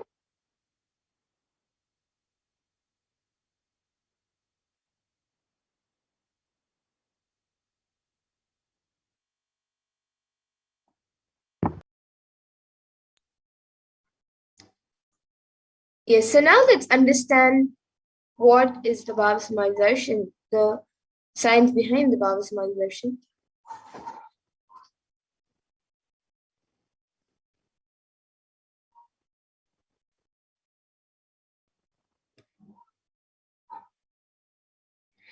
So the Shastra Pramana for this comes from the Malini Vijayottara Tantra, verse 60. And it says, Katana Shakti Padatva Yadva Padavalokanat Prasadat Swaguro Samyak Prapyate Paramam Padam. And the translation for this is, by the enlightening teachings of the Guru Katana, by the Shakti Pada, the graceful transmission of the spiritual power from the Guru, by looking at the sacred feet of the Guru, or by the complete loving favor of the Guru, Prasad, the ultimate goal and space Paramam Padam is attained.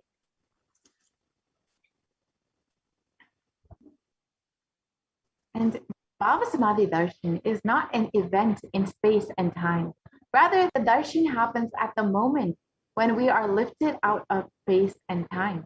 During the Bhava Samadhi Darshan, our mirror neurons mirror that of the avatar.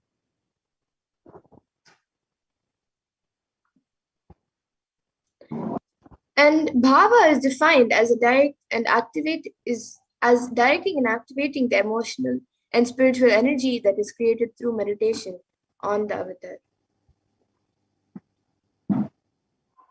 The brain neurons mirror, activate, and process all the observed movement or information of the avatar just by seeing and without the physical act of imitation. And that is, our entire body silently, without movement, recreates what is happening distances far away, experiencing the superconscious energy radiated by the avatar.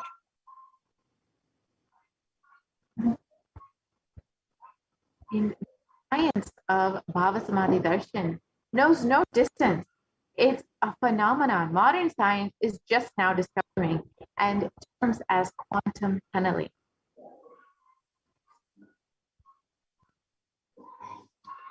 And our thoughts per second reduces significantly, and we relax into the space beyond thoughtlessness, becoming mentally at ease and coexisting dimensions beyond duality, with we and the divine become one, unconditioned by the parameters of time and space.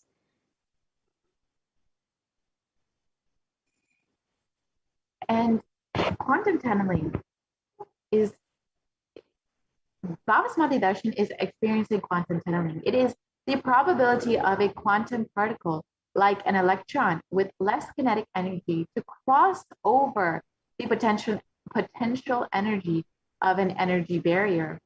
An electron acts both as a wave and a particle. Imagine a scenario. What happens when an electron with less kinetic energy is approaching a hill? Will the electron be able to cross over the potential energy, the peak of that hill? As a particle, the electron will require higher kinetic energy to cross over that potential energy. Otherwise, it will not be able to cross over that hill. It will roll back. However, as a wave, the electron has the ability to pass through by propagating itself through the hill and going to the other side. This is exactly what is happening with the Bhava Samadhi Darshan. It is literally crossing the barrier of time and allowing you to experience this energy from the supreme concept of Hinduism. And that is the science behind the quantum tunneling. So this same science is imposed on people who witness the Bhava Samadhi Darshan. This is because our neurons are able to mirror the neurons of the divine immediately. And through quantum tunneling, we are able to travel through the divine energy that mirror the exact same neurons.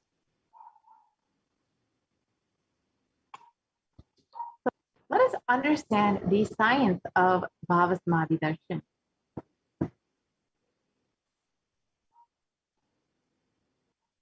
And it is described in Bhagavan Krishna. When Krishna once saw his own extraordinary sweetness reflected in a jeweled wall, he was amazed and said, "Oh, how unprecedented and astonishing is this deep and indescribable sweetness of mine. Alas, when I see it, even I become greedy to enjoy its sweetness, just like Radhika. When I see my own sweetness in the mirror, I become eager to taste it. But I can't.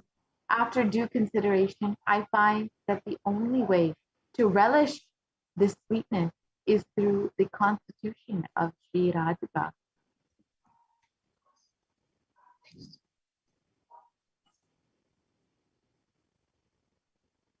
And the Bhava Samadhi Darshan is the science where the Nijavatara manifests Paramashiva, the consciousness, and expresses the being of Paramashiva through the Divya Sharira, the light body, and manifests as Nijavatara, the physical form or embodied form for us to experience Paramashiva.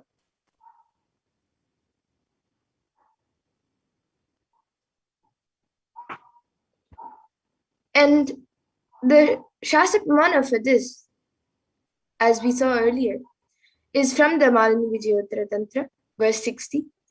Katana Shakti Padatva Yadva Padavalokanat Prasadat Svaguro Samyak Prapyate Paramam Padam.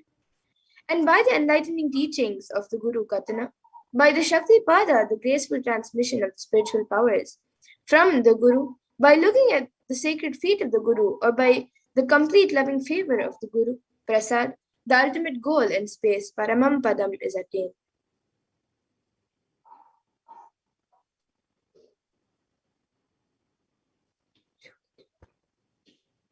So Parashakti expresses through the being of Raja Rajeshwari and manifests as the Nijavatara, the physical form of Devi Meenakshi.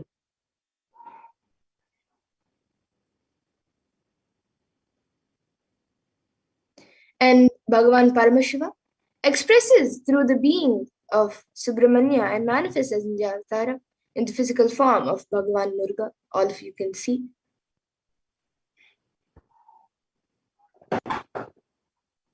And Bhagavan Paramashiva expresses the being of Arunagiri Yogeshwara and manifests as the Nijavatara, the physical form of the supreme concept of Hinduism, Jagat Guru Mahasanidanam, His Divine Holiness, Bhagavan Nithyananda Paramashivam.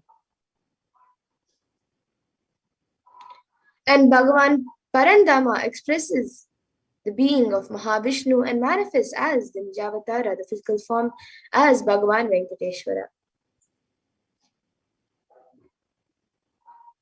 The Archavatara, the deity, reflects the consciousness and manifestation being of the superconscious energy, not mature enough to receive the higher level experiences from Archavatara directly. the avatar, the physical embodied form, comes down to bridge that gap and create the experience of super conscious energy in all of us.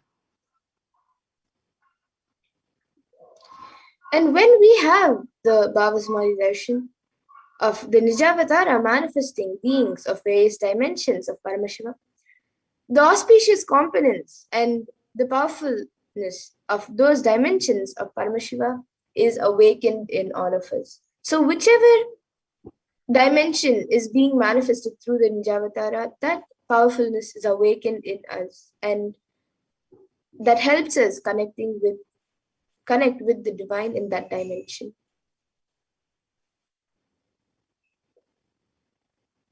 So let us, the dimension of Paramashiva manifesting in the Nijavatara for us to experience the same is Bhavasamadhi darshan.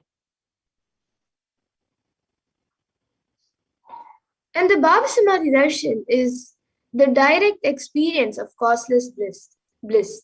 And during the Bhavasamadhi darshan, our being comes alive and celebrates the energy wave of existence itself. Our very muscles learn to imbibe and radiate Paramashiva. Bhavasamadhi darshan is like a window to the infinite expanse of consciousness, allowing us to glimpse the formless in a way that we can understand.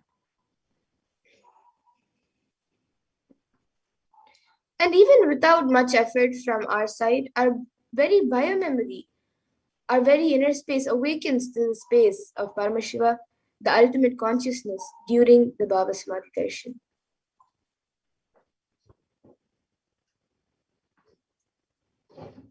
To have a glimpse of having darshan of an avatar cleanses the karmas of lifetime and creates a deep and lasting transformation in us.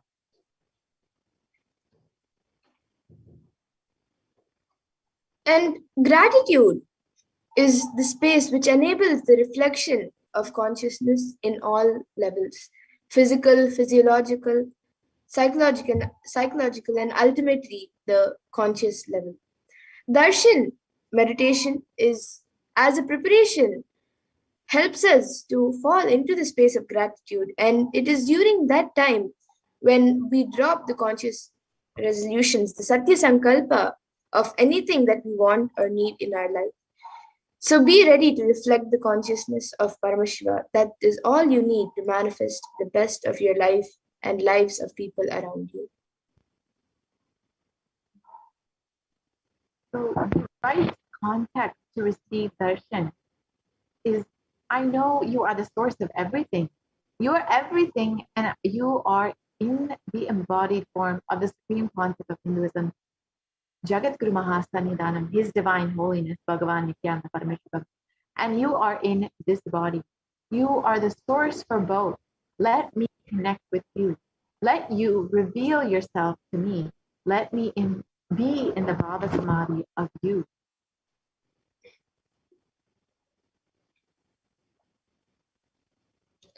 So now all of you can take a few minutes to set up for the Panchopachara Puja.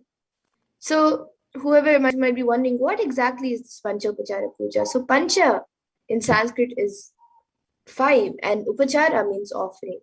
So before the darshan, before we all receive Devi Parashakti, we will be doing the Panchopachara Puja. So all of you can set up for this puja. You can set up some sandalwood paste or powder, some flowers, some incense, a lamp, and a food offering, the Naivedyam. And if you would like to offer your Naivedyams, you can sign up in tiny.cc/food donation. So all of you can take a few minutes to sign up for this.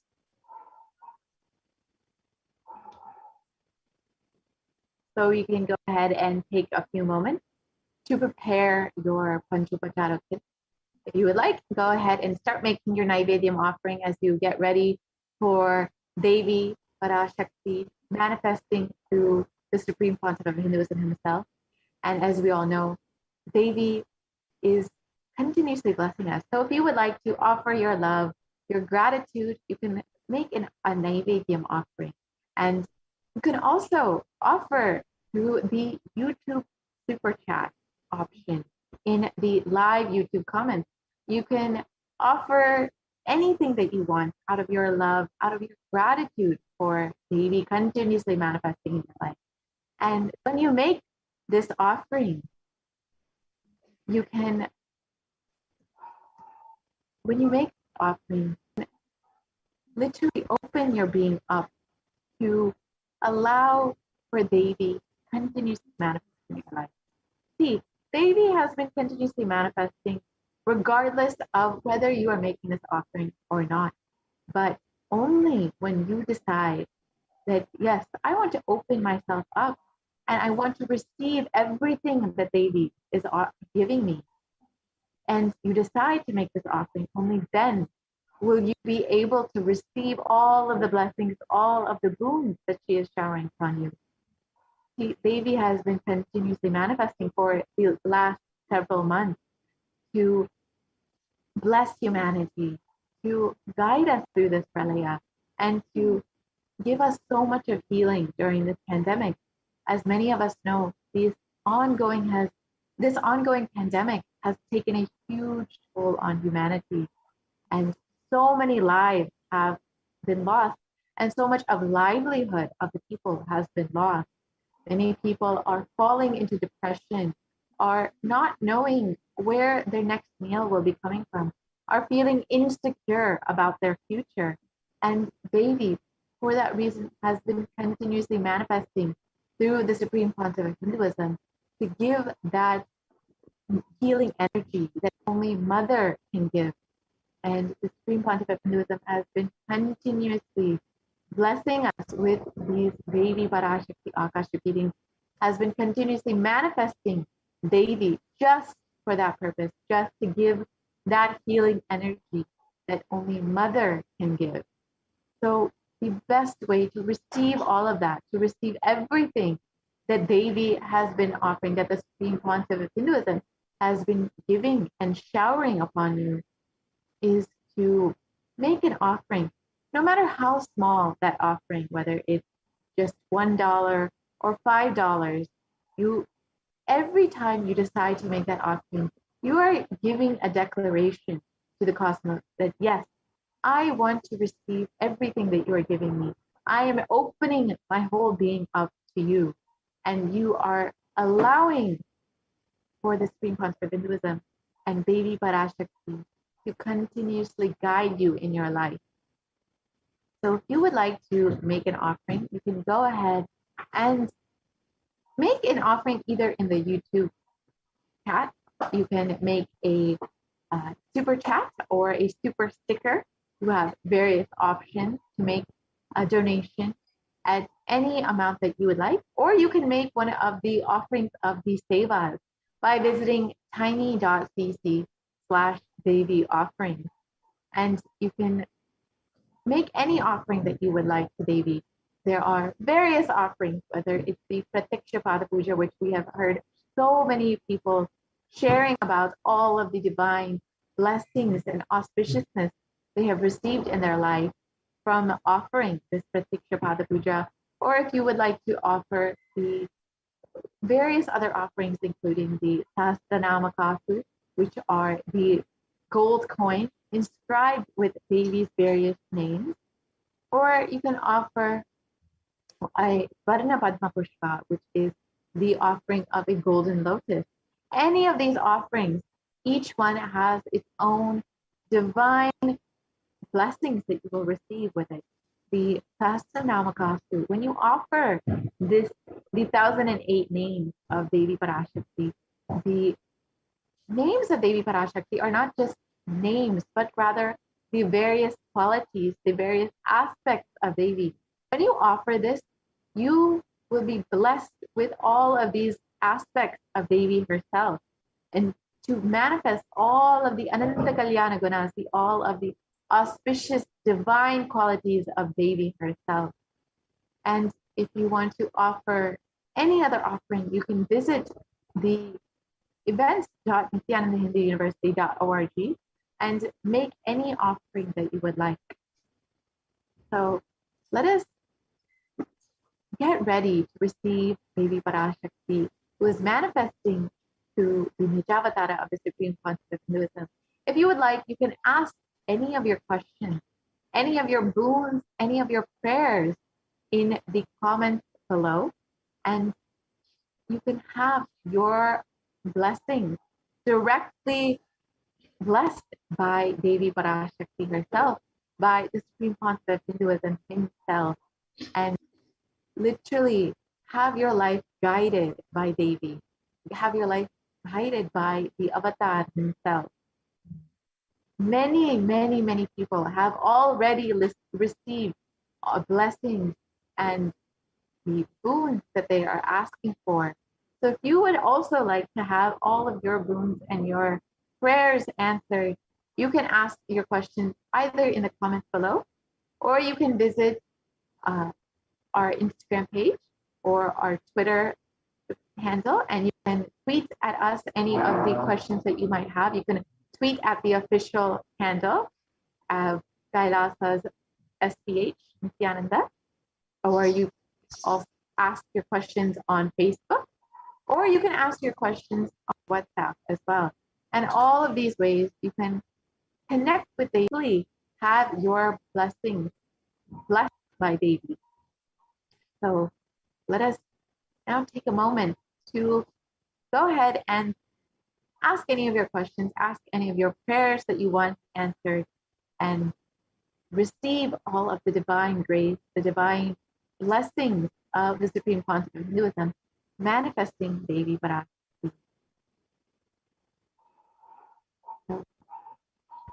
And as you ask any of your questions, you can go ahead and offer any of your love, your devotion that you want to offer Devi to the Supreme Concept of Hinduism by offering something in the super chat.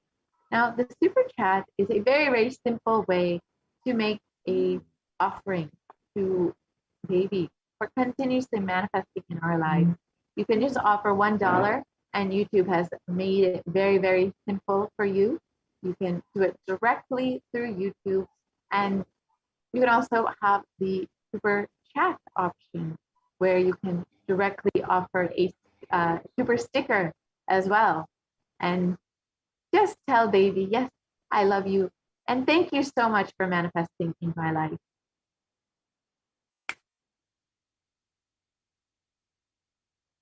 So with this, we will take a very short break and get continuously prepared for the live Akashic readings from Devi Parashakti manifesting through the Supreme Concept of Hinduism. And the live Akashic readings will be happening at 11 p.m. IST. So do stay tuned for that and ensure that you are preparing yourself to receive Devi. And we will be right back after a very short break.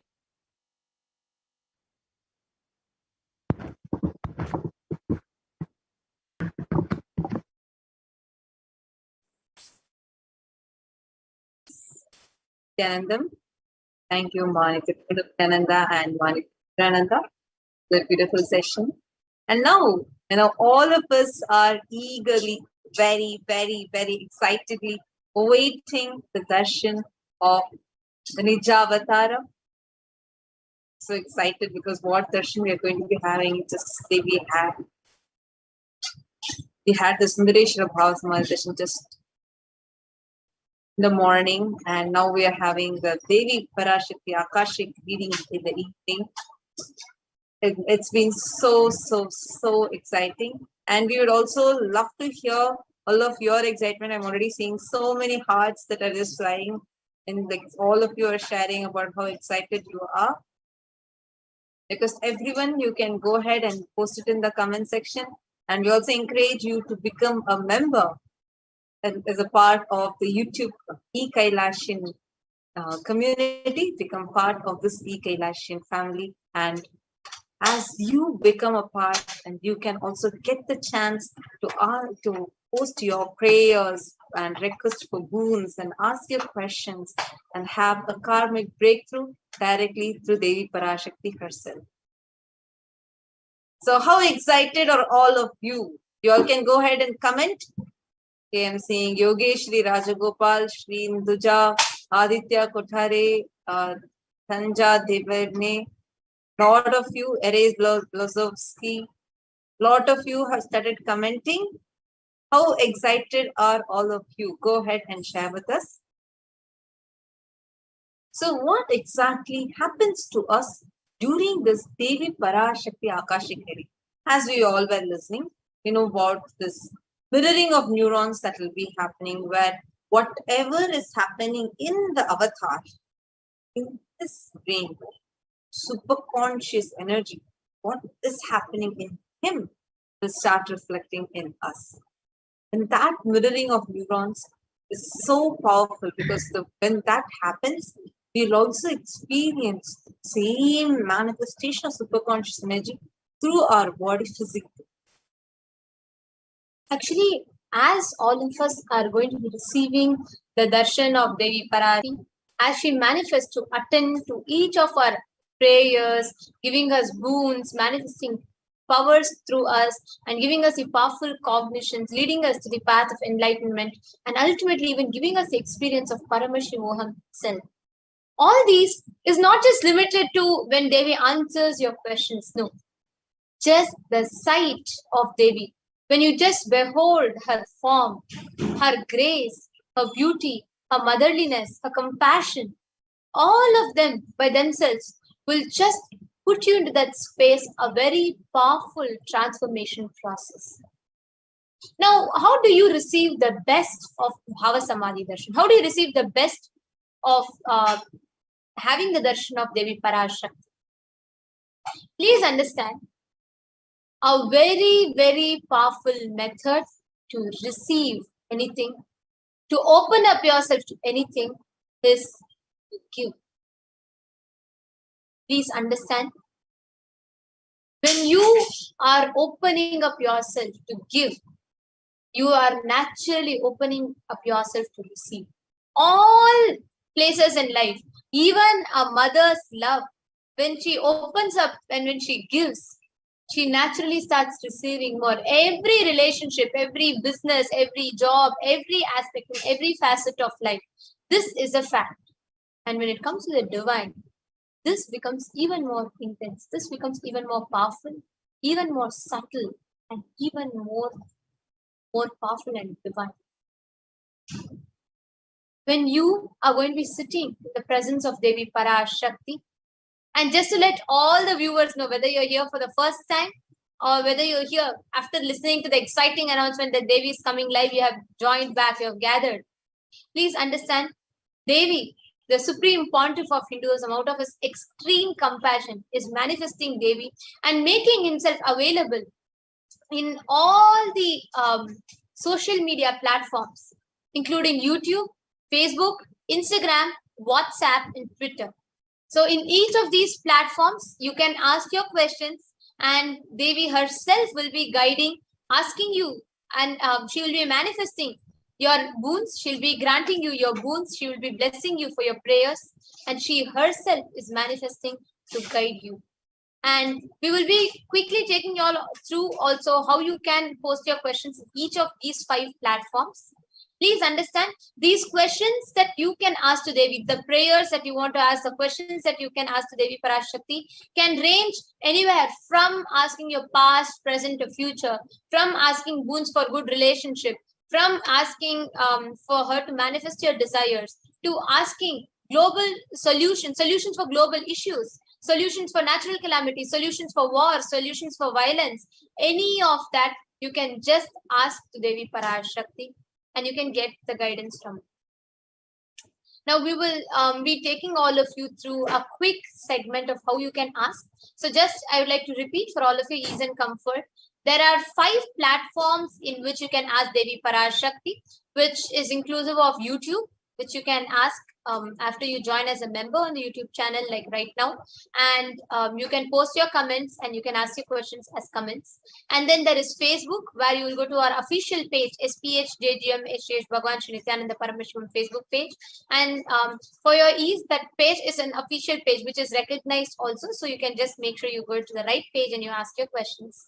And in Instagram, You can go to our official Instagram handle at Sri Nithyananda, and you can post your questions in the topmost post, and you will be bestowed with the answers from Devi Parashakti.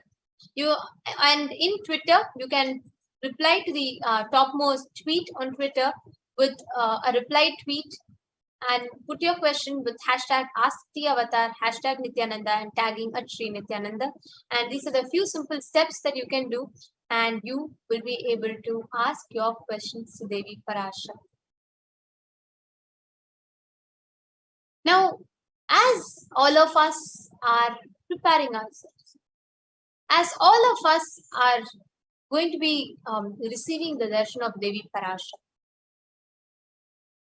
please understand this sacred, profound science, this beautiful science. For people in the Devi Mahatmayam, in the Lalita Sahasranama Stotram, in everything, it's beautifully described how people in all the worlds pray, do tapas to receive the cosmic mother. For all of us, literally, Devi is so available, accessible that you can just search and talk to Devi on Twitter, WhatsApp, or Facebook. Please understand, that is a compassion of an hour. That is the compassion of the avatar. Just the compassion of an avatar is enough. That itself will manifest all your desires, all the boons, bestowing you with all boons, blessings, grace, everything. And please understand, whether you are sitting here watching, waiting for the darshan, just sit out of the space of gratitude, offering just maybe $1, just some fruits, betel leaf, betel nuts. Just keep that in front of your camera screen and keep some food out of love. Prepare some food for Devi Parashakti and keep it in front of your screen, and just purely in the space of gratitude, that pure space of receptivity, just prepare to receive the darshan Devi Parashakti. Now, many of you, even yesterday, were asking, even today morning, when you were asking, how you can offer. Because as all of us know, this offering itself is a very powerful way to connect to the divine. Because when you offer, the way you open up once you offer is something so phenomenal. So now today we are going to be sharing with all of you one amazing way how you can connect with the divine. Pratyaksha Pada Puja. See what Brahma writes in the sand, what we call as faith. Neither Vishnu nor Shiva nor any other god can change it. But it is only Guru's feet. Just the toe, he can dust it off and he can give you a nature in fresh. So today we are going to be taking you all through how you can offer Pratyaksha Pada Puja and burn all your karmas of lifetimes together. And we are also having some of the sharings from different people, so they can share about their experiences with you on how they experienced after Pratyaksha Pada Puja. How oneness manifested for a person just after Pratyaksha Pada Puja. So let us hear from her now.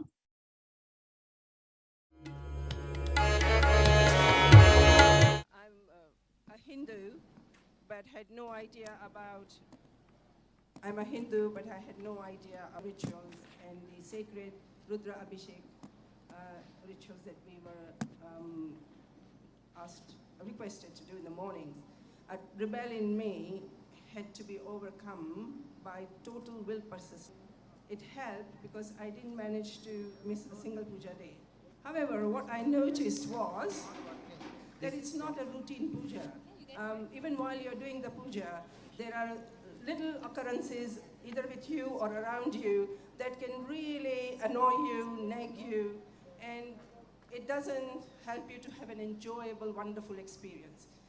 And with Swamiji's grace, I had a breakthrough 2 days ago and managed to create a space within me about Sadashivatvam where I said to myself, no matter what, I am going to have a wonderful puja experience every single day with integrity, with deep reverence and devotion to Swamiji, our Guru, and Sadashiva himself.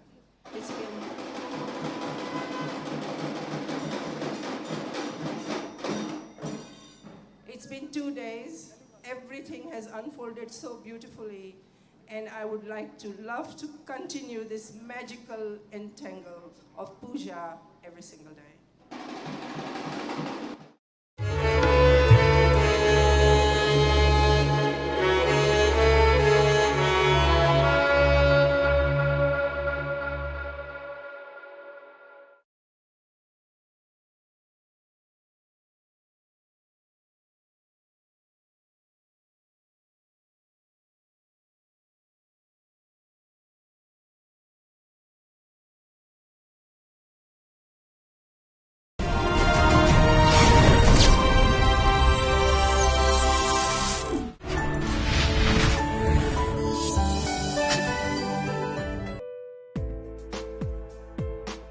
But I wanted to share this amazing miracle that happened yesterday. I had asked Swamiji in Pratyaksha Padapuja on the second day to help me. I started this business in 2009 because of Swamiji's blessings, but I also work part-time as an engineer at a national lab. And it's very difficult building the business, being a mom, and trying to work. And so I asked Swamiji in the Padapuja to help me make money in the business so that I could retire from my engineering job. And then two days ago in the morning, I work that they offered an early retirement package, and I qualify, and so I found out I could have 17 days of pay, 17 weeks of pay, so I could take early retirement. And so I'm going to retire June 13th. So Swamiji works really fast. And then I'm going to work full-time on my business, and I'm going to start with doing an internet radio program, and my goal is to enrich 100,000 people on the Vedic principles and talking about yoga and Ayurveda, and so I can do this full-time because Swamiji created this huge banquet for me to just, how could I say no to early retirement and getting paid, and it's an amazing blessing, and I'm still in shock, so I know it's a miracle. This is what I...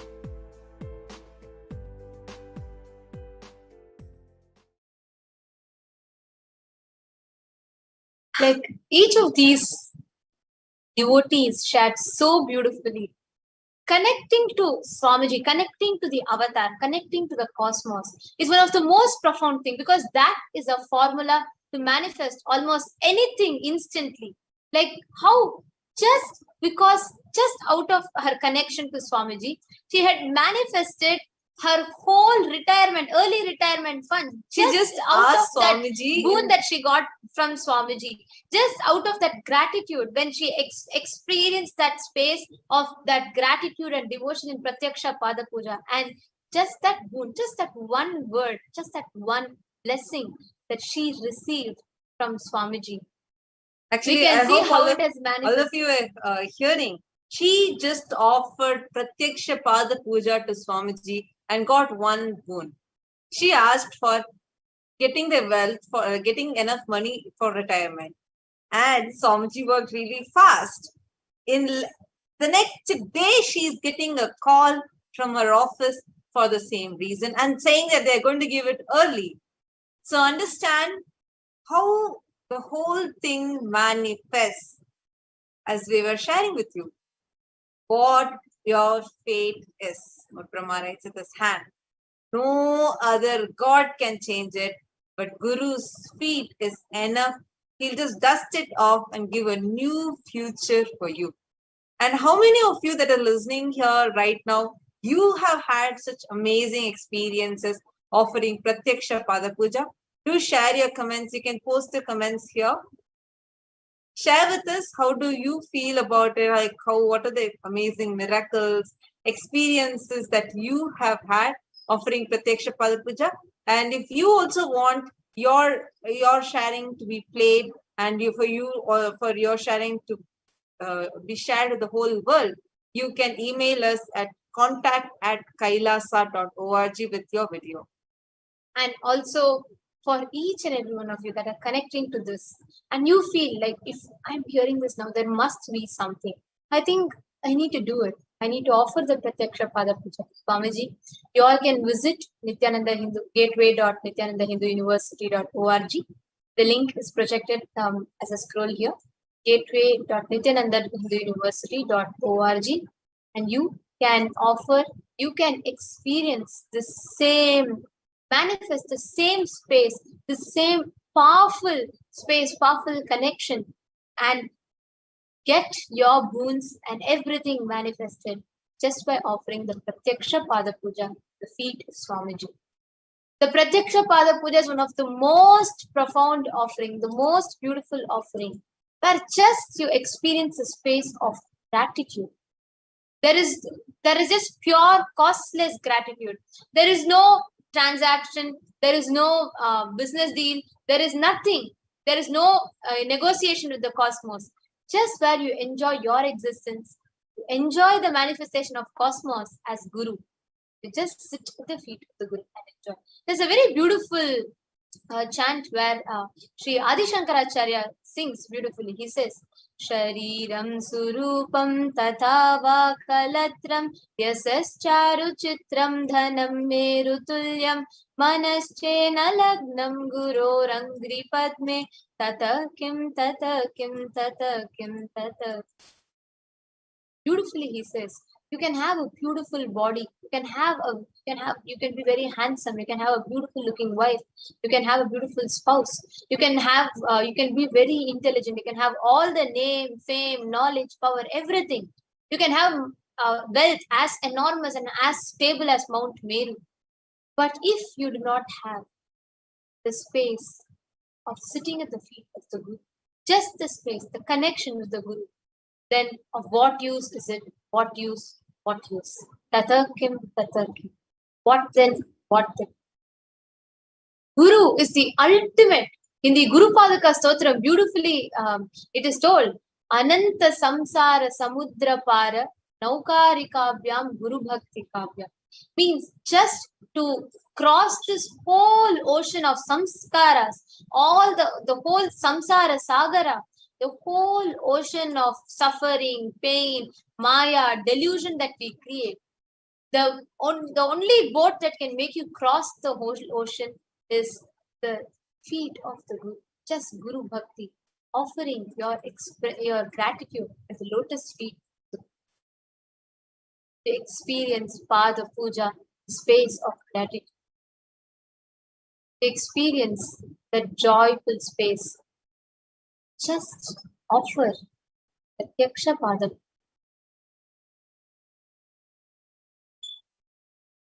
We'll just see how much of powerful, strong feeling connection that manifests in you, that gratitude that manifests in you, will just manifest various miracles in life.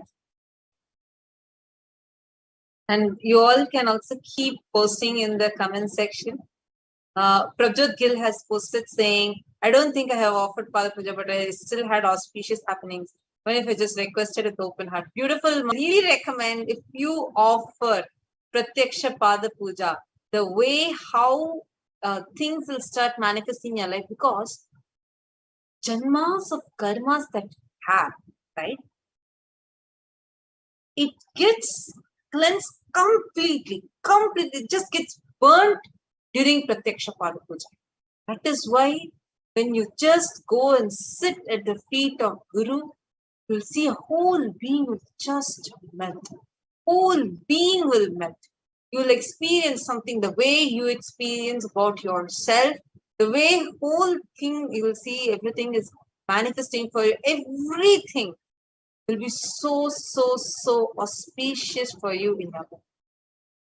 Actually, we have more and more sharings that people are sending. And we also request if any of you have any amazing miracles, like I think Ma Dharmadara has posted, saying the tears are, oh, like she's in cloud nine, very blissful and best oneness at Swamiji. Beautiful. And all of you can also send your sharings, your testimonials to us at contact@kailasa.org. And actually, your whole being literally melts during the Pratyaksha Pada Puja, because see, one is that sacred chant itself. Master Guru is sitting over there physically for you, and the whole thing, the whole happening, the mantras, the chanting, the vibration, the space you are in, ready to receive, everything together. It's like the best possible which is there, and you will be ready to reflect the possible. So now let's just watch a small video of a person sharing about how she experienced her being just melting during Pratyaksha Pada Puja.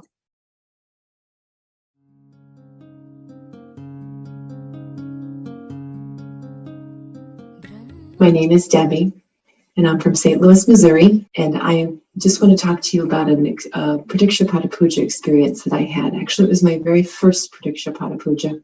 I was in Varanasi in October of 2015 for an Inner Awakening program, so I actually wasn't too far from Swamiji's feet during this puja. I just remember being really excited. Yay, I get to do my first Pratyaksha Pada Puja. This is awesome. They give us all the puja items and get us ready, and we're sitting there, and Swamiji's sitting there on the chair. Ankles are crossed. You can see his feet. So then the puja starts. I'm thinking, oh, I'm going to be in such a state of bliss, which I was.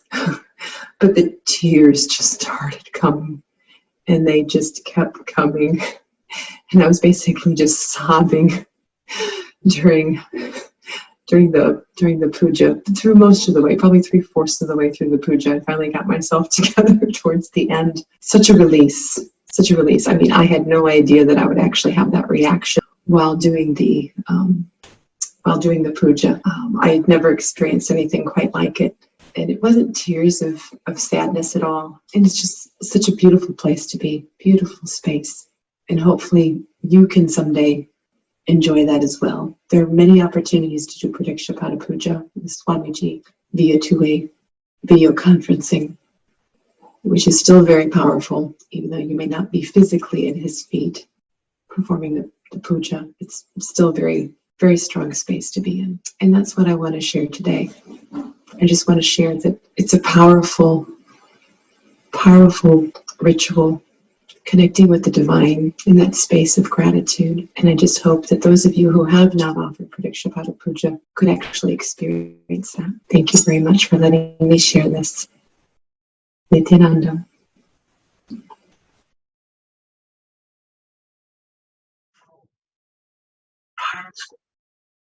That is so beautiful. And it's just, thank you so much, Ma Debbie, for that beautiful sharing of yours. Yes, because Swamiji is not just in this physical form, because as Swamiji has said, he's so intensely available. It's much 100 times more intensely available in his Divya Sharira form, the light body. And during Pratyaksha Pada Puja, his Divya Sharira, he'll be sitting with you, and you will be offering the puja at his feet. Oh my God. Anybody who wants to avail this opportunity, this blessing, this boon, go ahead and offer Pratyaksha Pada Puja at gateway.nithyanandauniversity.org, and you can also leave your comment here. And if you want to offer this, if you also want to avail this huge blessing, do leave your comments over here. And also, please understand, many of us might think, yes, I have never offered the Pratyaksha Pada Puja, or I'm waiting for an opportunity to come. But I do think, like, I'm just enjoying Swamiji's with me. Of course, Swamiji manifests with us in every situation, and he's always with us. But please understand, Pratyaksha Pada Puja by itself is a huge, that by itself is a huge and a beautiful process that your being experiences. just offering Pratyaksha Pada Puja, it's an experience of lifetimes. You might have even gotten blessings in some other way. Everything is fine. But Pratyaksha Pada Puja is a very, very powerful. It has phenomenal, tremendous healing in your inner space. And in just that is an experience you definitely need to have to add it in your life. Actually, if you are hearing this now, even if you're just here, by mistake you came, or maybe you thought like, oh, I just offered Pratyaksha Pada Puja and you're sitting here, or you just saw the live announcement and you came here, or you're just watching here and you just want to listen, or you have just put your phone on so you can know when Swamiji is coming, and you're just, whatever you're doing. But if these words are falling in your ears, it is your call, it is your existence through this moment is reminding you to give your being this experience of Pratyaksha Pada Puja. Yes, I also request the social media managers to kindly post the link, the YouTube comment section. And all of you can see the link also projected on the live for you. It's gateway.nithyanandauniversity.org. Go ahead and make your offering. Gateway.nithyanandauniversity.org. Go and choose the option of Pratyaksha Pada Puja and you can offer it. And it's so exciting actually. One Devi is going to be coming and we have this opportunity to offer Pratyaksha Pada Puja, that karmic breakthrough is going to be happening. And we also have one more person who's sharing about how he feels when he is in the presence of Swamiji. How literally it just feels like moon rays are radiating through Swamiji during the Pratyaksha Pada Puja. So let's listen to it from.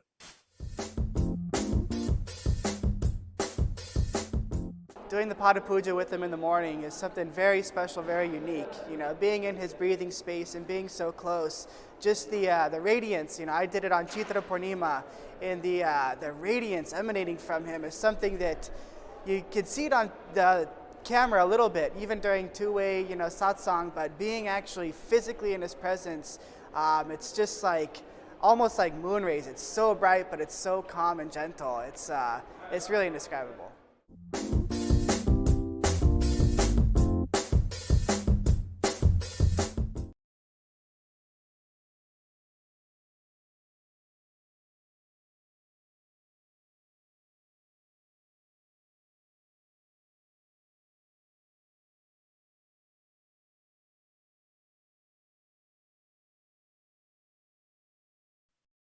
Literally, each of you are going to be experiencing that presence of Swamiji in wherever you are. Anybody who wants to offer, even if you have an intention to offer, do let us know and we will get connected with you. We will help you to make that intention of yours as a reality. Go ahead and you can post it in the comment section. We will have our team which will be attending to you and we'll get connected with you and help. Actually, we were sharing even in the morning today about a very important thing that Swamiji had shared. The difference between dana and dharma. See, when you offer something at one time, great. It's a good thing than not offering anything, but you offering once, it's good, but not great. Because at that time, when you offer, it is like giving might help temporarily to keep that ecosystem alive. But continuously giving is a responsibility for Hindus because only that is going to keep the entire ecosystem alive. Understand, that is the dharma for all the Hindus. When you give once, for example, if you have, okay, Ma Prabjot Gill, I want to offer, I do not have the funds, I get some assistance, please. Sure, Ma, we will have our team that will connect with you and that will help you. So stay tuned, the team, our team, you can even email to us. And you can also sign up at tiny.cc/Bhavasamadhima. Our team will reach out to you. And yes, you've requested for assistance. Sure, Ma. Our team will reach out to you and you will be assisted so you can manifest your reality to have the greatest boon of offering Pratyaksha Pada Puja. Please go ahead to tiny.cc/Bhava Samadhi. It's case sensitive. It is tiny.cc, all in lowercase, tiny.cc/Bhava Samadhi, BHAVASAMADHI. So you can fill this form, and I request the social media manager to also post the form for the ease and comfort, so she can immediately be she can fill the form. So please go ahead and you can fill it at tiny.cc/Bhava Samadhi. And everybody else that are watching now, how many of you feel, yes, you have the call now. You have to experience Pratyaksha Pada Puja now. Please post it on the comment section. And we have more sharings from people of how they have many sharings we listen to. How each of them have beautifully shared the experience of gratitude, that that profound space that they experience just by offering Pratyaksha Pada.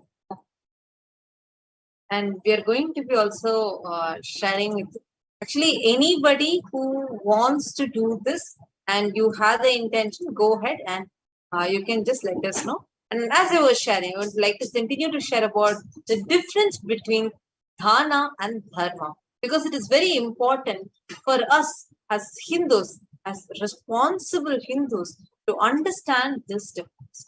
Because when you have, let's say, you want to give food to someone who's homeless, good, it's a good quality because that will help them be.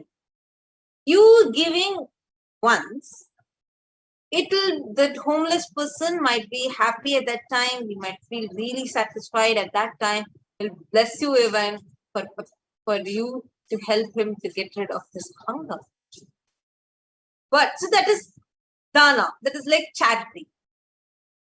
Dharma is ensuring, by giving him continuous support, ensuring he is having food continuously, right?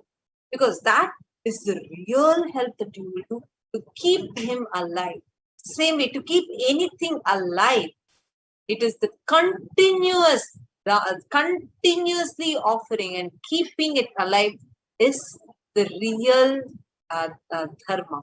That is the dharma. That is why every king in every few months once will do a big big charity and continuously giving, doing different rituals and giving, keeping the whole enlightenment ecosystem alive just through dharma.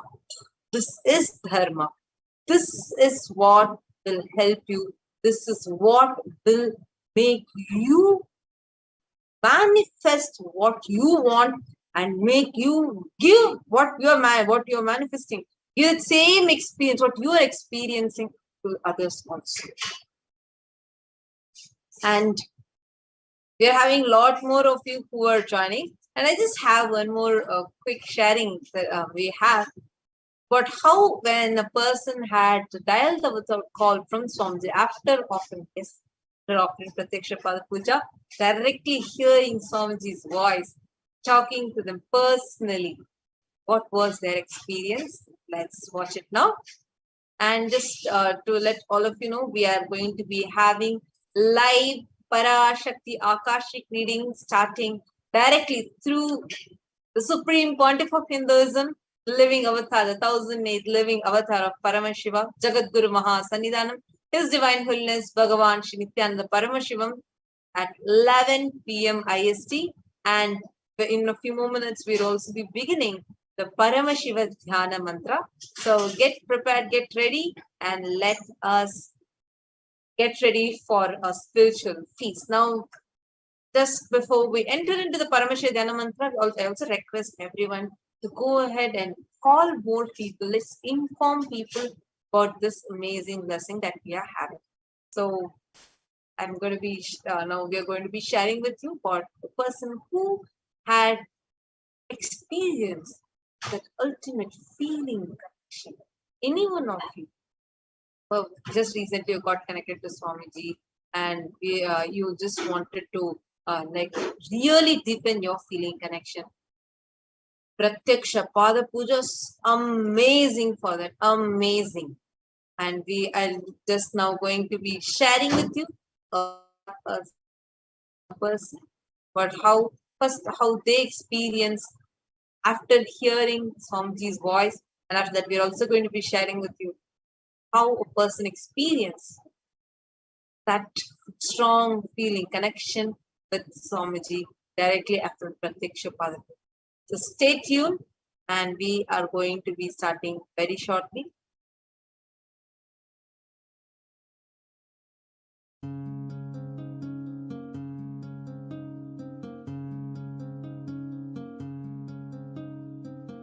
My humble pranams at the lotus feet of Swamiji.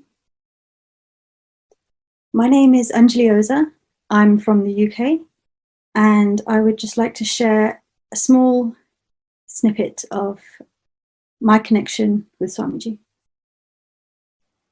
So it began earlier this year in January. My mother was due to have her Dahlia, and I was witness to her phone call, which was projected on a television screen. And it was, at first, a pretty normal experience, watching Swamiji through Zoom, which is something everyone's become very accustomed to. For me, it was all still quite new, but it was captivating from the very first moment. I was listening to him speak, listening to him answer questions, listening to him make jokes. And at some point after he finished speaking to my mother, I'm not sure what it was, but something inside me just clicked. There was a sudden sense of complete surrender, complete peace. And it was a peace that was all-encompassing. It was something it wasn't your normal complete silence. It was almost blissful. There was nothing else to think about except for just this wave of peace.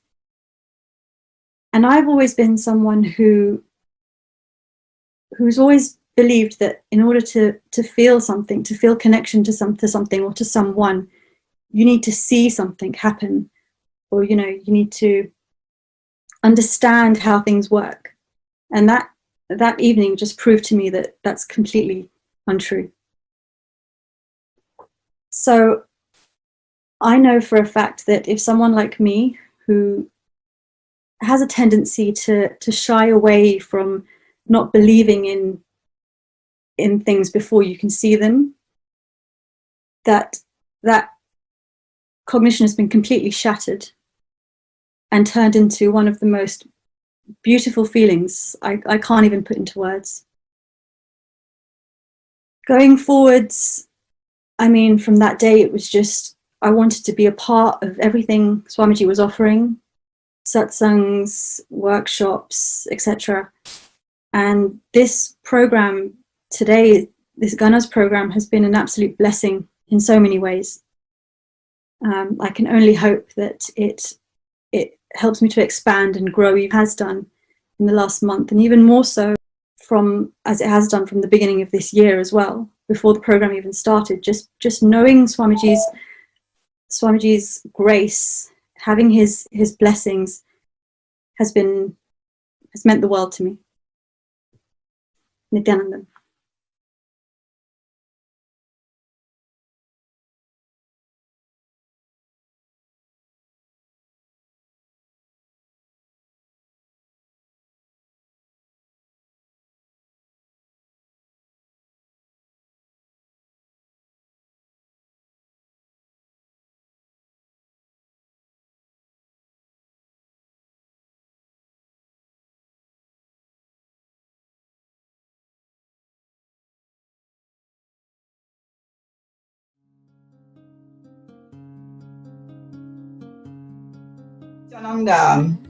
Je suis Lina Forbin. Je suis récente dans la communauté de Swamiji. J'ai connu Swamiji en commençant par les séminaires de temps en temps, jusqu'au jour où j'ai eu l'initiation à l'altalmingam, c'est l'année dernière, donc je l'ai eu plusieurs fois. Donc, et puis après, j'ai commencé à faire le yoga. Et de plus en plus, je sentais, dès qu'on parlait de Swamiji, j'entrais dans un espace où il était là, sa photo, et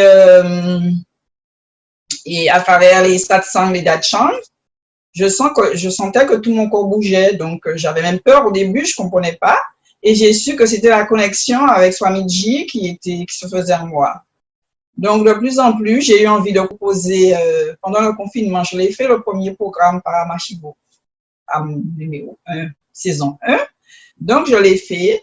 Et puis, de plus en plus, tout ce qu'on propose, il y en a beaucoup, mais j'essaie de faire parce que je sens que j'ai envie de l'enseignement, cet enseignement-là me plaît. À travers l'expérience des autres, ça me donne envie de continuer. Les autres sont épanouis, bien, continuer et que je sens de plus en plus la connexion. Donc, je pratique un peu tout ce qu'on propose dans le programme, pas tout parce qu'il y en a beaucoup, un peu de yoga, pas tous les jours, mais je fais. Et puis, j'ai envie de continuer, j'ai envie de me sentir vraiment dans cet espace-là pour être très bien. Donc voilà, je sens l'appel de Swamiji, je sens que j'ai envie. Voilà mon expérience, voilà, gratitude à Swamiji.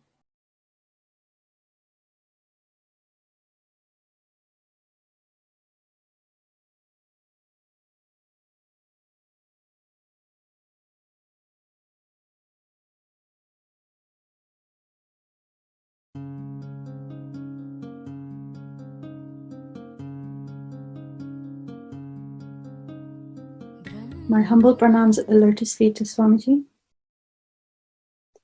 My name is Anjali Oza. I'm from the UK, and I would just like to share a small snippet of my connection with Swamiji. So it began earlier this year in January. My mother was due to have her Dali Avatar call, and I was witness to her phone call, which was projected on a television screen. And it was, at first, a pretty normal experience, watching Swamiji through Zoom, which is something everyone's become very accustomed to. For me, it was all still quite new. But it was captivating from the very first moment. I was listening to him speak, listening to him answer questions, listening to him make jokes. And at some point after he finished speaking to my mother, I'm not sure what it was, but something inside me just clicked. There was a sudden sense of complete surrender, complete peace. And it was a peace that was all-encompassing. It was something I still can't describe to this day. It wasn't your normal complete silence. It was almost blissful. There was nothing else to think about except for just this wave of peace. And I've always been someone who's always believed that in order to feel something, to feel connection to something or to someone, you need to see something happen, or you need to understand how things work. And that evening just proved to me that that's completely untrue. So I know for a fact that if someone like me, who has a tendency to shy away from not believing in things before you can see them, that cognition has been completely shattered and turned into one of the most beautiful feelings I can't even put into words. Going forwards, I mean, from that day, it was just, I wanted to be a part of everything Swamiji was offering, satsangs, workshops, etc. And this program today, this Ganas program, has been an absolute blessing in so many ways. I can only hope that it helps me to expand and grow even more than it has done in the last month, and even more so as it has done from the beginning of this year as well, before the program even started. Just knowing Swamiji's grace, having his blessings, has meant the world to me. Nithyananda.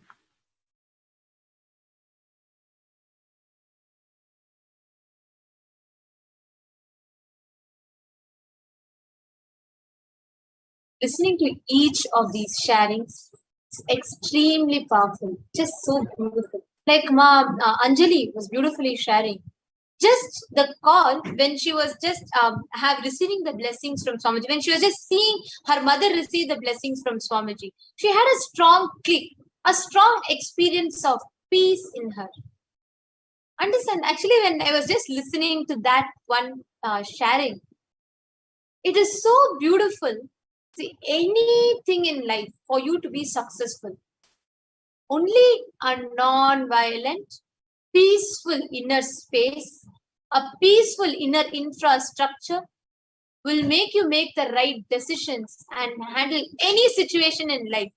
Normally, one of the biggest problems that many people face, especially now during the times of the pandemic, there's an article published by some top researchers of how clearly in this pandemic, inside this pandemic, another big pandemic is mental health disorders. People are facing insecurities, stress, people are facing aggression, people are facing so much of violence inside themselves, conflict inside themselves. For anything else outside, you may find solutions, but for peace, it has to happen from within.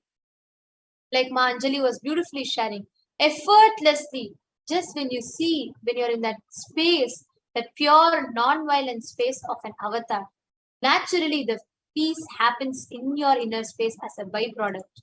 When you just share that, when you just experience that peace, any decision you make in life, you immediately see how successfully those results manifest. Just we have an article here about the implications of COVID-19 for mental health and substance use.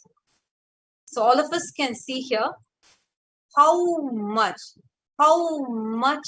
there's a huge increase in, this is in Jan 2019 and this is Jan 2021. My God. In just because of this pandemic, can you see it is increased by 30%. 30%. And this is just in a small area. Imagine what level it is impacting us in. Please understand, when we say health, when mental health, it even includes like difficulty in sleeping and eating, and increases in alcohol consumption or substance use, and worsening chronic conditions, which is due to worry, stress, and stress about the coronavirus, the whole thing. As the whole pandemic is continuing to take its toll, but as it is damaging, as much as it is causing deaths, so many people, even who are not impacted by the COVID directly, are impacted by the whole ambience that this coronavirus has created. This mental impact, I'm just going to be reading it out. Young adults have experienced a number of pandemic-related consequences, such as closures of universities, loss of income, that may contribute to poor mental health. During the pandemic, a larger than average share of young adults report symptoms of anxiety, depressive disorder. Compared to all adults, young adults are more likely to report substance use and suicidal thoughts. Prior to the pandemic, young adults were already at high risk of poor mental health and substance use disorder, though many did not receive the treatment. Understand, the pandemic is directly affecting the mental disorder, the mental health of people, creating a huge number of mental disorders, more and more. People are becoming unpredictable. People are losing the peace which is there inside them. And most just importantly, now, like Ma Anjali, she was sharing, like we had we listened to the sharing of Ma Anjali. Just one call from Swamiji, hearing him talk to her mother brought tremendous silence, peace, but a peace that is not just silence, dead silence, but vibrant peace in her. Just one call. Understand? People are abusing the drugs, abusing themselves by consuming those drugs, using the substance use and experiencing such high levels of suicide thoughts. Many suicide rates have increased. Understand, the peace inside people are missing. But here you have an opportunity. Here, just sitting at the feet of the master, like how Ma Anjali in her sharing, just a few seconds ago we heard her share, how just hearing her talk, hearing her mother talking to Swamiji and Swamiji talking to her mother, and just listening to that conversation, listening to Swamiji's voice, all of a sudden, her being just melted, where she suddenly experienced that space, that peace manifesting in her as vibrant peace, not death silence of a graveyard, but a vibrance, peace that is manifesting in her. That Paramashanta, which is exuding bliss through every pore of her. Understand, that is the space that you will experience sitting at the feet of the master. And anyone who is here